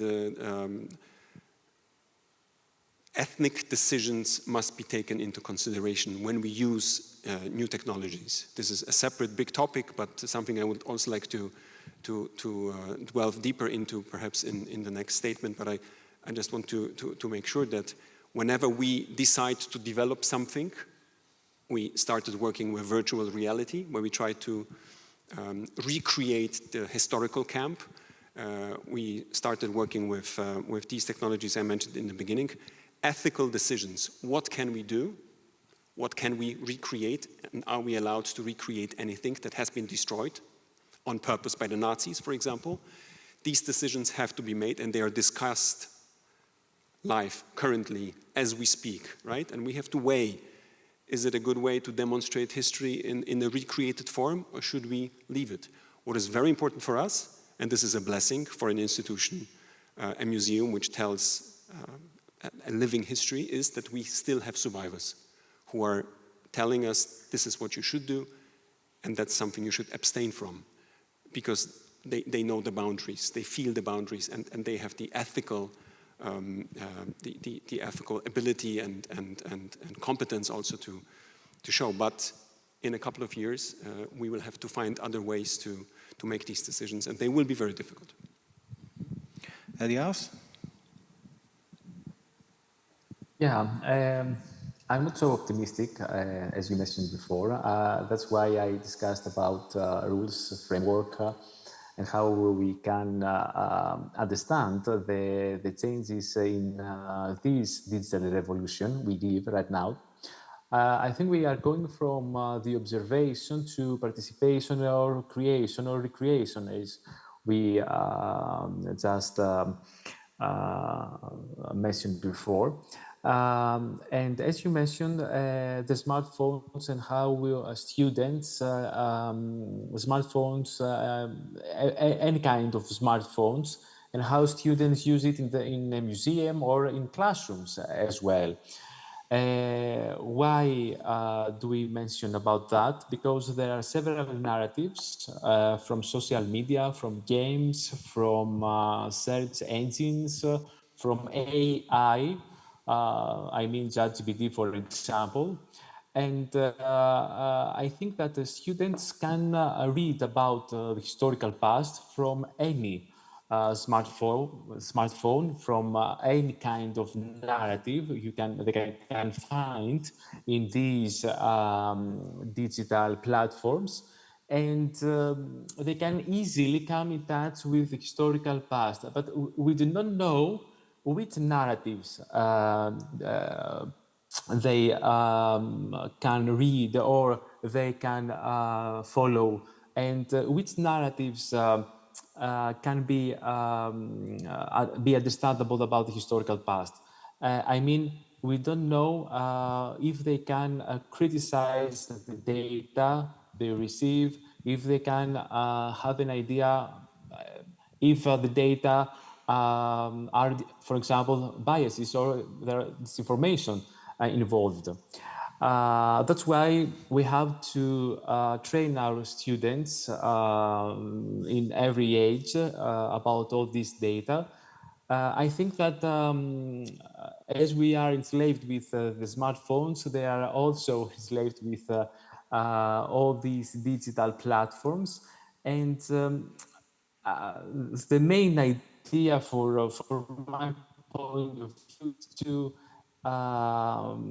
to use them in classrooms and museums as well, in order to make more easy for them to understand the new narratives, and we can use all these narratives in order to be trained perfectly about the historical past. Mm-hmm. Thank you very much. Yeah, absolutely, Something please. About the narratives. I mean, the narratives is something, one, but if you work in your classroom with primary sources, which are in the base, I mean, to form the narratives. I mean, before the digital age, there were a different kind of sources. Primary, secondary, you could contrast, compare, and make conclusion that they are contradictory or they could additional information giving. I mean, developing all this line of teaching in the digital tools could be easier because you make a narrative that you want to give to your students and to make them reflect and to make their critical thinking compare with different sources. In some way, I mean, in some way, it could be even not biased. It could be not chronological correct, for example. I mean, it's possible to have this kind of dealing with chat RGR. I mean, it could be like this because, I mean, nobody's, everybody could make some mistakes. So even when you have a more, how to say, more evident gaps or slips of something that you're not proper to your historical thinking, I mean, it could be turned and to be used in the classroom with students to develop their skills. So in some way, if I have to generalize, even some negative aspects of all digital tools could be used to develop critical thinking of students. Because they have to be aware that things are not one-to-one. They have to read, to reflect, think as a historian in some way. I think this is also important. Yeah, I think actually it's crucial, and those voices and this round were insanely interesting, because I found it striking that we mentioned museums. Well, we are in the museum, but let's see, what is a museum? Museum in itself is a structure of a history telling, to a certain extent, we may say. There are like a bunch of definitions of what the museum actually is. But what is so important about the museum, it actually creates, be that a story or actually shows an artifact, which is like a given something. And there are certain limits. There is no democracy that we can say this or that. No, it's a given. Whereas the social media and the internet, the broadly understood internet, is democratic in not necessarily the nicest way, if you know what I'm trying to say. It actually, well, the example for me is, you know, the AI pictures generated that are actually blatantly fake. Be that because of this or that, because of the fact that they are just generated on the ground, on the, like, using the great numbers. Well, here it comes. We have on one hand we have museum, which is not really a very democratic institution in a sense, and this, like, more than democratic, actually anarchic to a certain extent, internet, and I can see that there is well, it's a very fierce division between the two. Because, and the last thing I wanted to just state, because what, for example, Wojciech mentioned, that those tools, the technological tools, are not made in this intention to just be. You really through them want to enhance people to visit the actual place. And it actually shows me the fact that actually we are coming back, at least to a certain extent, to this sort of conservative way of showing the people. You mentioned that we have survivors, as we still believe this is the strongest message that could be sent. So sorry if I didn't want to be no. like a participant of the discussion, but I really tried to structure the.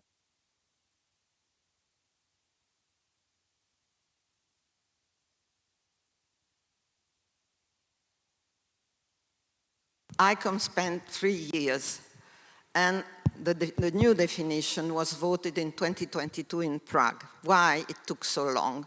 Because there were two main interpretations of museum.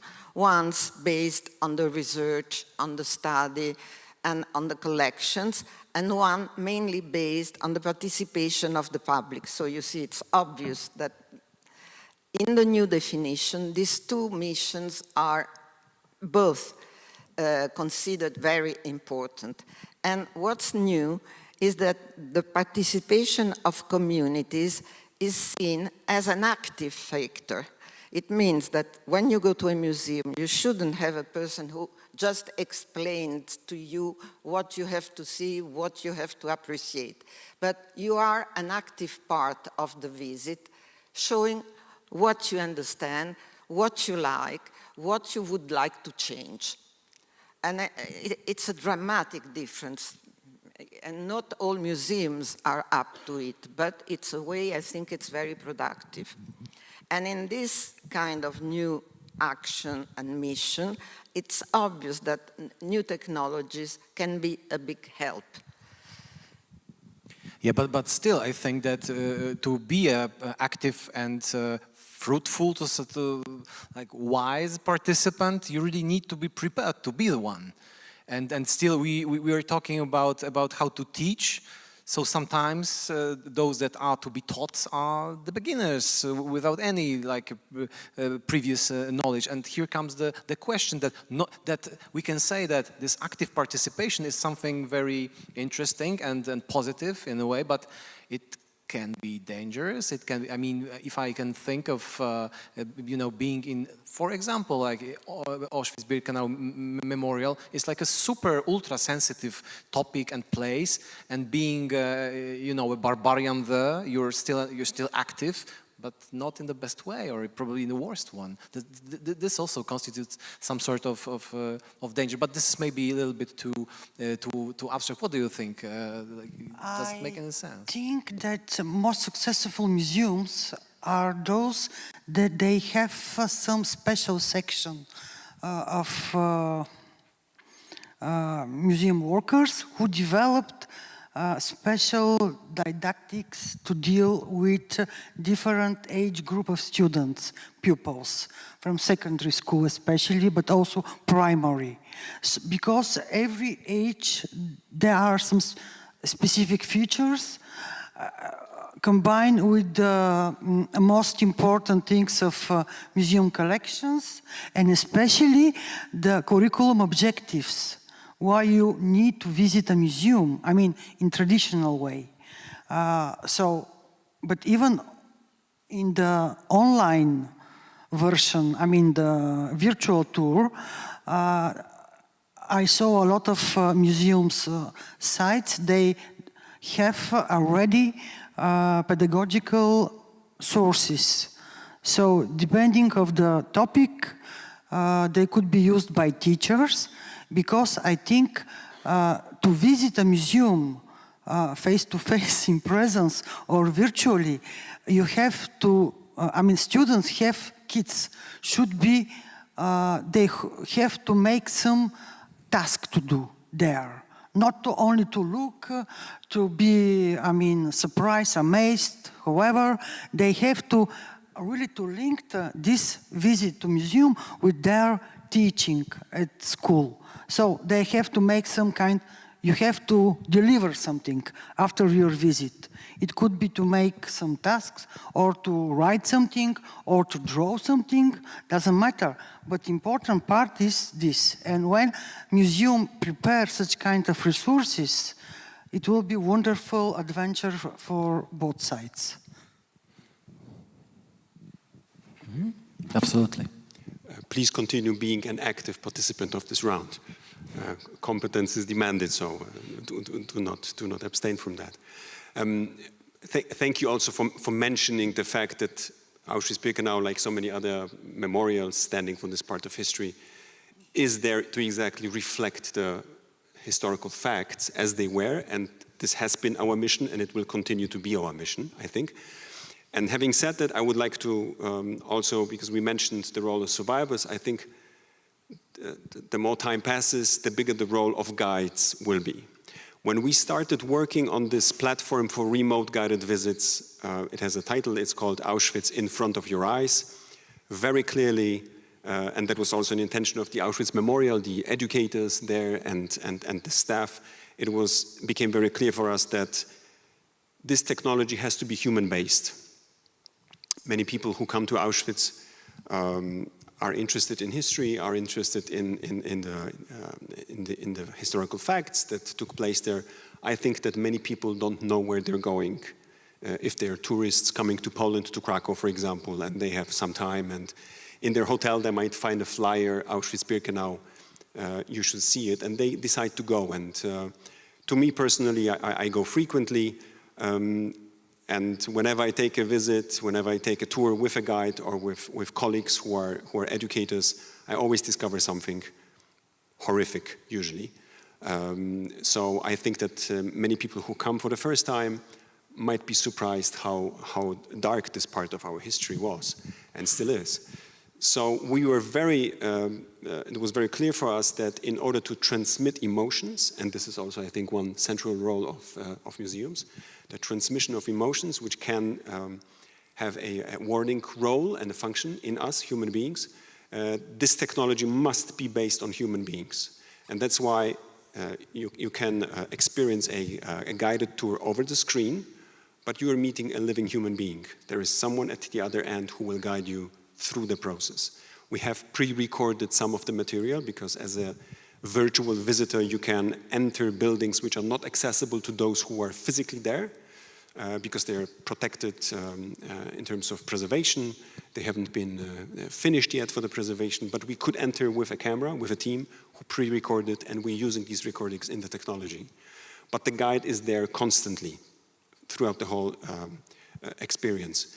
And this is necessary because those guides, 350 of them who are guiding in 20 languages right now at Auschwitz, they are the ones who will carry on the message, and they are the ones who will carry on this incredible mission of telling and telling the story over and over again.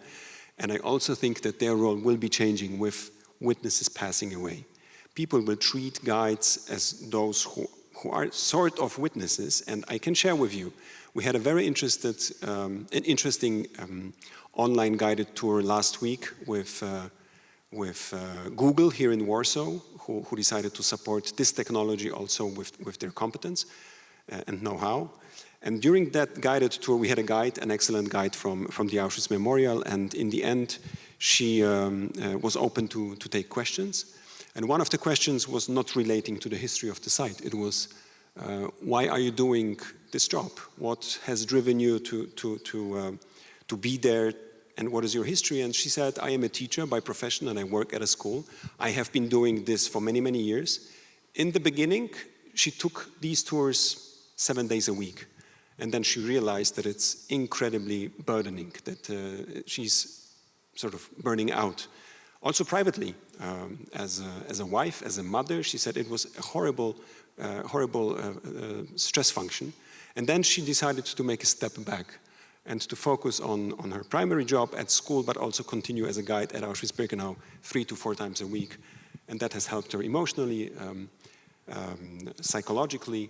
But the important thing is that people are more and more entering into this psychological sphere of what it means today to us, and to guides in this case, to be there, to speak about this history. And I think that one of the reasons is because people like us would like to understand what is the meaning of history for us nowadays. I mean, this has happened over 80 years ago. It was horrible, but there were other horrible things in human history.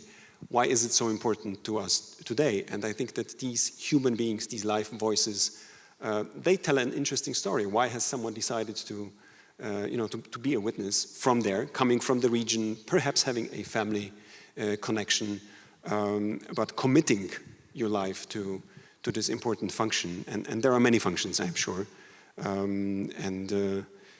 Also these are very often ethical decisions, right? Try to make, it sounds very general, but many of these people are very committed, and they have this conviction that they are doing, and this is not related to Auschwitz-Birkenau, I am sure that they're doing something that can really change the thinking of us as visitors of museums, which is a critical point, I think. Yeah, let me please pick up this line, and well, now it will be Elias' turn to give his voice. But just a small question beforehand is, because I know that Elias, you are an expert, if I may say, in gamification and in using games in the teaching process. I think that games and gamification in its entirety is the huge generator of emotions. And here comes the emotions, like the game as we can think of it this or that way, and those ethical decisions. And there is certain discrepancy, I think, in between the two, or there is not. Elias, if you may refer to the voices already. Yeah, my involvement in museums are based on games, as you mentioned before, not only in the museums, but in classrooms as well, and in a physical environment, such as escape rooms in museums, or digital escape rooms, or digital games, which have already created for the Greek Revolution, for example. Yeah, I think that the participation, the experience, and the meaning of empathy are the three main characteristics of games if the creator are based on a pedagogical way in order to be students integrated in these kind of narratives.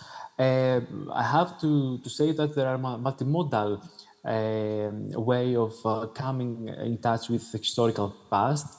And I think that students or people in general, when they feel that they play with a historical period, they feel that they have to totally understand the micro and the micro history of the period, the personal history, and the historical contents of the game. If not, the game is not successful, and the user, the player, I think that they cannot understand the meaning. That's my point of view for the game. It's not an easy issue. It's very complex.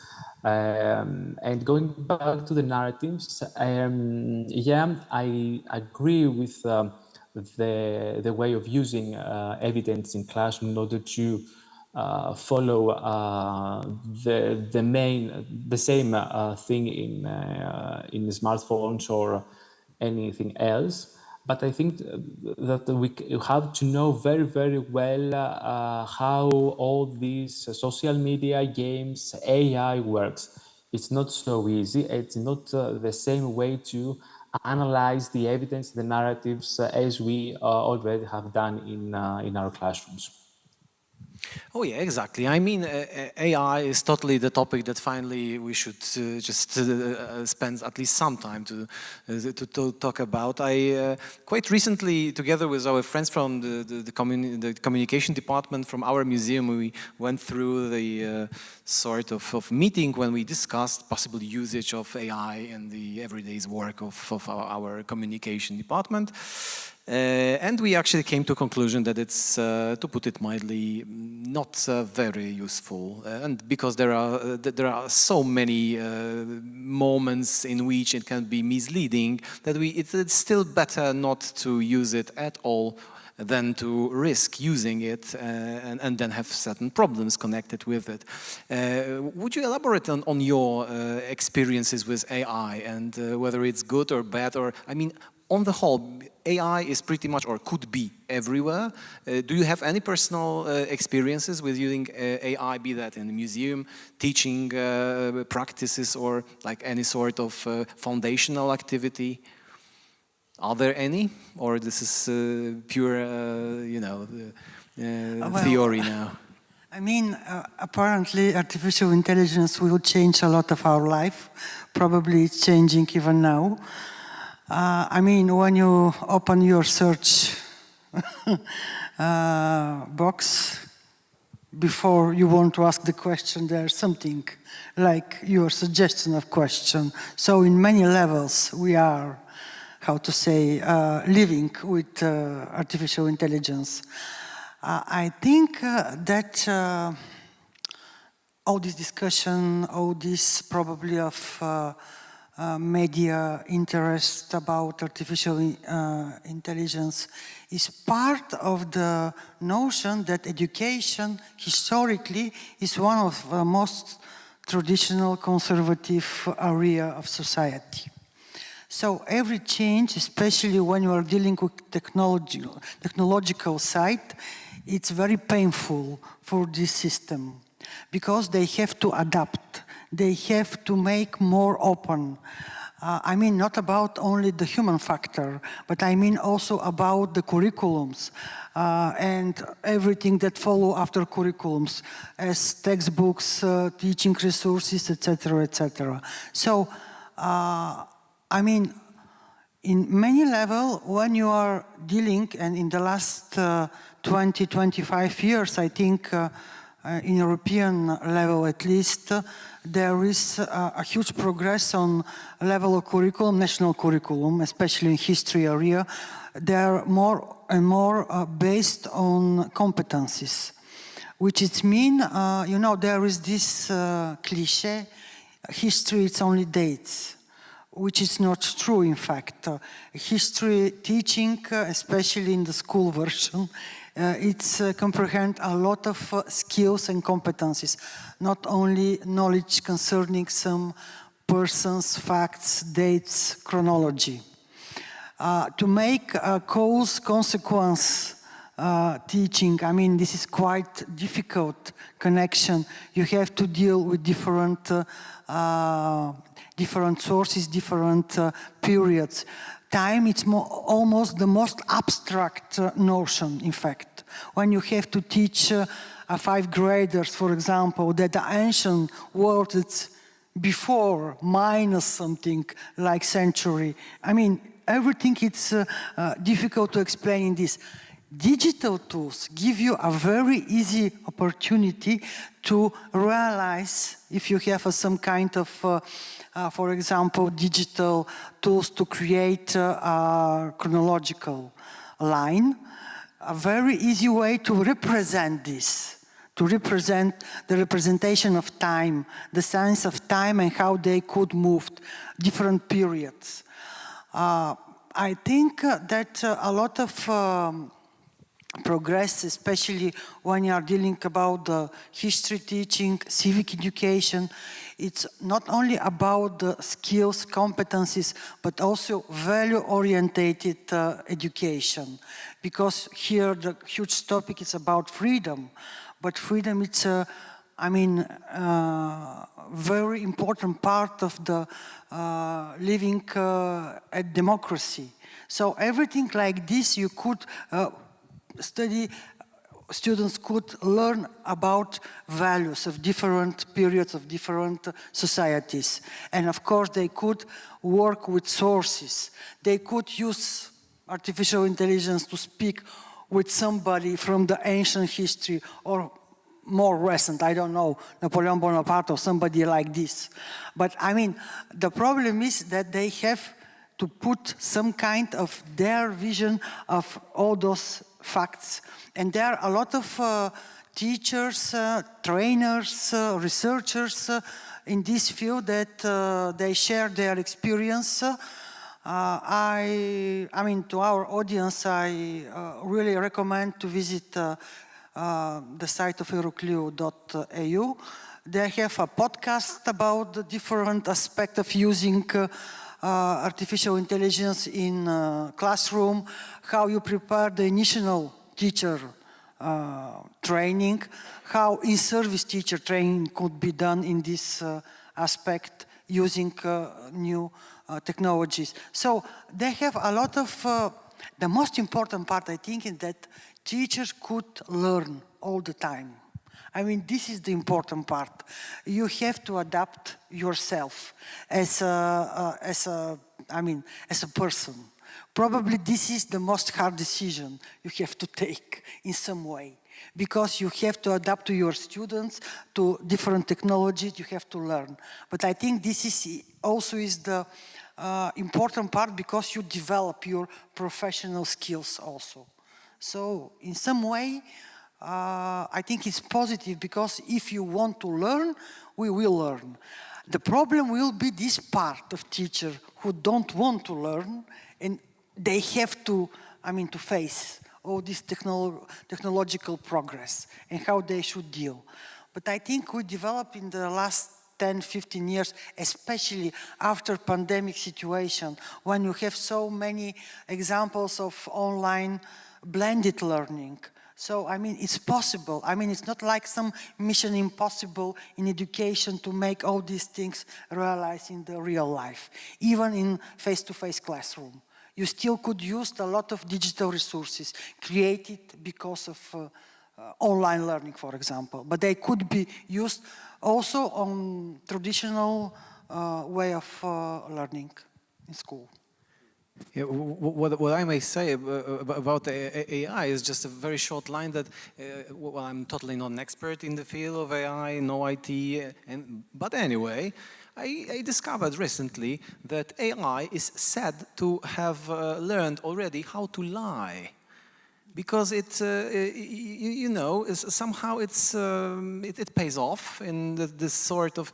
And actually, I was struck by the fact that actually AI is no longer something neutral, but something. Well, I'm not trying that is necessarily something bad, because human beings also tend to lie here and there from time to time.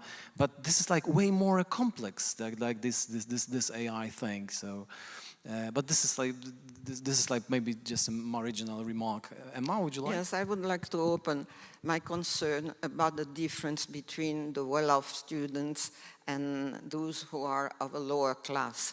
I think that, for instance, artificial intelligence can be used by the upper classes students because they have somebody behind them explaining. But in the other case, it can be just confusing because of the time problem that our colleague was raising, and also because they don't have who can explain to them what they find. I use artificial intelligence, and I was looking for respect, and I had a string of texts dealing with respect, from Plato to Seneca and so on. So, I mean, it's confusing if you don't have somebody to explain to you what it is. And my concern is very big, because I see that the gap between well-educated people and less educated people is becoming wider, which is a real threat to democracy. And we go back to the idea of freedom. Yes, I think it really is essential. The accessibility of the technologies. It's not necessarily only about AI, but it's more a broader feeling. I can think that let's say dealing with Auschwitz-Birkenau as a symbol, as a tool for teaching, is if I can think of all the institutions, probably the most complex, because you have the actual facts, survivors, the gravity of the story told, and the challenges of the modern era, be that AI, but democracy on the whole. Like there are so many important fields, and are there some that you tend to just say, okay, it's too much for us, and we are not doing it? Because when I think of technology and what it helps with, sometimes it helps you handle with more problems, like you can easier, or maybe not. Like, does it make any sense, like the thinking of technology in that way? It makes perfect sense. I think it's good that you mentioned that AI discovered how to lie, and that we human beings also know how to lie, because I think that when we take another example of autonomous cars, recently I read that there is a study when an autonomous car without a human being behind the wheel crashes, there is outcry, and we're all afraid the technology is not ready. But whenever, on a daily basis, a human being crashes a car, we just wave it off, wipe it off, and say, accept it as something normal. So perhaps in some areas, new technologies are more reliable than human beings already. But I think that at this stage, we're not willing to accept that, and it certainly needs to be controlled. In our sphere of activity, there is some very strong boundaries where there is a strong tension. You used the phrase discrepancy. I think there is a strong tension between what we would like to do and to use and to test also, and those things where we are not ready to make the step yet. To give you a very specific example, I mentioned virtual reality. Some time ago, we decided to recreate Birkenau from 1944, when the camp was at its biggest scope, in virtual reality, so that people in the future in goggles will be able to enter into the camp as it was back then, not in order to feel in the shoes of prisoners, that is a no-go, for example, but as visitors from today who have the opportunity to see how the camp looked like. The idea was never to recreate silhouettes or prisoners, physical prisoners, or guards, or barking dogs, and so on and so on. And this is the boundary between, I think, historical recreation and gaming. Although I think it is a fluent one, and it will be moving in the future. But this is something we never trespassed, and where we know that we don't want to even give people the impression that they can sort of feel how it was, right? That's something we don't want to do, and we wouldn't want people to feel like how it was during the operation of the camp. However, I think it has a very important educational value to open new dimensions and provide scholars, researchers, conservators with the opportunity to see how the camp actually operated, if we are able to recreate it very, very precisely. And this is why the scientific section at the Auschwitz Memorial was involved in this process, and they really checked every barrack that was recreated, every guard tower, if it was that size, if it had these dimensions, and so on and so on. This program has not been launched yet. It's not fully ready, but it's a very interesting experience which shows these tensions. Another example with virtual reality is that we decided probably not to let people in once the technology will be ready and everything will be recreated, including gas chamber and crematoria. Most of you probably know that all of the 4 gas chamber and crematoria in Birkenau had been blown up by the Nazis. Today, what we can see are only the ruins of those crematoria. They are evidence of the crimes. In the virtual reality technology, we are able to recreate how they looked, the dimensions, the size, the function. We can recreate the passage from the ramp towards those gas chamber and crematoria, and give people a better understanding of the process of the mass killing of 1,100,000 people on site. However, most likely, we will never allow people to go into those buildings. That's somehow an ethical decision, right? We don't want people to see how it was inside, because that would be an effort to try to ease curiosity, maybe. So I'm not 100% sure, and I'm always very open at admitting that there is lots of questions, and we don't have all the answers ready. Many things are changing, and new technology is imposing on us a thinking process and a decision-making process.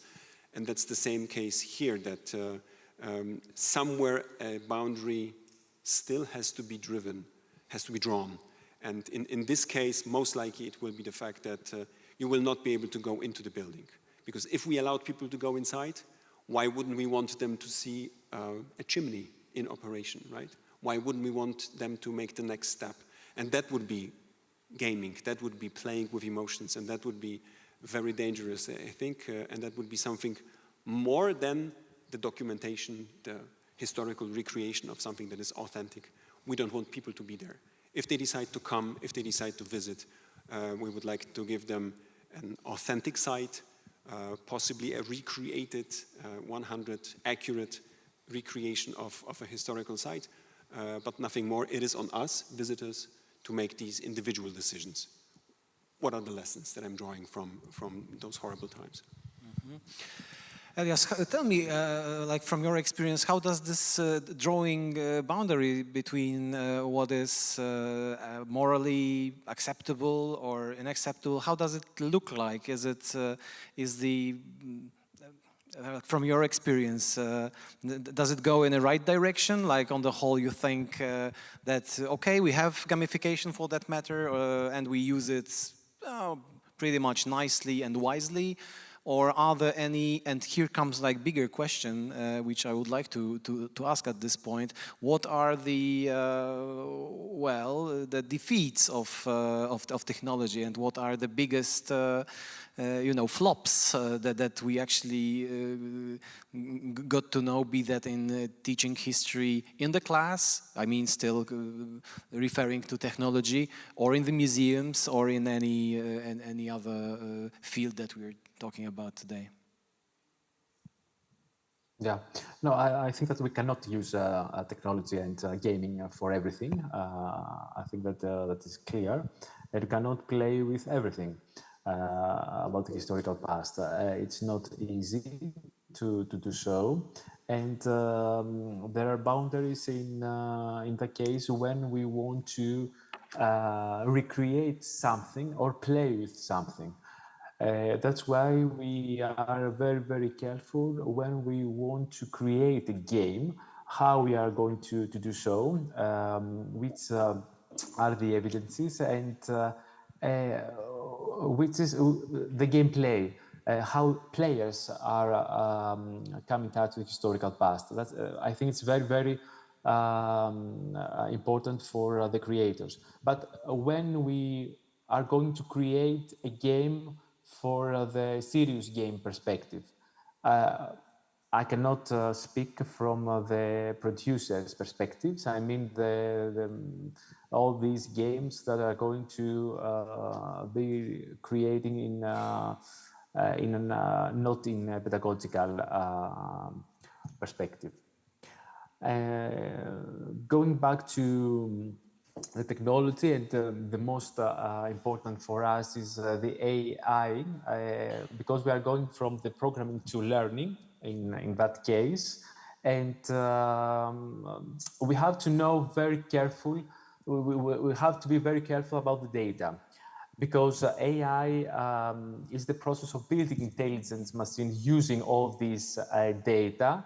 I mean, all the past data, that's the main case of these systems. Learn from past learning and experiences and perform human-like tasks. That means that they have to learn from the previous data, that's the meaning of the supervised learning, or creating a new meaning, that's the meaning of unsupervised learning, and learning from the examples, from the past examples that humans have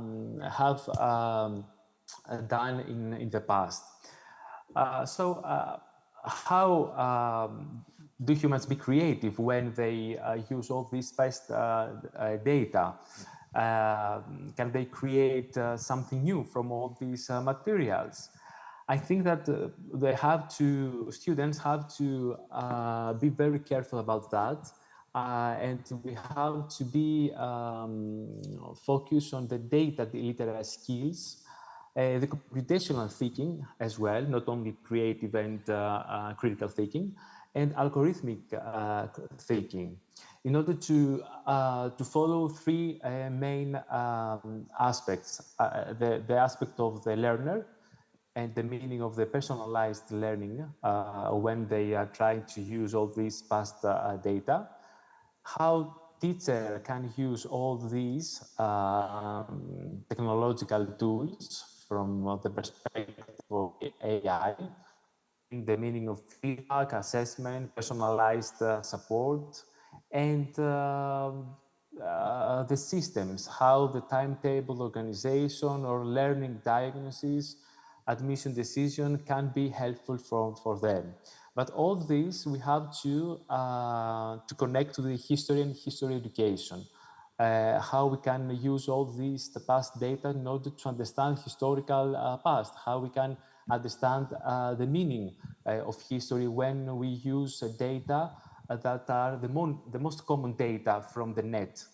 When the search engines use only the data that some humans have created and they have involved already in the net. I think that this is the ethical dimension, and there are several problems when we want to create a new text, or students create their own text using only this data. Thank you very much. I think it's really the stuff. I completely agree with the colleague that really gamification, there is some limits, especially serious games, who require really a lot of potential and resources to be developed with educational purposes, in fact. But I think all this that we discuss There are a lot of true things, but there is one thing which is very important for education, and this is evaluation, assessment. In many aspects, it's difficult to evaluate or to assess things that are the topic of our discussion today. So, I mean, there is really limits by the educational system, because you need to progress, but in the end you have to evaluate, to assess.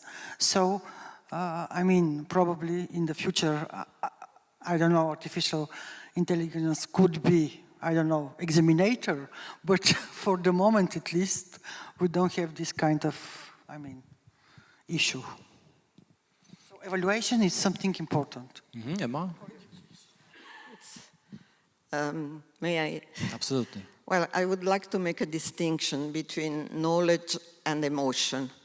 So let's take the tragic history of the Jewish Holocaust. We can find a variety of sources on the internet. We can study statistics, we can study history, all what you want. But if you want to get an emotion, you need a lively participation. And I would like to quote the Children's Museum in Jerusalem. It's an underground museum in which you enter a tunnel, you know it. And it's completely dark except for the sparkling lights of candles. So you are in the dark, and the voice repeats again and again the name of all the children that were killed during the Holocaust.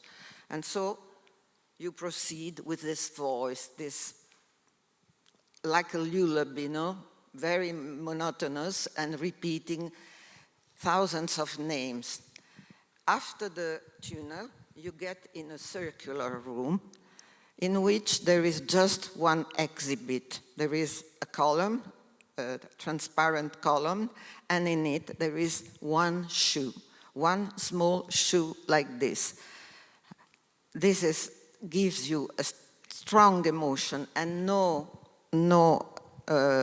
electronic media could give that. But of course, in order to understand the tragedy behind this small shoe, you need to know all what's behind, of course, and here is knowledge. So I think that this is totally the crucial thing, like Wojciech is to refer. Just to add to brief remarks, I fully agree with this statement, and I would like to say that this is exactly the idea of the new exhibition that is being prepared at Auschwitz-Birkenau, which is going to be probably even more conservative than the current one. There is an absolute need for reducing additional impulses, additional emotions. If you have such a rich collection, to use a term from museums, authentic remains from the victims from Auschwitz-Birkenau. We have, for example, 100,000 shoes. Most of you have seen it probably in the exhibit. We have 8,000 children's shoes. And if you allow people to enter into this history, explain through a human being, through a human guide, what the history behind these items was and is, and then you demonstrate them, this triggers an emotion, and this triggers an understanding, hopefully, in us. So I fully agree that working with items as traditionalist as they are is very good for triggering emotions and hopefully understanding. On the other side, I wanted to say that AI, which I didn't refer to, is it's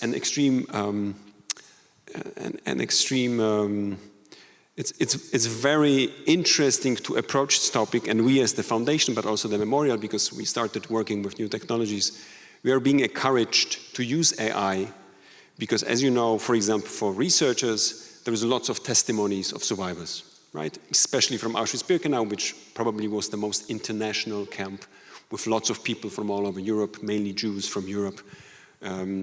Some of them who survived went back to their countries, became members of their societies, and started writing, and that's why we have so many testimonies in so many languages. But scholars or people who are interested in history, they can't possibly read in all the languages. And AI is a very interesting temptation to use the technology to translate, perhaps not into all languages, but let's say to translate into one language or maybe 2 or 3 languages. And this is a very interesting offer, I think, to have the opportunity to get access to testimonies on the basis of AI. And these technologies are getting better and better. They have to be proofread, of course. But I think that this is a very interesting direction and something that we would like to look into to make it the history and the lessons from even more universally accessible. Not only for us here in our part of the world or Europe, but also more globally. Auschwitz-Birkenau is a place which is visited by lots of people from Korea, from Japan. More people are coming from that part of Asia, which is very interesting. And it's not so easy to make the contents of the museum accessible to them. So AI is one of the tools that I have no doubt will be used in the future also to a larger extent.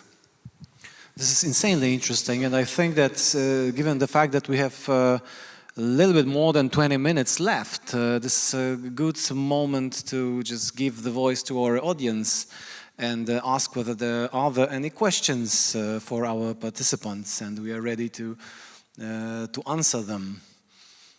Because I mean, otherwise I'll have some more questions up. This is out of the question. Are there any? Is this anyone in the audience that want to join the discussion? So yeah, please bring it on. Yeah, I have like two aspects just to jump in. First of all, it's like it touches democracy and AI. So in the sense that what's computing speed that is increasing right now, it's not only about computing speed, but also AI is something with speed of processing data and intertwining data. But democracy, I talk about democracy on 2 aspects as well. First of them, it's what is written in internet today and who has and why is there, and how many unknown histories are not there, sources there. So this is one aspect, and I'm talking about the world, not about Europe and internet. And so we have huge gaps in this sense by one side, and by the other side, yeah,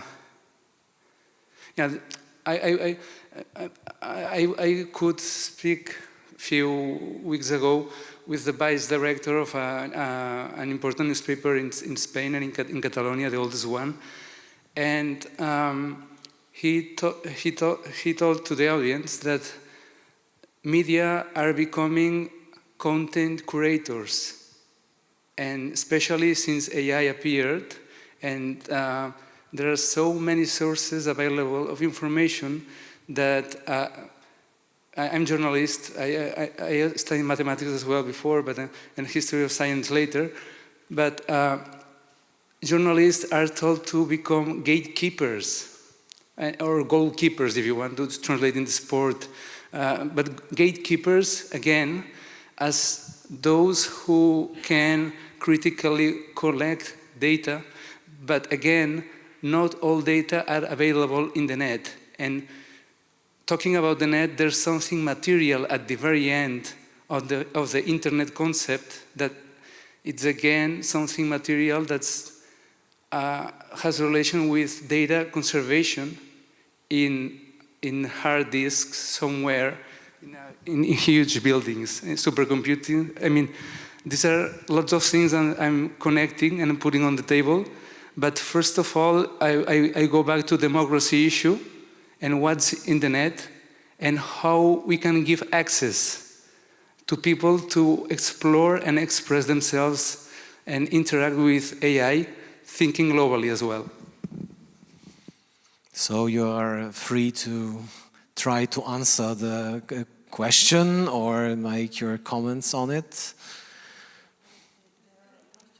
I think that we will now try to answer briefly this question. if you want, I can answer to this question. Yes, absolutely. Yes, please. I think it's very, very difficult to do so, because when we're going to when the AI try to find out the results for an issue, for example, the Greek Revolution, the result is about the most repeating data that the net can find. That's the meaning of, very simple, the meaning of the AI. So if I want to present my story for my family or anything, it's very, very difficult to find it out. That's why the meaning of democracy is a subject that we have to discuss more carefully in another maybe panel. Any other of our discussants want to? We cannot do it for our side. No, when we talk about democracy, we should consider that we talk about Western world, because don't forget that half humanity doesn't have even electricity. And so, what's the problem of democracy? To help them, to let them develop as they wish? I don't know, of course, but it's a problem that we have to keep in mind. I may add, last year's survey made by Open Society Foundation Barometer amongst 30 countries, not only from the Western world, but all around the world, including Africa, Asia, but also Europe. There was a very interesting results. I mean, democracy still deliver. I mean, more than 72% of respondents there prefer to live under democracy than other regime. What is interesting, the younger respondent, the age group of 18-35, they are more or less for democracy, about 57%. At the same time, the older generation, up 55, they're almost 80% for democracy. In some way, this desire of the very hard-hand authoritarian type of style, it could be really attractive to younger. I mean, 18 years, it means they are from this century born. So in some way, this is the important task of education, to contradict and to make it, because not freedom is everything usual. I mean, there was society, there was period without freedom, only like, you know, like a dream. So not to have again this dream, it's better to make a good thing in education field at least. The way economical rights are leading quite huge before political rights, which is confirm your suggestion about rich and poor countries in some way.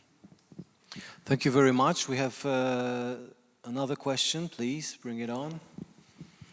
Thank you for a very interesting and very thought-provoking panel. I would like to challenge the panelists a little bit, because I feel that there was this juxtaposition where, on the one hand, we had the wonderful, great museum in which people entered with no knowledge and exited with perfect knowledge about the history, and we just have to get them to the museum. And on the other hand, we have the horrible social media and horrible internet, which will just give people too many choices, too many options, and they will just be conflicted and confused at the end of the day. But we all do know that the sense-making in the museum, even as however traditional exhibits there are, is an active process. So people in the museum do make sense and choose what to believe and what to not believe and what to go for and not go for. So I was just wondering, because also in the face of the great evil of AI, we are also in forgetting that museums have also, let's say 5 years ago, went through quite a lot of self-critical analysis, saying museums have not been perfect.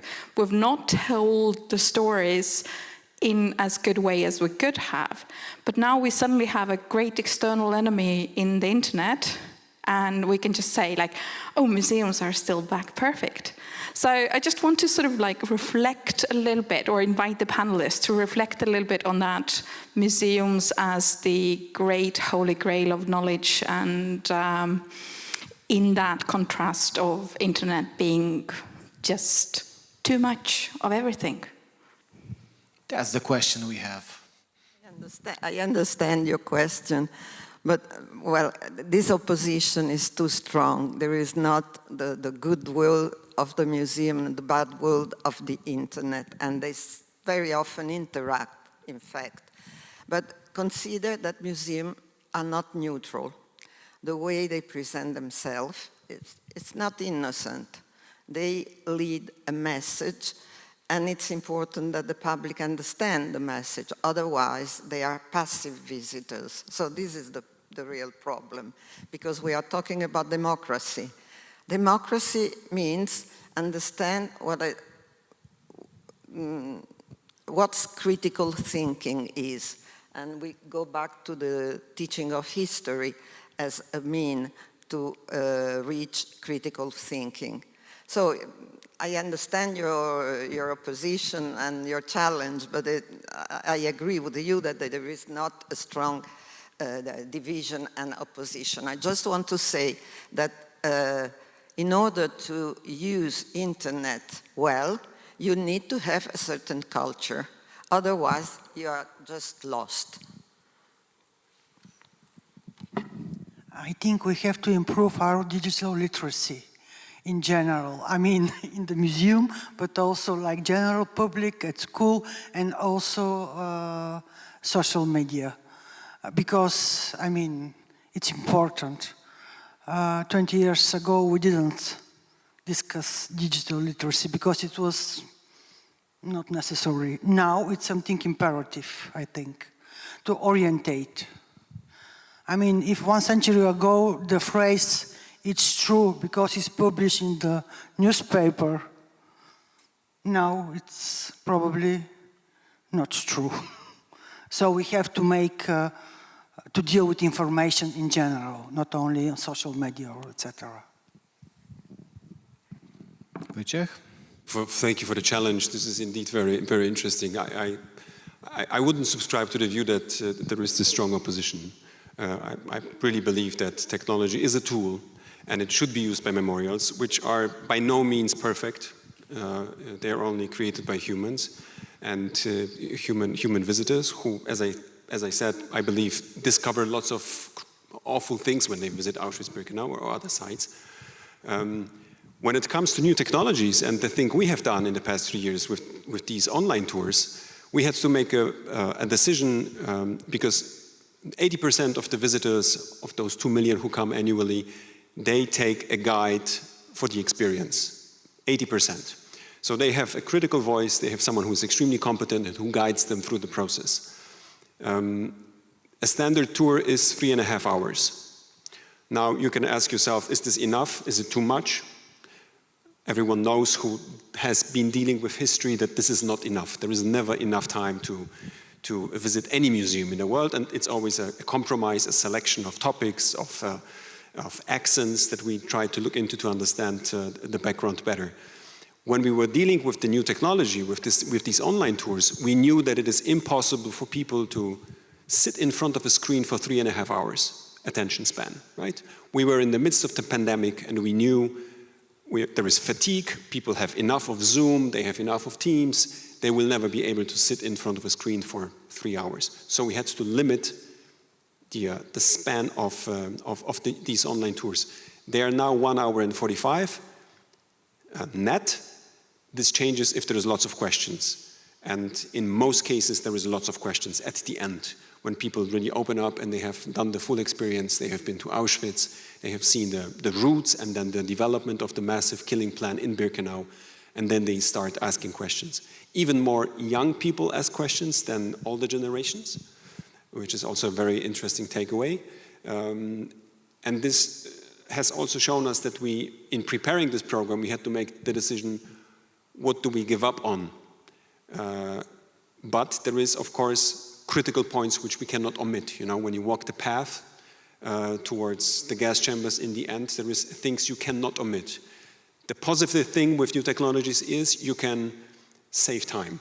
You can travel with a drone from spot A to spot B, and you don't have to walk. Everyone who has been in Birkenau knows that from the entrance gate to the end, it takes you 30 minutes walking. With a drone that has pre-recorded footage, you can save time and you can transport viewers within 30 seconds, using that time to tell the story. So I really would emphasize that new technologies, social media, Facebook, whatever we call them, but also AI, they are an incredible tool that needs to be in check, and with the awareness that we are constantly learning, and we don't know the answers to most questions. I think this world is developing so quickly. That's an obvious statement. I'm sorry for that, but we are learning as we speak, and that's I think the interesting counterpoint. Thank you very much. Elias, would you like to contribute to the answer for this question? Yeah, just an idea for my activities with my students. I prefer creating an activity to have a look on the controversial narratives from an exhibit from a museum, a performative video on TikTok, a text on Twitter, text from ChatGPT, and some part of a game, in order to discuss the differences about the narratives, the who, why, and trying to find out the meaning, the message from any narrative, and why there is a difference. There are differences between all these media. Just an idea for an activity and how I use it from different narratives, from text, museum exhibit, performative wave on social media, ChatGPT, and gaming. Thank you very much. Do we have any other questions? Okay, one more. I think that we just have 5 minutes, which is just a perfect shot for... Okay, 2 hands, but just one question, I think. Okay. Get on, please. So do you think AI can be a threat for narratives? I mean, I'm talking about eventually fake news, and how do you prepare yourself to fight against fake news? Okay, and the very last question, last question. Any other, No, I wanted to put my question in a very simple way, because I was inspired by what you told about the distinction between emotions and the knowledge, and about the museum in Jerusalem. And maybe it will look like this in the future, that the internet is a place where you get knowledge, and emotions and museums are a place where you get emotions. So you're just reading, as you thought, you're reading about something on the internet, you're just getting the facts, and then you're just going to the museum and you just got all these objects, all these emotions, and all these places and smells and stuff you cannot get on the internet. So that's just maybe, what do you think about this vision? So, and the answer for this question has to be really concise, as probably each of the participants Yes, you got exactly what I wanted to say. The emotion is what we look at the original and in the real setting of a museum. But in order to have emotions, we also need to have knowledge. Emotion in a cultivated place stems from the knowledge we have. Now, I remember the first time I saw the Parthenon, I cried. Why? Because I had a long history behind me studying it. So it was the place, but it was also what the place represented for me as knowledge. Istra?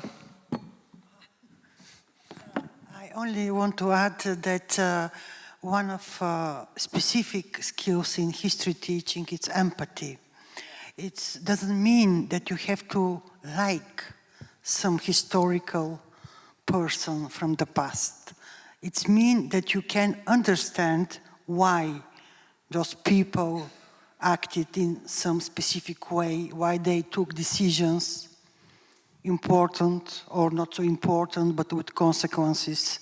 So it's to put on this place of this other person, to understand this person, because usually we transfer our thinking from today to the past, which is not the better way to deal with the past. It's very easy to blame people for many things, which is not, not necessary to be like this. It's better to understand, to make different perspective to all those past events. So empathy, it's really important. It includes emotion, but not only emotion, of course.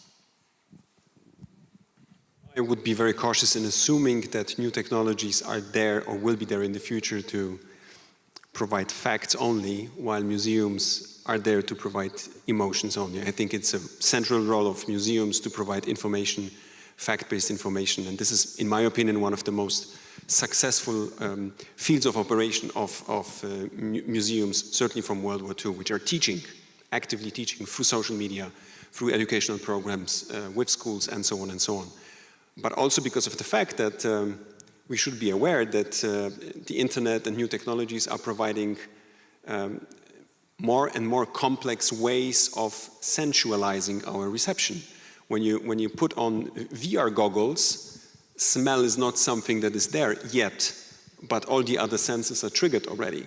So I think it's not a very far distant future that we will be able to experience very emotionally history through new technology. And this is actually something we see already now with, I'm sorry for going back to these virtual tours of Auschwitz, but we are collecting feedback forms from participants, and they are telling us very clearly, especially young people, it is extremely emotional.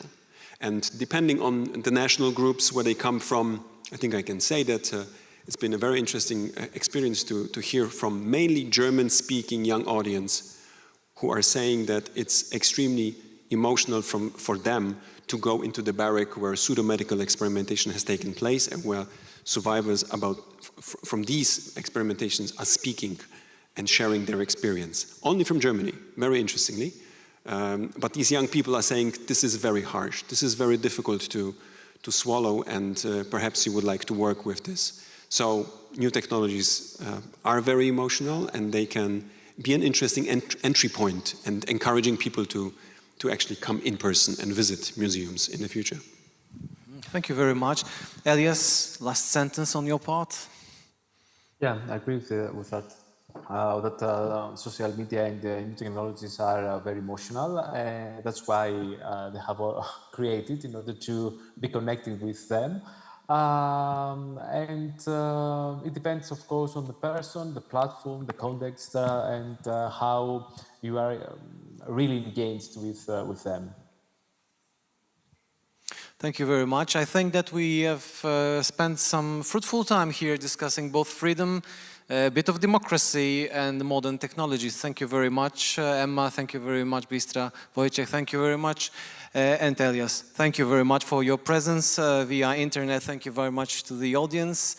And here we are. This is the end of our discussion today. Thank you.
under the current symposium in Warsaw. And so if you still didn't sign for the workshops, you still have an opportunity. If you don't do it, don't worry. I mean, we'll just add you after. Thank you.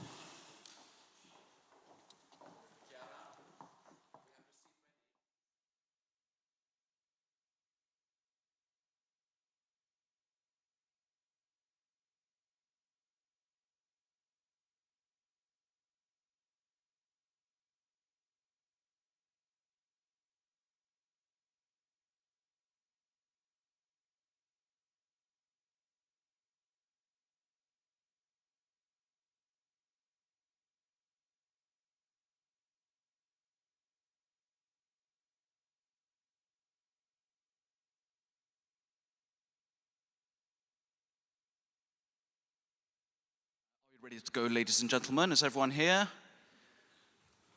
Yeah, should we just get cracking? Yeah? Okay. So I think we're going to start. Let me just check the time. Yep, we're already 7 minutes behind in true conference style. So I would like to introduce myself. My name is John Beecham, and it's a pleasure to be here. I was very kindly invited by ENRS to moderate this panel on museum participation and shaping of museum narratives. As you can see, we have a slight change to the lineup today, but I'll let Chiara introduce herself in just one moment. And exactly, before we get to the panel itself, the format of today's panel will be that each speaker will introduce themselves for about 2 to 3 or even 4 or 5 minutes, depending. And then we shall start the discussion. So first of all, may I introduce Martin Klimza from the Museum of Victims of Communism in Košice in Slovakia. Yeah, is that working? So hello everyone, good afternoon actually. So yeah, my name is Martin Klimza, I'm a representative of the Museum of Victims of Communism in Košice. So first of all, I want to thank the NRS, Mr. Rogulski, for inviting us, because we are a pretty young museum. We only opened in June 2021, but even so, the museum deals with the topic of persecutions during communism, and basically we have 3 exhibitions, permanent exhibitions at the moment. The first one deals with the testimonies of these victims. We also give short overviews of all the different persecutions, the types of persecutions that happened. There we also have our kind of specialty, which is a map of these victims, where we use the database to actually show each village and the number of the persecuted people in every village and city in Slovakia. Then the second exhibition deals with the Library of Samizdat and Exile Literature of Mr. Rudolf Fibi. There we speak about how people fought against the regime in the 70s and 80s, not through weapons or not through warfare, but mostly with pens and typewriters. And then the third exhibition is our newest ones, which is the former interrogation prison of the State Security, which is housed in the State Research Library of Košice. And basically there we talk about what these prisoners who were interrogated by the secret police were doing more or less for over 40 years when it was a prison. Okay, interesting. So certainly a number of narratives which can come out of such a museum. So many thanks for that. Next in line, we have Chiara Nencioni. I'm sorry. And Chiara has very kindly agreed to stand in for Paolo Pezzino. Chiara is is affiliated with the University of Pisa, yes, and is the member of the Ferruccio Parri network, which is a network of 67 institutes of resistance and contemporary history based in Milan. So, explain. Okay. What will you be May I telling have us today? the slide, the PowerPoint presentation? Has it been delivered to our lovely people? Yeah, it's a Paolo Pezzino slide. Are the technicians aware of this? Here we go. Okay. As you can see, I am not Paolo Pezzino. I didn't have the surgery to change my sex during the night, and I'm going to do all my best to talk instead of him. So, next slide, please. I'm talking about the National Museum of Resistance that is under construction in Milan. And there are three promoters. One is the Italian Ministry of Cultures, the Municipality of Milan, and the Ferruccio Parri National Institute. Thanks a lot. That has the scientific support, and Paolo Pezzino is the president of Ferruccio Parri National Institute.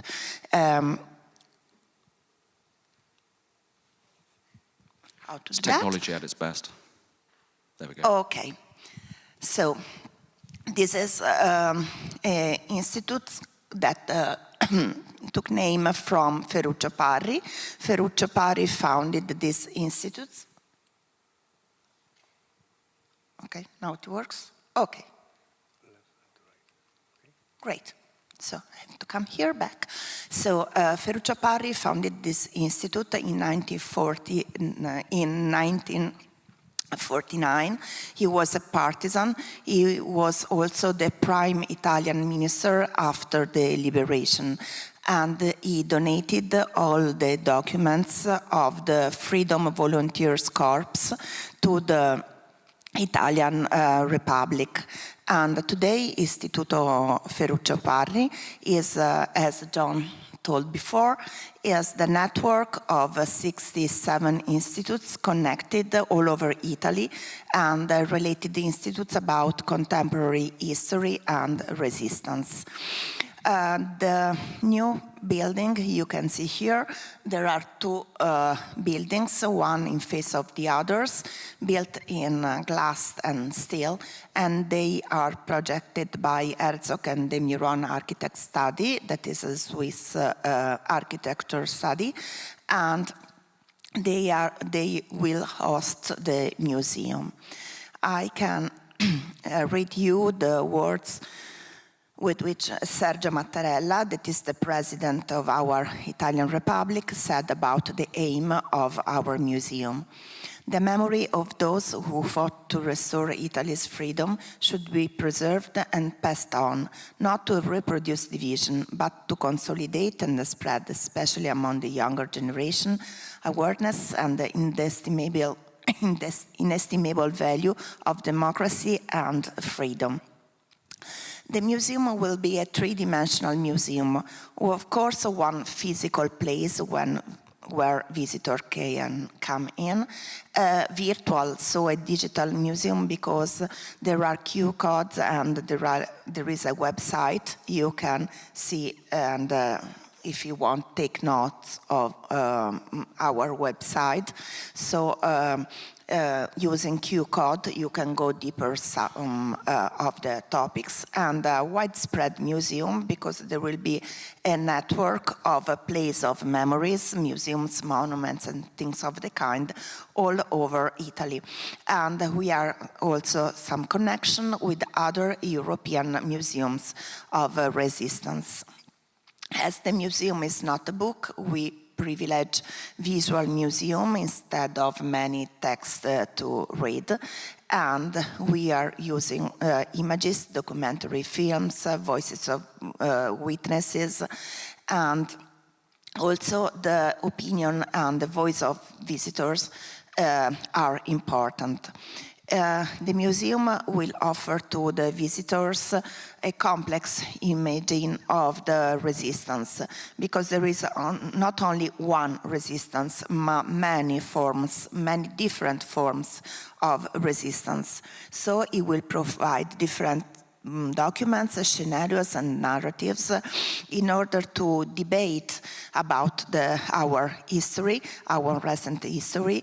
And first of all, we want to create awareness of what citizen is and of the human rights and the democratic values of our republic. As I told before, many people fought in the resistance, not only partisan with weapons, but also normal people that joined the Allied forces or helped people. You can see here these different people that joined what we say civilian resistance. So strikers, for instance, in 1944, all the people that decided to strike against the fascists were internated in concentration camp.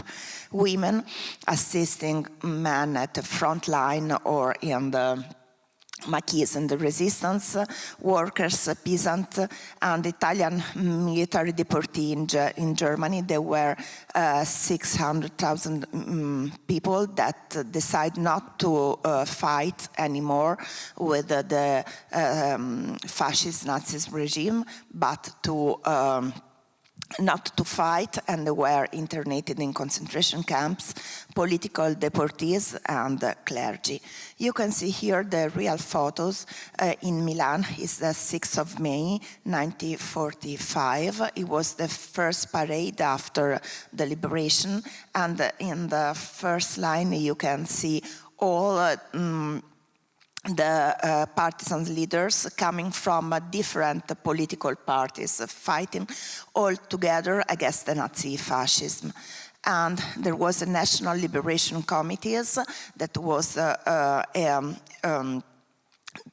kind of national committees working with the Allied to liberate Italy. And you can see here the museum plan, and underground 3 levels. We will host the archives and the library. Then there is the entrance level, 3 levels for permanent exhibition, one of office, and under the room enough space for temporary exhibition.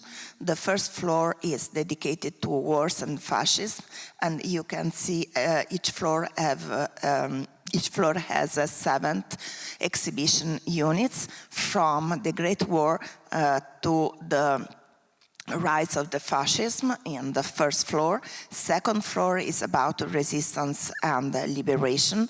So from the 1943 until 1945. You can see here the exhibition units. And the third floor is about the Republic and the Constitution. And the last room is how to remember our resistance and how to face with our past. And each floor has 7 rooms. And the first room of each floor is an immersive room, so without object, without text, just to have a feeling and emotion.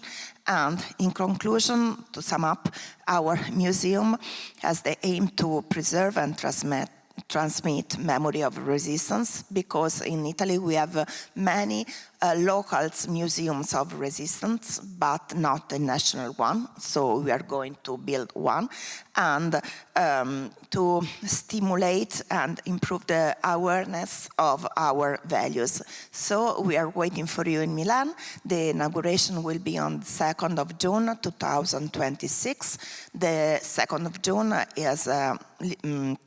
is a holiday in Italy, because in 2026 will be the 80th anniversary of the birth of our republic. So maybe we can host you, and we can host the next symposium in a couple of years in a new building, in the new museum in Milan. Thank you for listening.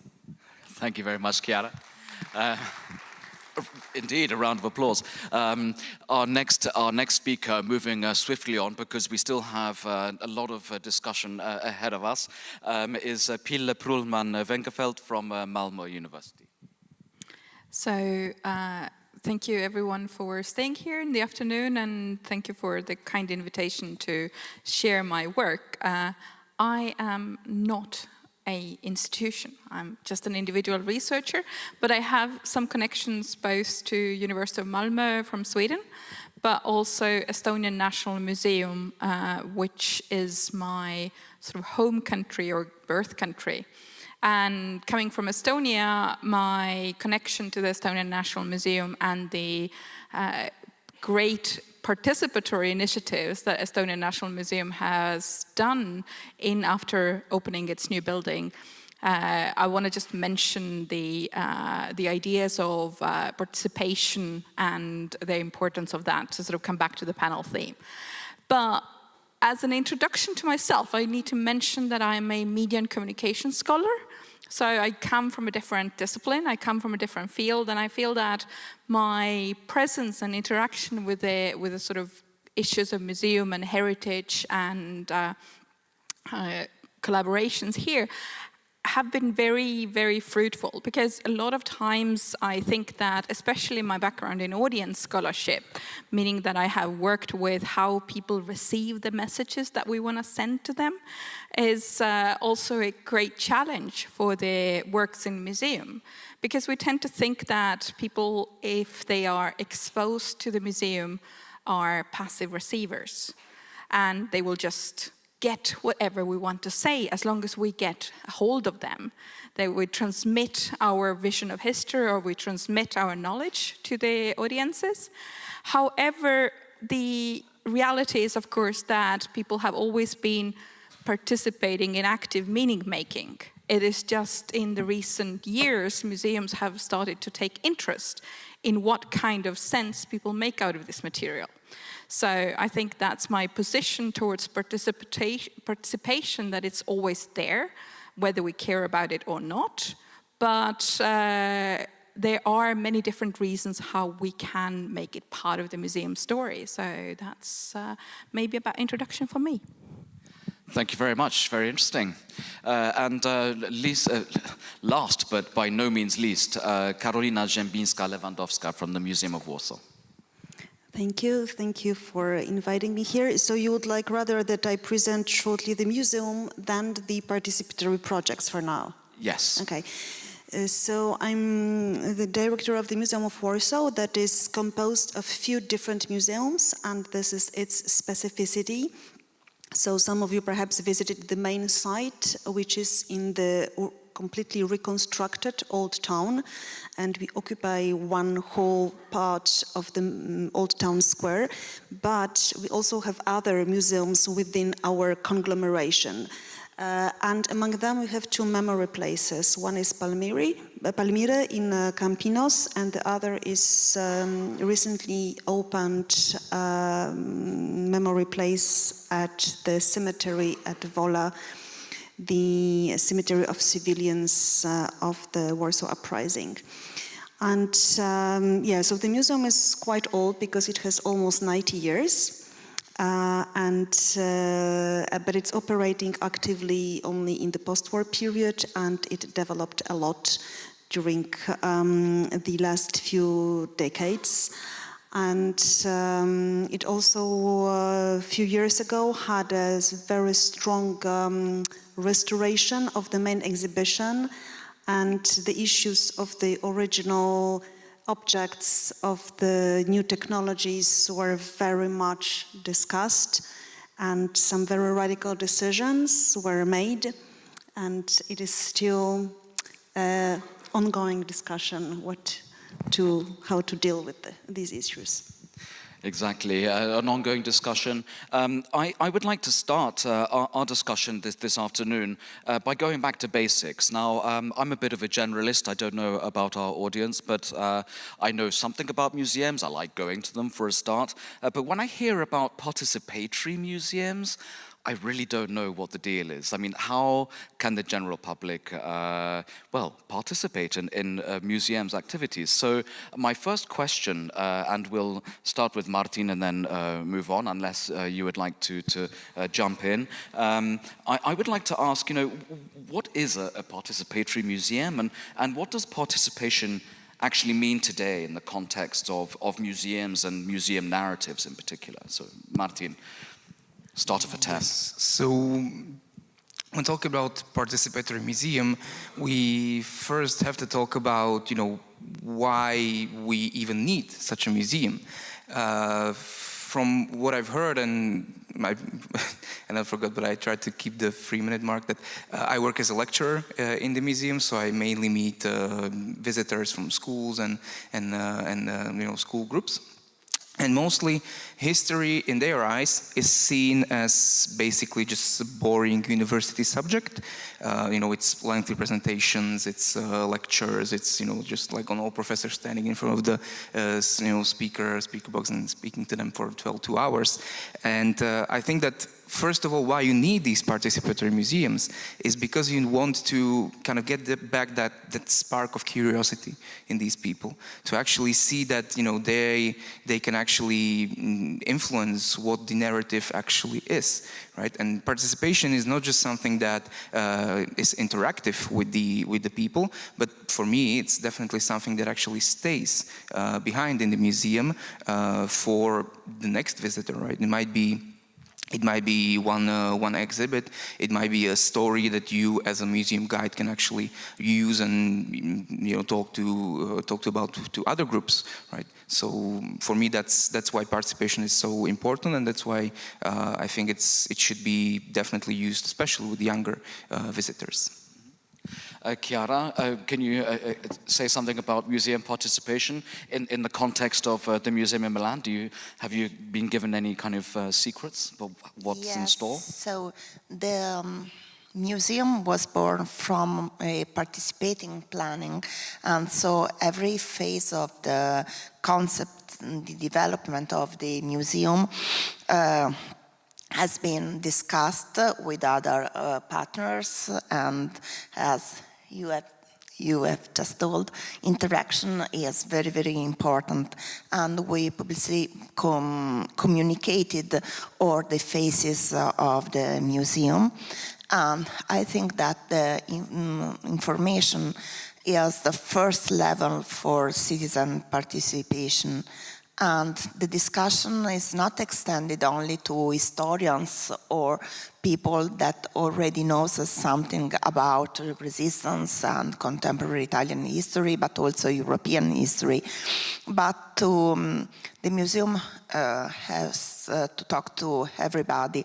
And so we invited individuals, but also associations, to give us a contribution, different kind of contribution, ideas or material contribution, providing witnesses, testimonials, documents, but also photos, images, objects, everything that can increase our collection. Pilar? So let me very briefly put on my professor hat here, because this is one of the subjects that I've been really researching quite a lot. And so participation, one could first divide it as a sociological or political concept. Sociological concept, you showed up to the museum, you are participating. You've read a book, you're participating in culture. Well done, you. So this is one of the baseline ideas of participation. And the political idea, of course, is has your showing up made any difference? Has it impacted the power? Has it challenged the grand narrative of the museum? Have you left a mark? And there we can divide the participation into temporal, very brief one. I came, I visited, I listened to a guide, I asked a question, I participated. Went to the gift shop. Went to a gift shop, left my money there, also important participations. Or something I did, or I told you a story and you could put it in a storage. I gifted you an item.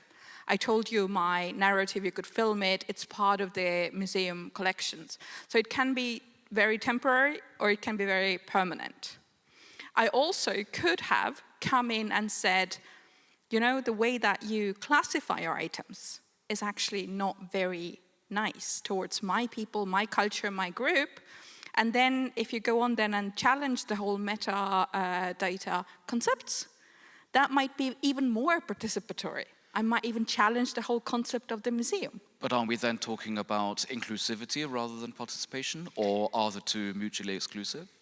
They're definitely not mutually inclusive, because for participation to be able to happen, you have to include someone. Because it's of course the question of sort of like, in a very classical, again, participatory ladder, it starts by access. It starts by you being able to reach the museum, whether digitally or in person, so that if you're not able to reach the museum, if museum is not able to get you, there is no participation. There's no sociological participation, there's no political participation. Then the next step, which oftentimes museums tend to kind of mix up with participation, is the interaction. I came to your museum day, I made a soap, or my kid was there and they painted a wonderful picture, and the picture is hanging in the museum. Is that participation? Did it make a difference for the museum? So it is also a question of where do degrees of participation lie. And if you would have asked me 15 years ago, I would have said every museum must be participatory. Today I'm saying no, not every museum needs to be participatory. It's a strategic choice, but it has to make sense for the museum, because not everything can be solved with participation, and it's not necessarily like a magic wand that we wave over the museum and we erase lots of bad things. So participation is one way of making sure that people's stories are more represented, but not the only way. Very interesting. And actually, going to Carolina now, since the Museum of Warsaw has so many different departments or so many different sites, are they all participatory? I mean, like, how does participation work, let's say, in the Museum of Warsaw? Well, already Pilar complicated a little bit the concept of the participatory museum, and I think it's important that we don't mix up things. And I definitely agree. I mean, I would even say that the first stage, I wouldn't call it like the participation in the sense we are trying to discuss here, because as far as I understand this panel, we are discussing the new understanding of participation, which is a new method of work of the museum with, not with the public, with society. And I don't think that a big museum can be entirely participatory in the sense that the society has an impact on the stories that a museum tells. But it is great if a museum tries by parts do this, but it is very difficult. So I would say that, of course, we all know that the museums last years changed a lot and they opened up enormously to the public. They even became, the big museums, the entertainment places, which is not the participatory museum as I understand it. But in the Museum of Warsaw, what we are trying to do is to, by small projects, we are trying to change the methodology and to change our position, which demands a complete, I would say, revolution in our heads as curators, custodians, historians, and the like knowledge carriers. And we are, I think that perhaps it is a little bit easier for us because the museum is run by women, so for us it is much easier probably to take this position not of the superior carrier of knowledge. So we are rather starting with the statement that we know that we don't know, and we are curious what other knows. And we ask others what they know and what kind of questions they are asking, because these are questions that we would not ask probably as trained historians. And this is the starting point for our participatory projects. And then I don't know when is the moment when you would like that I just give, for example, 2 examples. You can go for it now. Okay, so I would like to mention for now 2 examples, which are for me the participatory project, and that really changes the place of the museum within the society, and it changes the relation with our public. One is a project which is called Many Hands. And we used a platform that allows to download in the internet. We download 5,000 photographs, and we opened a call for people to do descriptions and identification of these photographs. Because you know that in the museums it's a huge issue, and the employees cannot identify too many images at one time. So to make them accessible, we asked people to provide information. And we had 200 people who registered, and among them, 40 were just like excellent experts that we have perhaps 2 in the museum of this level that specifically know a period of the Warsaw history.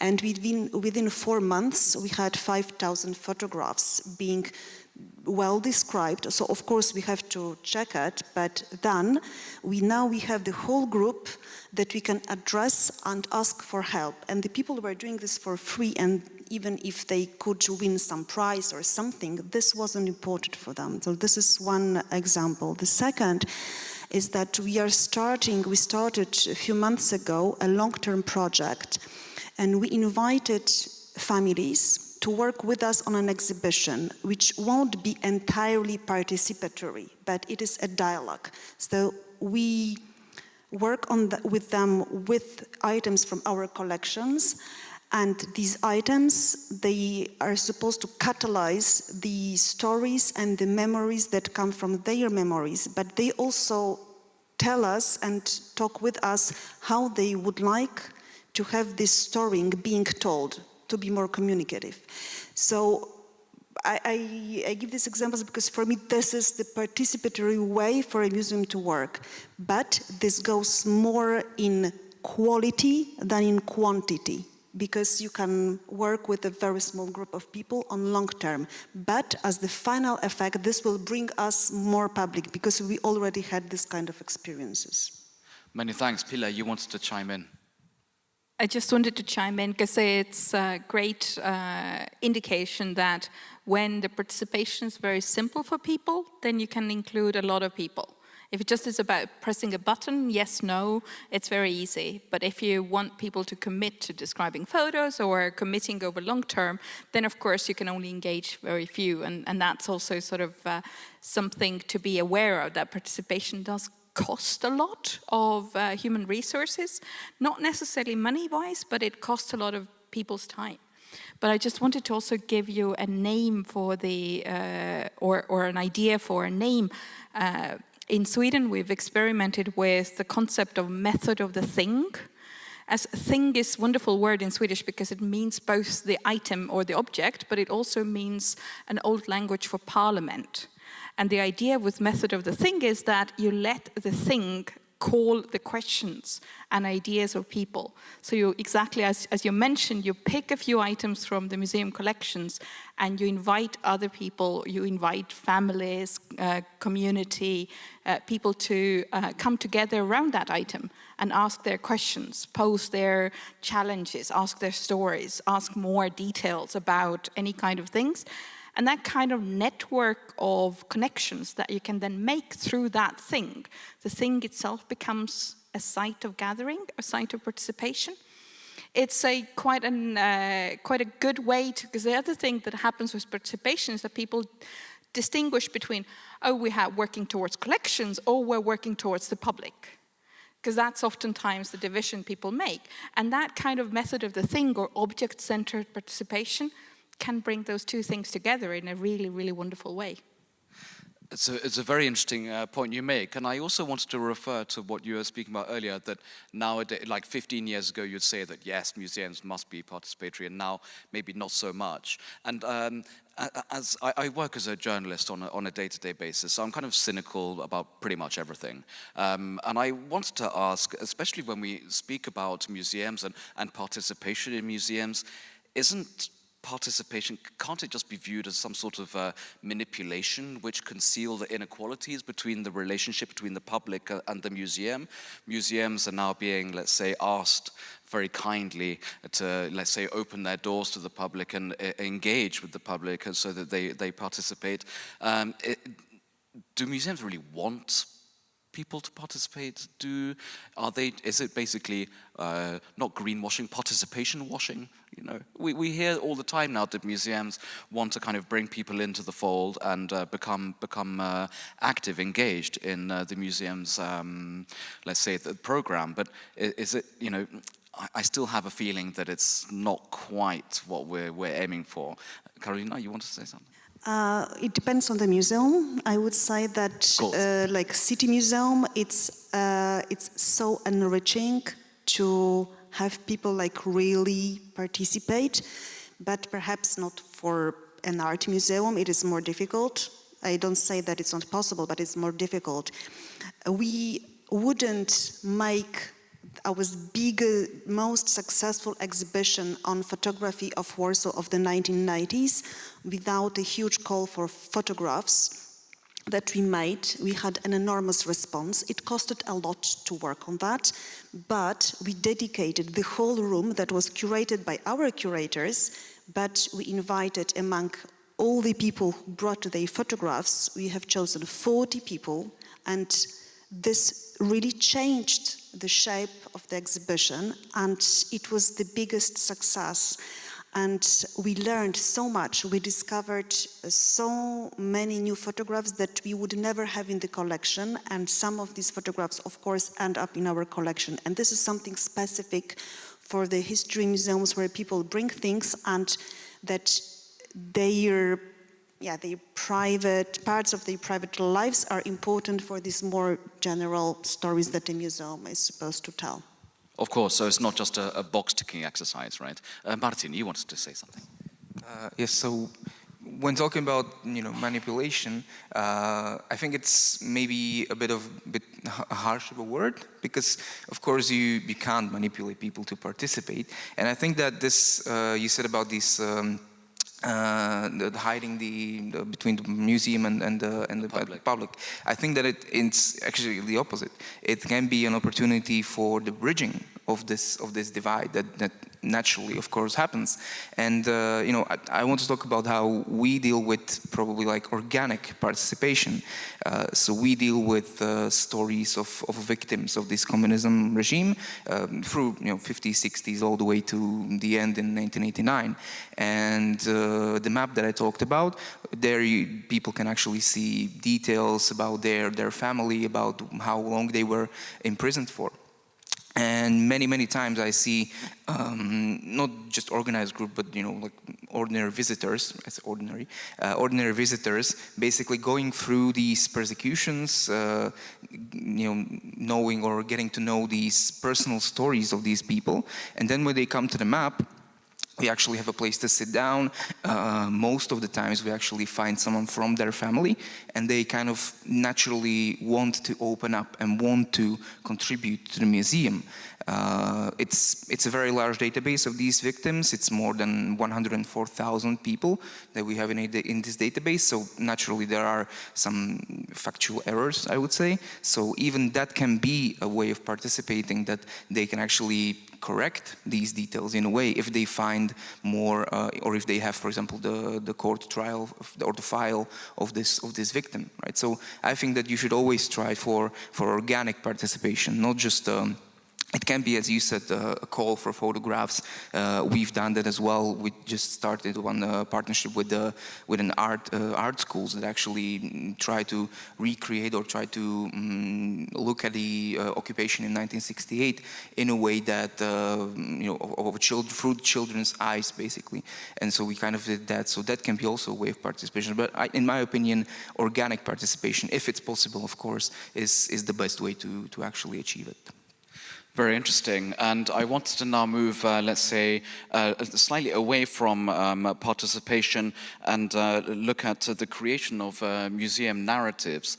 Now, when we think of a museum, we go to a museum, we are, let's say, fed, and I do this on purpose, information, knowledge, what was spoken about in great detail in the last panel. I would like to ask our esteemed panelists here about the freedom and creativity of the exhibition team, so the people working in museums, versus the expectations of the public or maybe experts. And how can these two issues be bridged?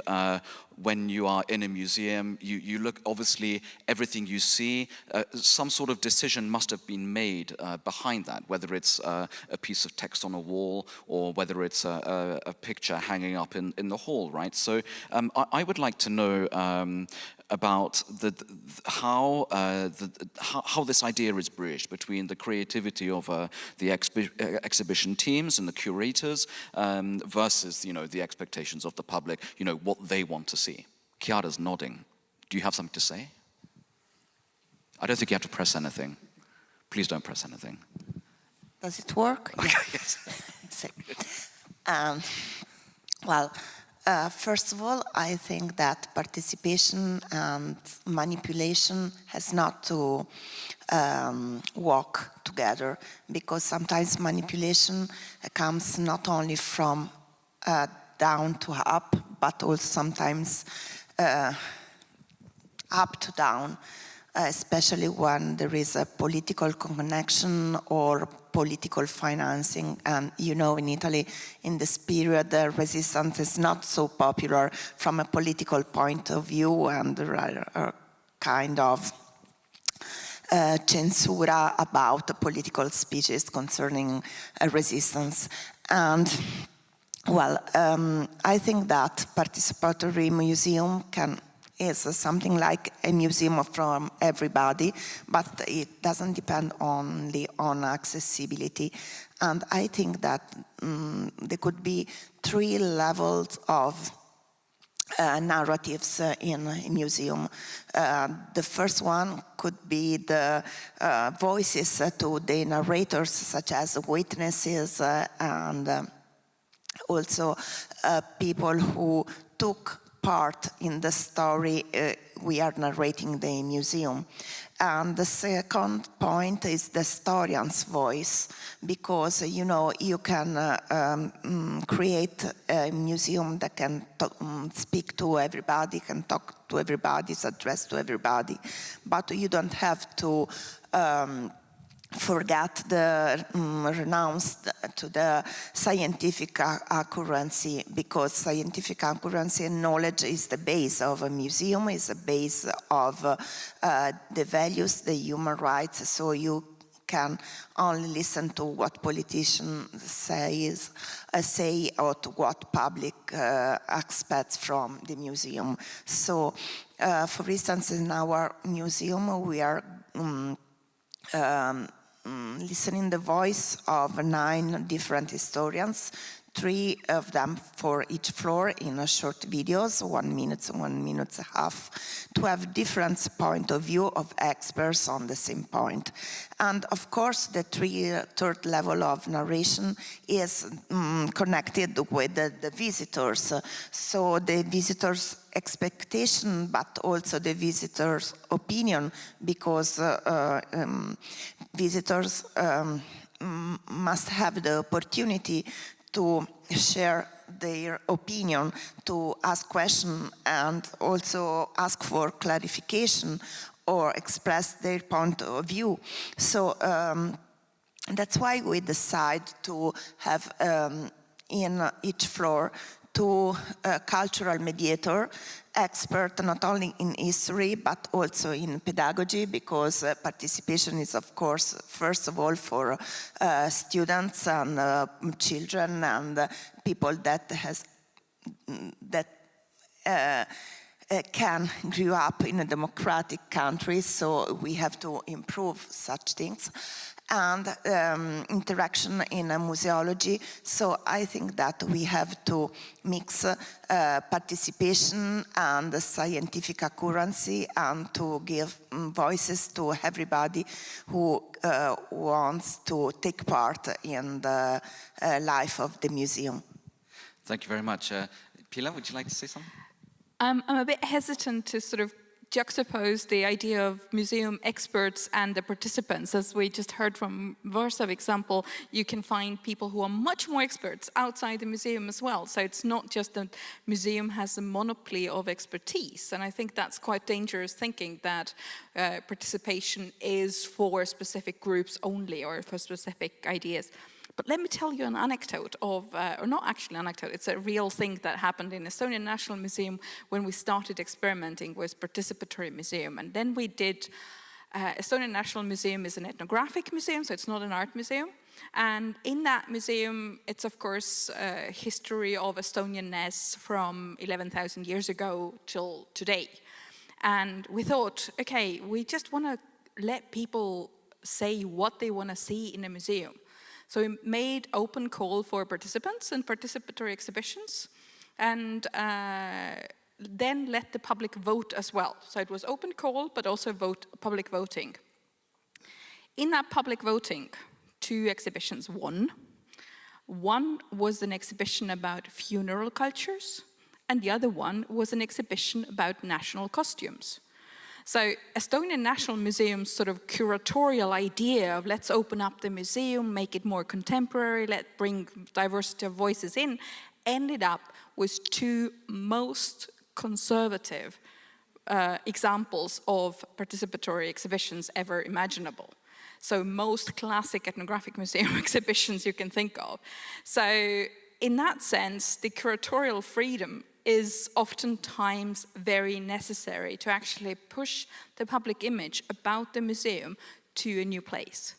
Because public, in general, is oftentimes much more conservative than an advanced thinking and great curator. So to have that balance of voices sometimes means actually not that the public is challenging the museum, but vice versa. The museum needs to have space to challenge the public. That's a very interesting point. When I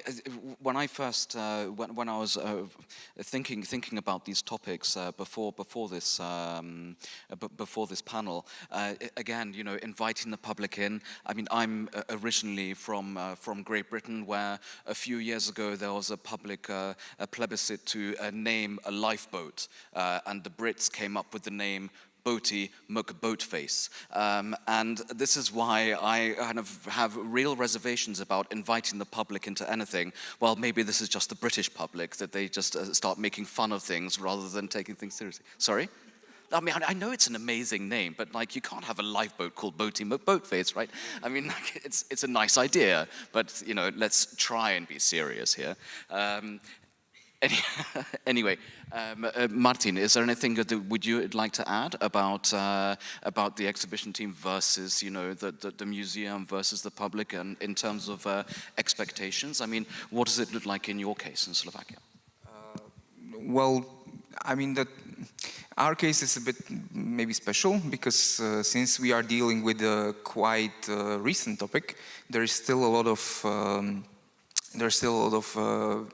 nostalgia about this period. There is still a lot of people who remember this period, so they have their expectation of, you know, they lived through it, they know how it was, right? I hear that a lot. I know how it was during that time.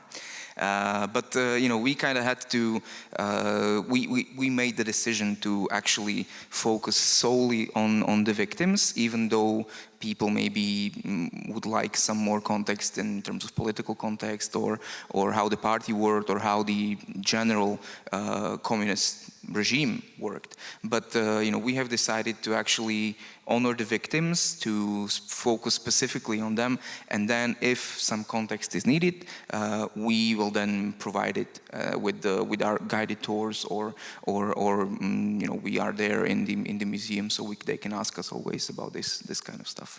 Carolina. I just wanted to add something, because I think it is actually very risky to do kind of like in advance voting for what you would like, and to have a very open question, because how I could vote what I want to see in the Science Center Copernic. I don't know enough what are the possibilities, but I think that the way to do this is to listen to the feedbacks that we have to what we've already done. And in one of our two memorial places, we had such a situation. This is the Izba Pamięci, where our permanent exhibition, it's a very conceptual and not necessarily, it is very, very beautiful, but not necessarily very intuitive installation of worldwide known artist Krzysztof Wodiczko. So I would say that this is really for a very specific public. But before we installed this, for 1 year, we had a temporary, very simple installation of the map of Warsaw. It was the map made from the planes, the map of the ruined Warsaw, and the places of the massive executions were marked with red nails. And the people loved this so much that when they heard that we will close it because we have some other plans, they were not happy. And this made us to the decision, this brought us to the decision to recreate this installation in a permanent form because people really need it and want it.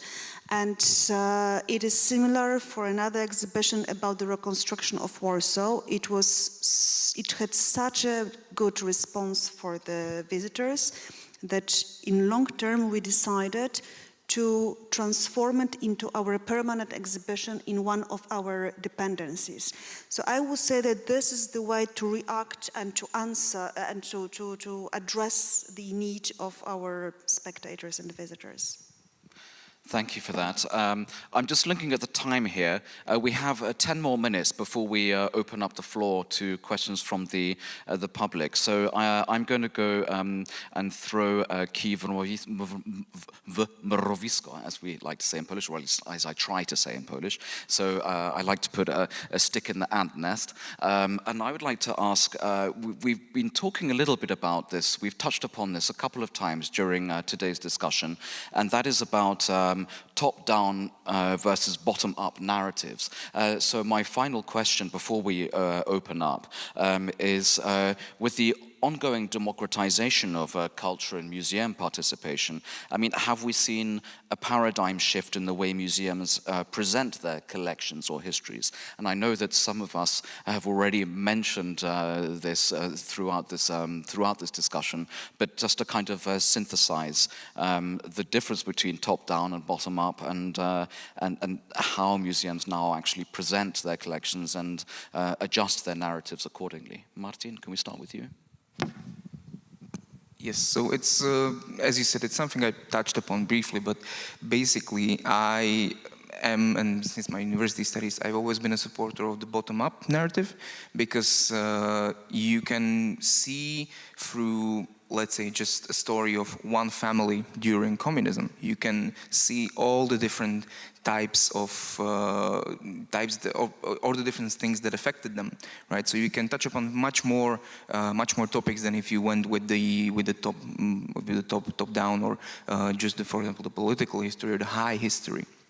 So I've always been a proponent of that, and you know, given that we deal with personal stories of these people, testimonies of these people, we also deal with the bottom-up narrative. However, I mean, there is some merit in the top-down narrative if you are a museum that deals specifically with high histories or medieval stuff, for example, right? But even then, you can use a story of one peasant through time actually to see how it affected him or how it didn't affect him at the time. Thank you very much. Chiara, would you like to chime in? So, well, I think that only one top-down narrative could be a kind of not democratic one, but because there are many narratives about the same topic, and I don't think that for instance, this history of resistance has many voices and many souls, but also we don't want to give up the voice to unculturated or maybe someone that can share memories, because memories is a kind of narration, but it's not historical narratives. So we have to share personal narratives, personal stories, come bottom up with the real accuracy that only historians can have after years and years of study. And so I think that we have to mix all these things. Okay. Pilla? I just want to sort of, again, complicate things a bit by Go for mentioning two dimensions in that question. One thing is authoritative voice or open voice. So it can be told, a story can be told in a very authoritative voice, so it's only one right at the end of it, or it can be said, okay, you make up your own mind. The other dimension is monovocal or multivocal. Monovocal being it's just one person telling the story, and multivocal is many people telling the stories. You can do multivocal authoritative, meaning that you can have many people telling this is the only right way to interpret this discussion. Or you can do a monovocal but open story. So Well, we're going into politics of memory there and things like that, right? a little bit, but it is something to sort of like when you ask top down or bottom up, in a sense that is it that bottom up is open for interpretation, or is bottom up when many people can have a say? Or is it bottom up when people can set the agenda of the discussion? So what we mean by bottom up is so many different ways in thinking about it. More like grassroots narratives, that's what I really had in mind, as opposed to, let's say, a top-down, because if it's top-down, well, again, I'm going to get political because it's about who is sponsoring, who is funding these institutions, right? And that actually can actually have a major effect on which narratives are presented and how, yeah?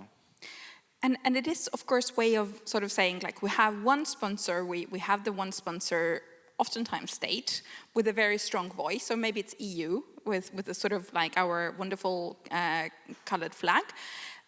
It is then, or we could sort of say, we have a very strong LGBTQ agenda, and then there can be people who are going like, yeah, this is the way for museum to be open.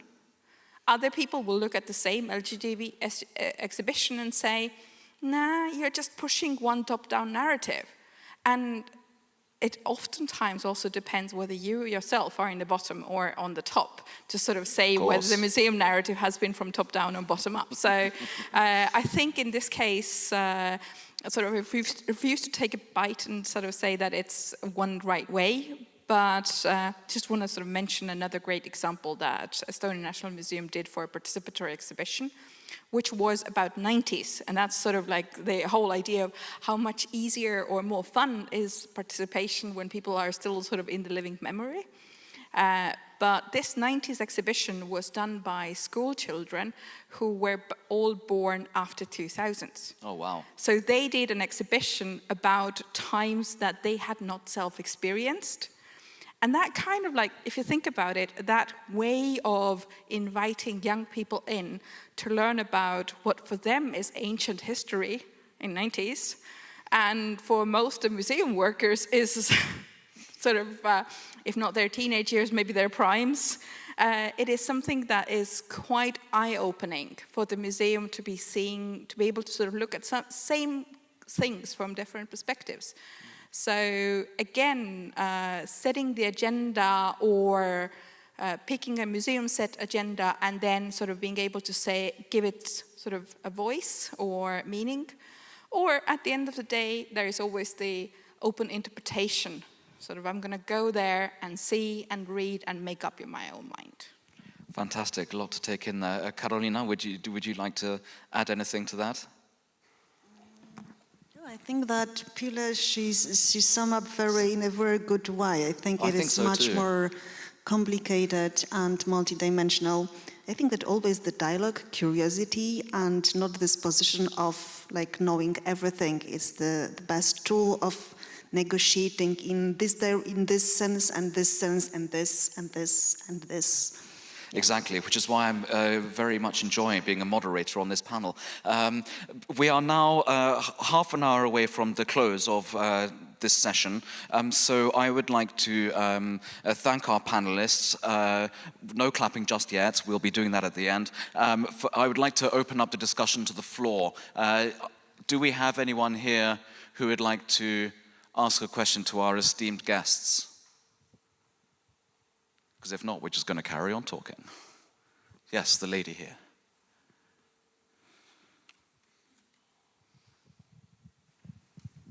Thank you. Thank you very much. This was really an interesting conversation, and I have many questions, but I will try to limit myself to some practicalities. And my question relates more to methods and how to do it, because I love talking, like having theoretical discussions of what do we mean by a participatory museum. And I guess my first question, a short one, would be like, since Nina Simon's book on the participatory museum, which I think is kind of a first thing, is there anything else that changed radically since that book, like in terms of approaches, that is good to take away for museologists? And the second question is like, those of you who have done participatory practices of any sort, what kind of, like, let's say 3 points would you give to anybody who would like to start such a project, like lessons, advices, or what not to do? Because I know it takes a lot of resources, primarily of coordination and, well, human resources as well. So I would be curious of your advices on how to do and what not to do, maybe. Thank you. Who wants to answer? I can start, I'm sure. Everyone has great insights for this one, but about Nina Simon's book, I think the book is still absolutely valid. The views of this being a collection of examples that people can easily be inspired by, but it's also very clear that this is not a formula book that you sort of like add, or it's not a cooking book for participation. So for me, 3 points or lessons in advice is, first, think why you want to do it. What is it in it for you as to what are you hoping to gain with a participatory project? Doing participation just for participation's sake, or sort of the greenwashing of the museum, that is not gonna, it's so much work that you better have a good plan. So that's one thing. The second thing is that I personally would not recommend start with people that are very far from museum. So instead of like, I'm going to do a participatory project with people who've never set a foot in a museum, I would start with people who are your long-term favorites, and then sort of work your way up from there, in a sense that a lot of people see participatory projects as a way to sort of like challenge the museum, bring the new audiences. I am not sure if bringing the new audiences is the best way for a participatory project for beginners. So that would be my second advice. And my third advice is, again, remember the sort of simple formula of having simple contribution, you can attract a lot of people. More complicated contribution, long-term involvement, just very few people. So there's like a pyramid. A medium complicated assignment, you can attract a medium amount of people. So if you want to sort of impress someone with big numbers, then ask people to do something that's very simple to do. That in Nina Simon's book is a contribution. If you want to sort of build long-term relationships, go with a smaller group with dedicated people. So it's a choice about, but then coming back to the first question, why you want to do it. What are you hoping to achieve? And only then start thinking about a particular method or approach. Martin? So, yeah, I mean, completely I agree with Pela. But one more thing that for me is as well, if it's possible, don't be afraid to change some things. Take as much feedback as you need, as you can actually, from the first couple groups. And even though you have a perfect plan in your head of what the people are going to do, how it's all going to work, how amazing it will be, you can bet that the people will never do what you want them to do. So be prepared to switch up some things if it's possible, of course, and yeah, take as much feedback as you can from the first couple groups. Would any other panelists like to answer the question? I like the part of your question, did it change radically something? I think that we are not experienced enough as the museum in the participatory projects to say so, but already the changes that I can observe since we realized small participatory projects, it's that our mindset as the museum staff has changed, and in a much better and deeper way than if I would, for example, would say, we need to think about our visitors. This is not enough. Thanks to these participatory projects, we really changed our position as the museum employees, and I think this is crucial. Thank you for that. Back to the floor. Yes.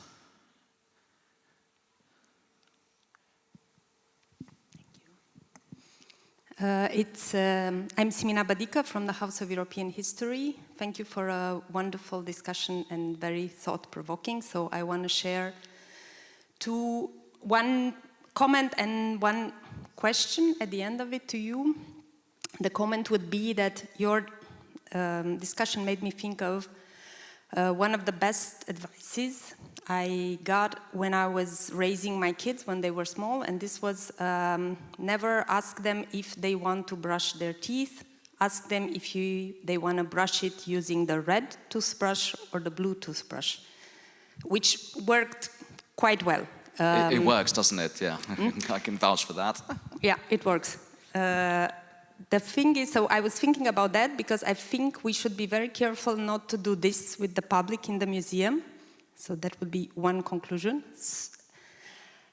And also to be aware when we do it, how we do it. Because in a way we do it, but let's not do it in a very simple way, because our public is not 3 years old. But also to be conscious that in order not to get the maybe stupid answers or things you were talking about, it's also our responsibilities. We are the designers of this participation, so we are the ones who design the boxes in which our visitors come and share their ideas. So this is one thing, and the question I have is actually related to the museum where I work, which I presented in the morning, but if not, everyone was here. The House of European History is a museum based in Brussels, which aims to provide a transnational history of Europe, and whose public, so whose audience is basically all Europeans. So it's the audience that we aim to reach is really, really, even geographically, very, very spread. So we've been struggling with participative projects and ideas for some years now. So my question to the panelists would be, how would they, if they have any idea, how would they approach this if they were working not in a museum that actually has a community who also lives nearby, which I think it's, or are we condemned to the online medium? Is this just, I know it's a lot to ask, but I'm just throwing this up here. Also because it's, as you said in the panel, it's not participation, it's not mandatory, it's not a given. It should really be suited and focused on what you want to achieve, what your topic is, and maybe sometimes it's just you have to find other ways or be very creative with what. So yeah, just. Thank you. Who would like to start? Carolina. Can I just share a small thing? Because when you were talking about your museum, I thought that it is just a perfect place, of course, to cross different perspectives on histories. And I guess that you probably did this already. But we, for example, what we are doing is that we are inviting a small group for example, of foreign students that are staying in Warsaw for 1 year or 2 or 3.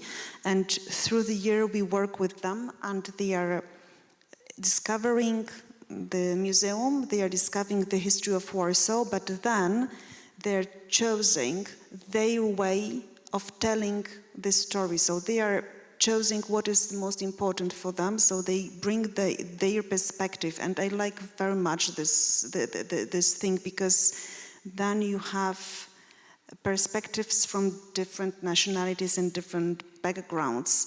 And it's a simple way to do this. We just put, we have a color code for short panels. And we will be developing this now with the audio guys when we find a cheap way to do that in multiple ways.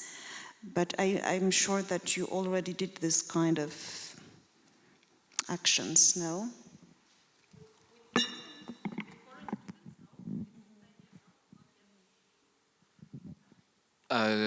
Pilar and then Martin. Okay, so I think, again, coming back to a bit of the red and blue toothbrush example, and I think that sometimes if you want to involve many people, then this is the extent of the question you can ask. It is the complication of choosing between two things and not necessarily always more. But to come back to the question of what kind of things you can do, one of the things that a lot of museums struggle with is when they say we are for everyone. And of course you are for everyone. Every museum wants to be for everyone. But to make participation meaningful, to make the exhibition sense-making meaningful, you have to sort of think who is everyone. And maybe tackle a small group of everyone's one at a time, so that you could be able to sort of segment your audiences in a meaningful way. And I think the idea of using volunteers from visiting students or Erasmus students who probably come in hordes to Brussels is a very good way of, again, increasing the number of voices in a very low, as a low-hanging fruit. But again, back to the question, why do you think you need participation? And then you can sort of continue from there. Martin. Yes, so just again from my experience, I've seen some of your presentation in the morning. I don't think I've been here all the time, but I've seen that you are trying to build a transnational narrative, if I remember correctly. But at the same time, we have to remember that Europe was divided for a very long time. Therefore, I would suggest, or from my experience, I see that some narratives that are clearly understandable to Eastern Europeans are not understood by Western Europeans. So I would suggest maybe as one idea, maybe some messages between these two countries on how they reflect this period of their history, what they think of for example, normalization, what they think of the 70s, right? If this is something they were a part of or even heard of, right? I mean, I'm having to explain basic stuff like communism and totalitarian regime, right, to some of our visitors. So I would, because you are trying to build this translational narrative, I would use this divide as a way to get the people together, in a way. Very interesting answer there. Right, we open the floor once again. The gentleman over here, please.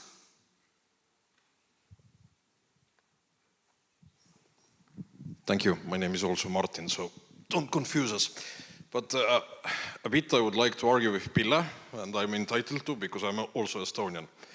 So the participation in a museum, I think, and this is actually a question to all of you, that maybe the participation should be much wider than it's dealt with everyday museum life.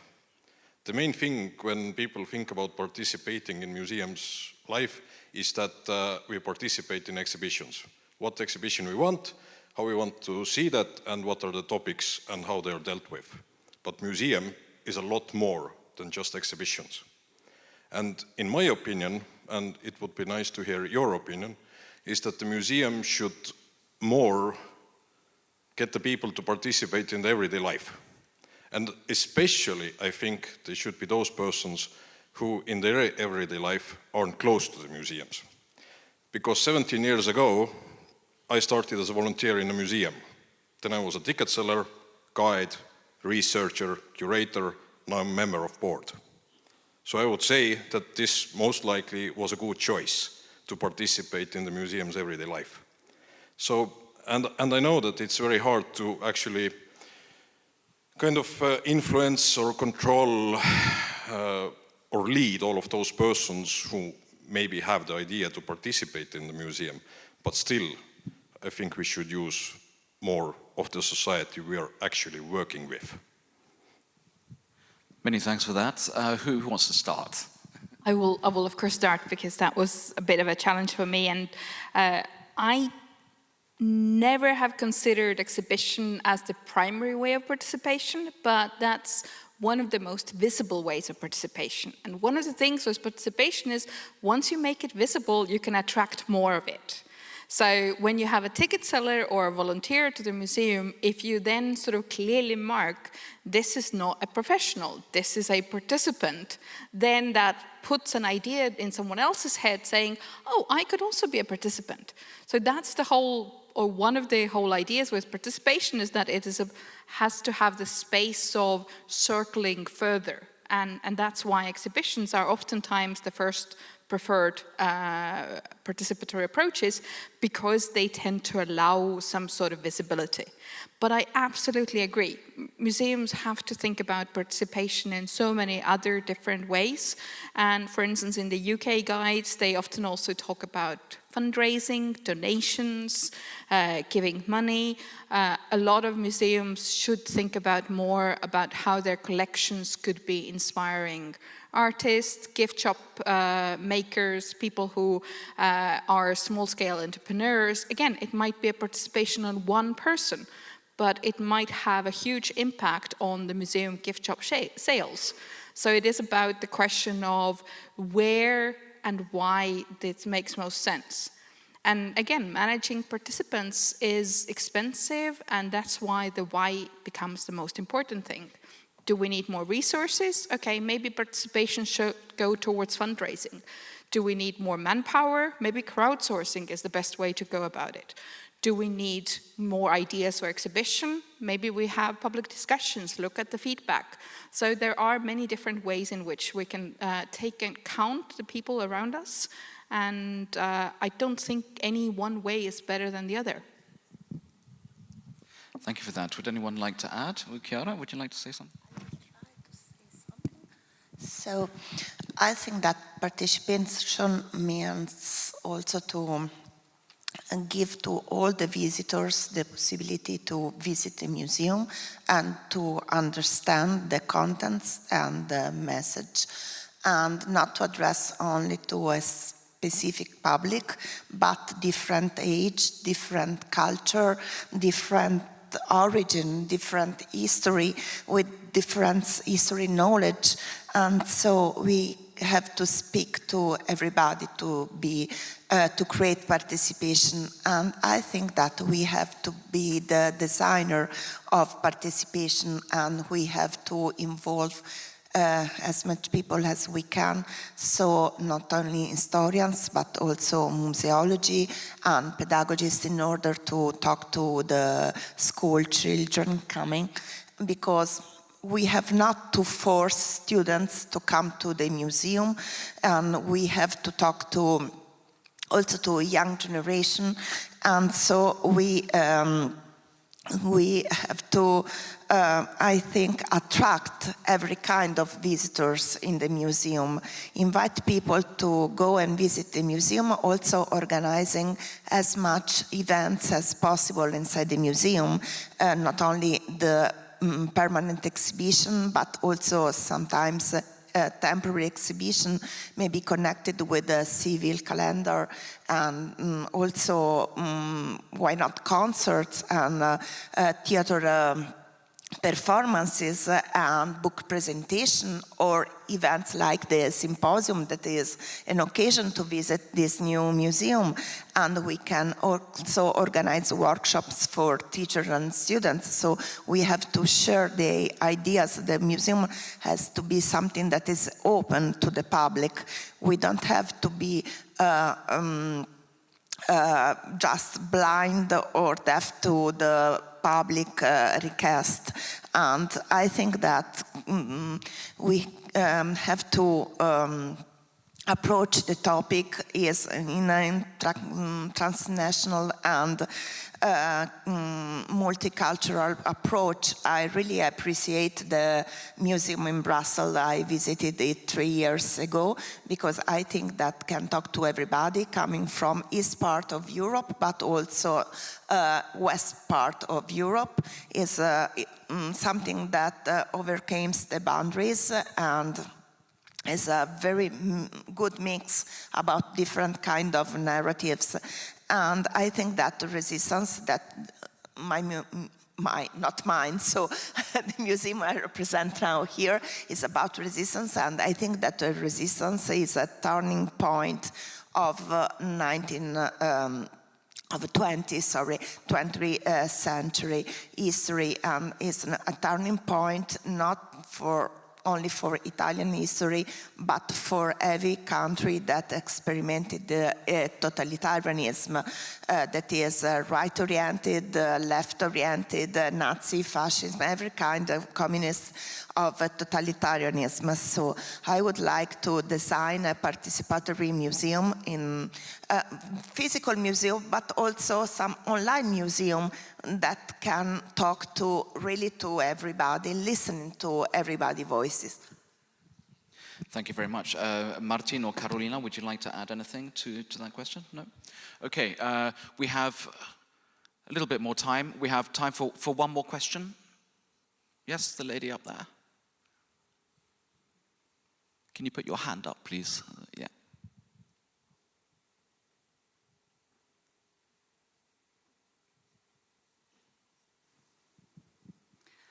Hi, thank you very much for this most inspiring conversation.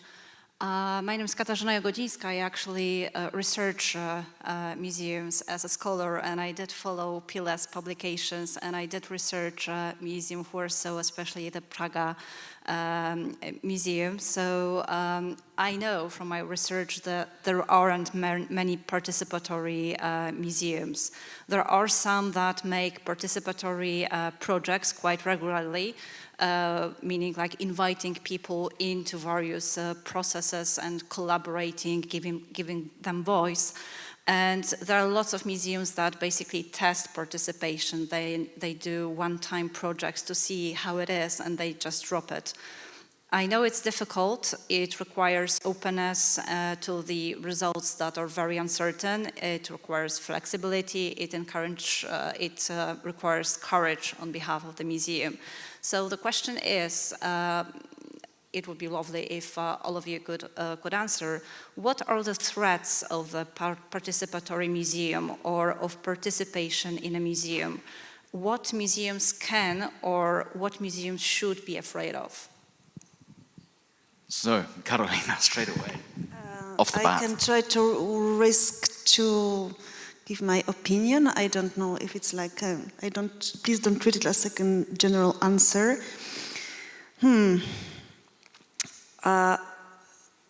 It's, if we make the scale smaller and we don't talk about the public or the society that participates in creation of the program of the museum, but we just try to think about the staff of the museum that really participates in the creation of the program. The problem is, it's a wonderful idea, but you will never make everybody happy. And the risk is that even if you think only about what is in the museum,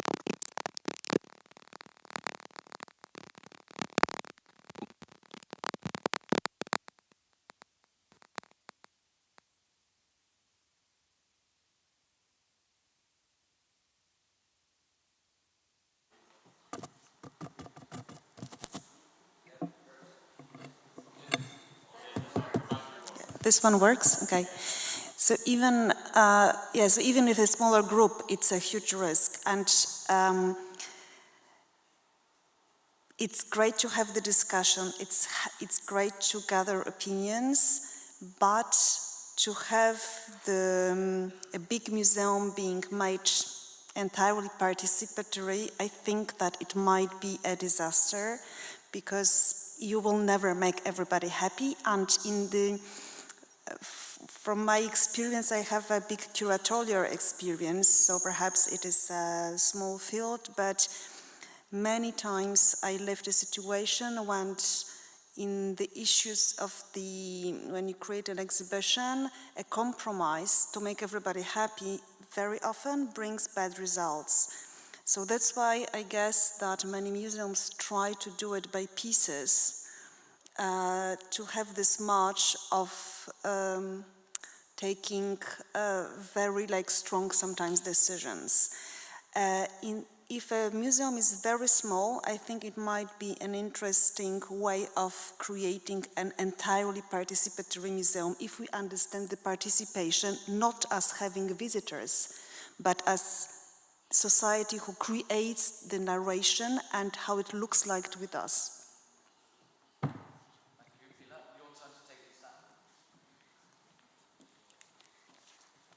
I will quickly take a stand and say first of all, oftentimes people, the first thing that they think what's most horrible with participation is obscene information that people will send in and submit. So we have had people drawing dick pics on the participatory walls.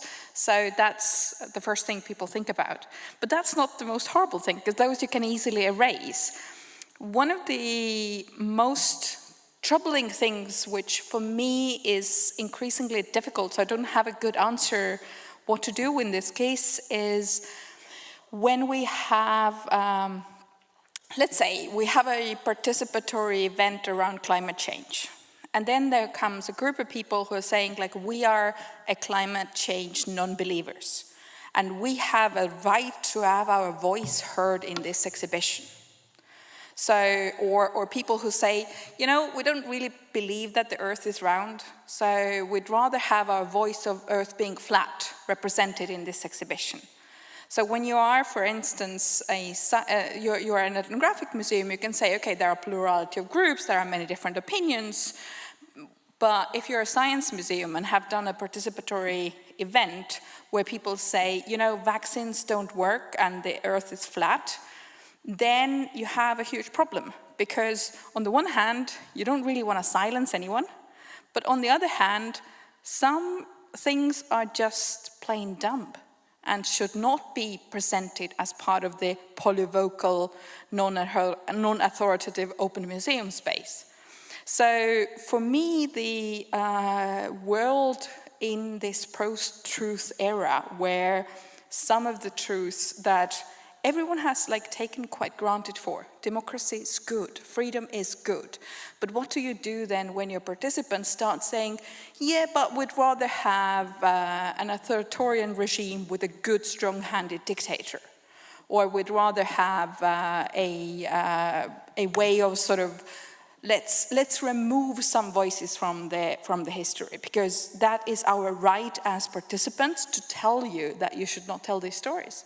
And of course, as a museum, you can say that we have a dialogical position, we can negotiate, but as there are increasingly extremist voices that will, for instance, use a polyvocal national museum to say, see, this museum says that we have the right to be nationalist, we have the right to say we belong in this country and no one else does, then the museum's participation sometimes needs to be limited and curbed. So I think for me, the whole idea of when participation really challenges the truth is a tricky one to square.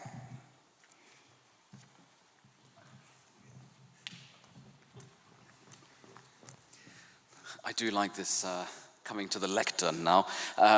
We are really short of time, so Chiara and Martin, Chiara first, and then Martin, a quick sum up of what was asked. If you'd like to, of course, we don't have to. Does your mic work? It works? Insane. Yeah. Perfect. So great.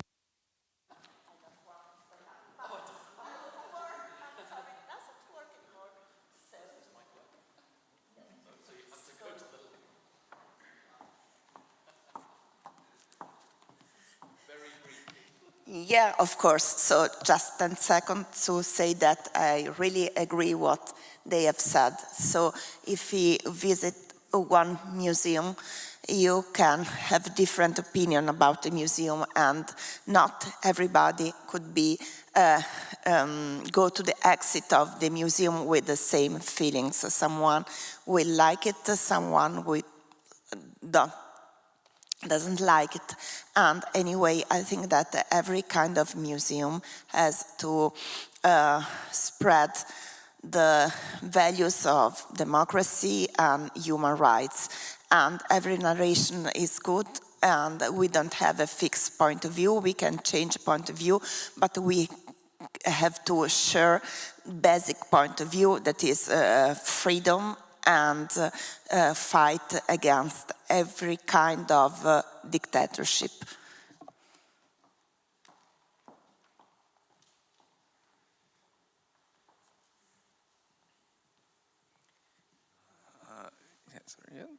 I mean, yeah, well, I mean, I think we are all dealing with similar issues there, but yeah, just to reiterate, basically, if the topic is more controversial, it's maybe not settled in the society yet. You have to be aware of these questions that might come up. You need to be prepared for them, and you know, have facts prepared to kind of say, okay, you might think that, but we actually know that it's different. Yeah, basically, you've more or less summarized everything. So, you know, the time is right now. So I think we should stop about now.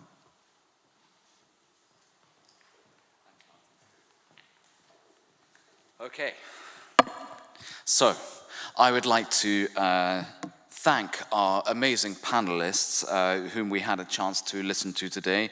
Martin Klimza, Chiara Nencioni, Pile Prulman-Venkefeld, and Karolina Ziembiska-Lewandowska. A round of applause, please, for our amazing speakers.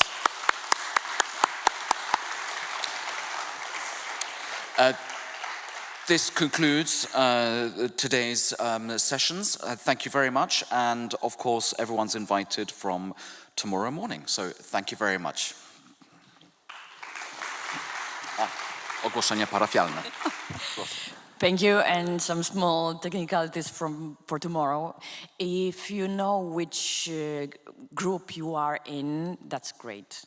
If you don't know, it's not the end of the world, and you can find it out by asking somebody at the registration point, coming tomorrow early enough to find it out at the registration point.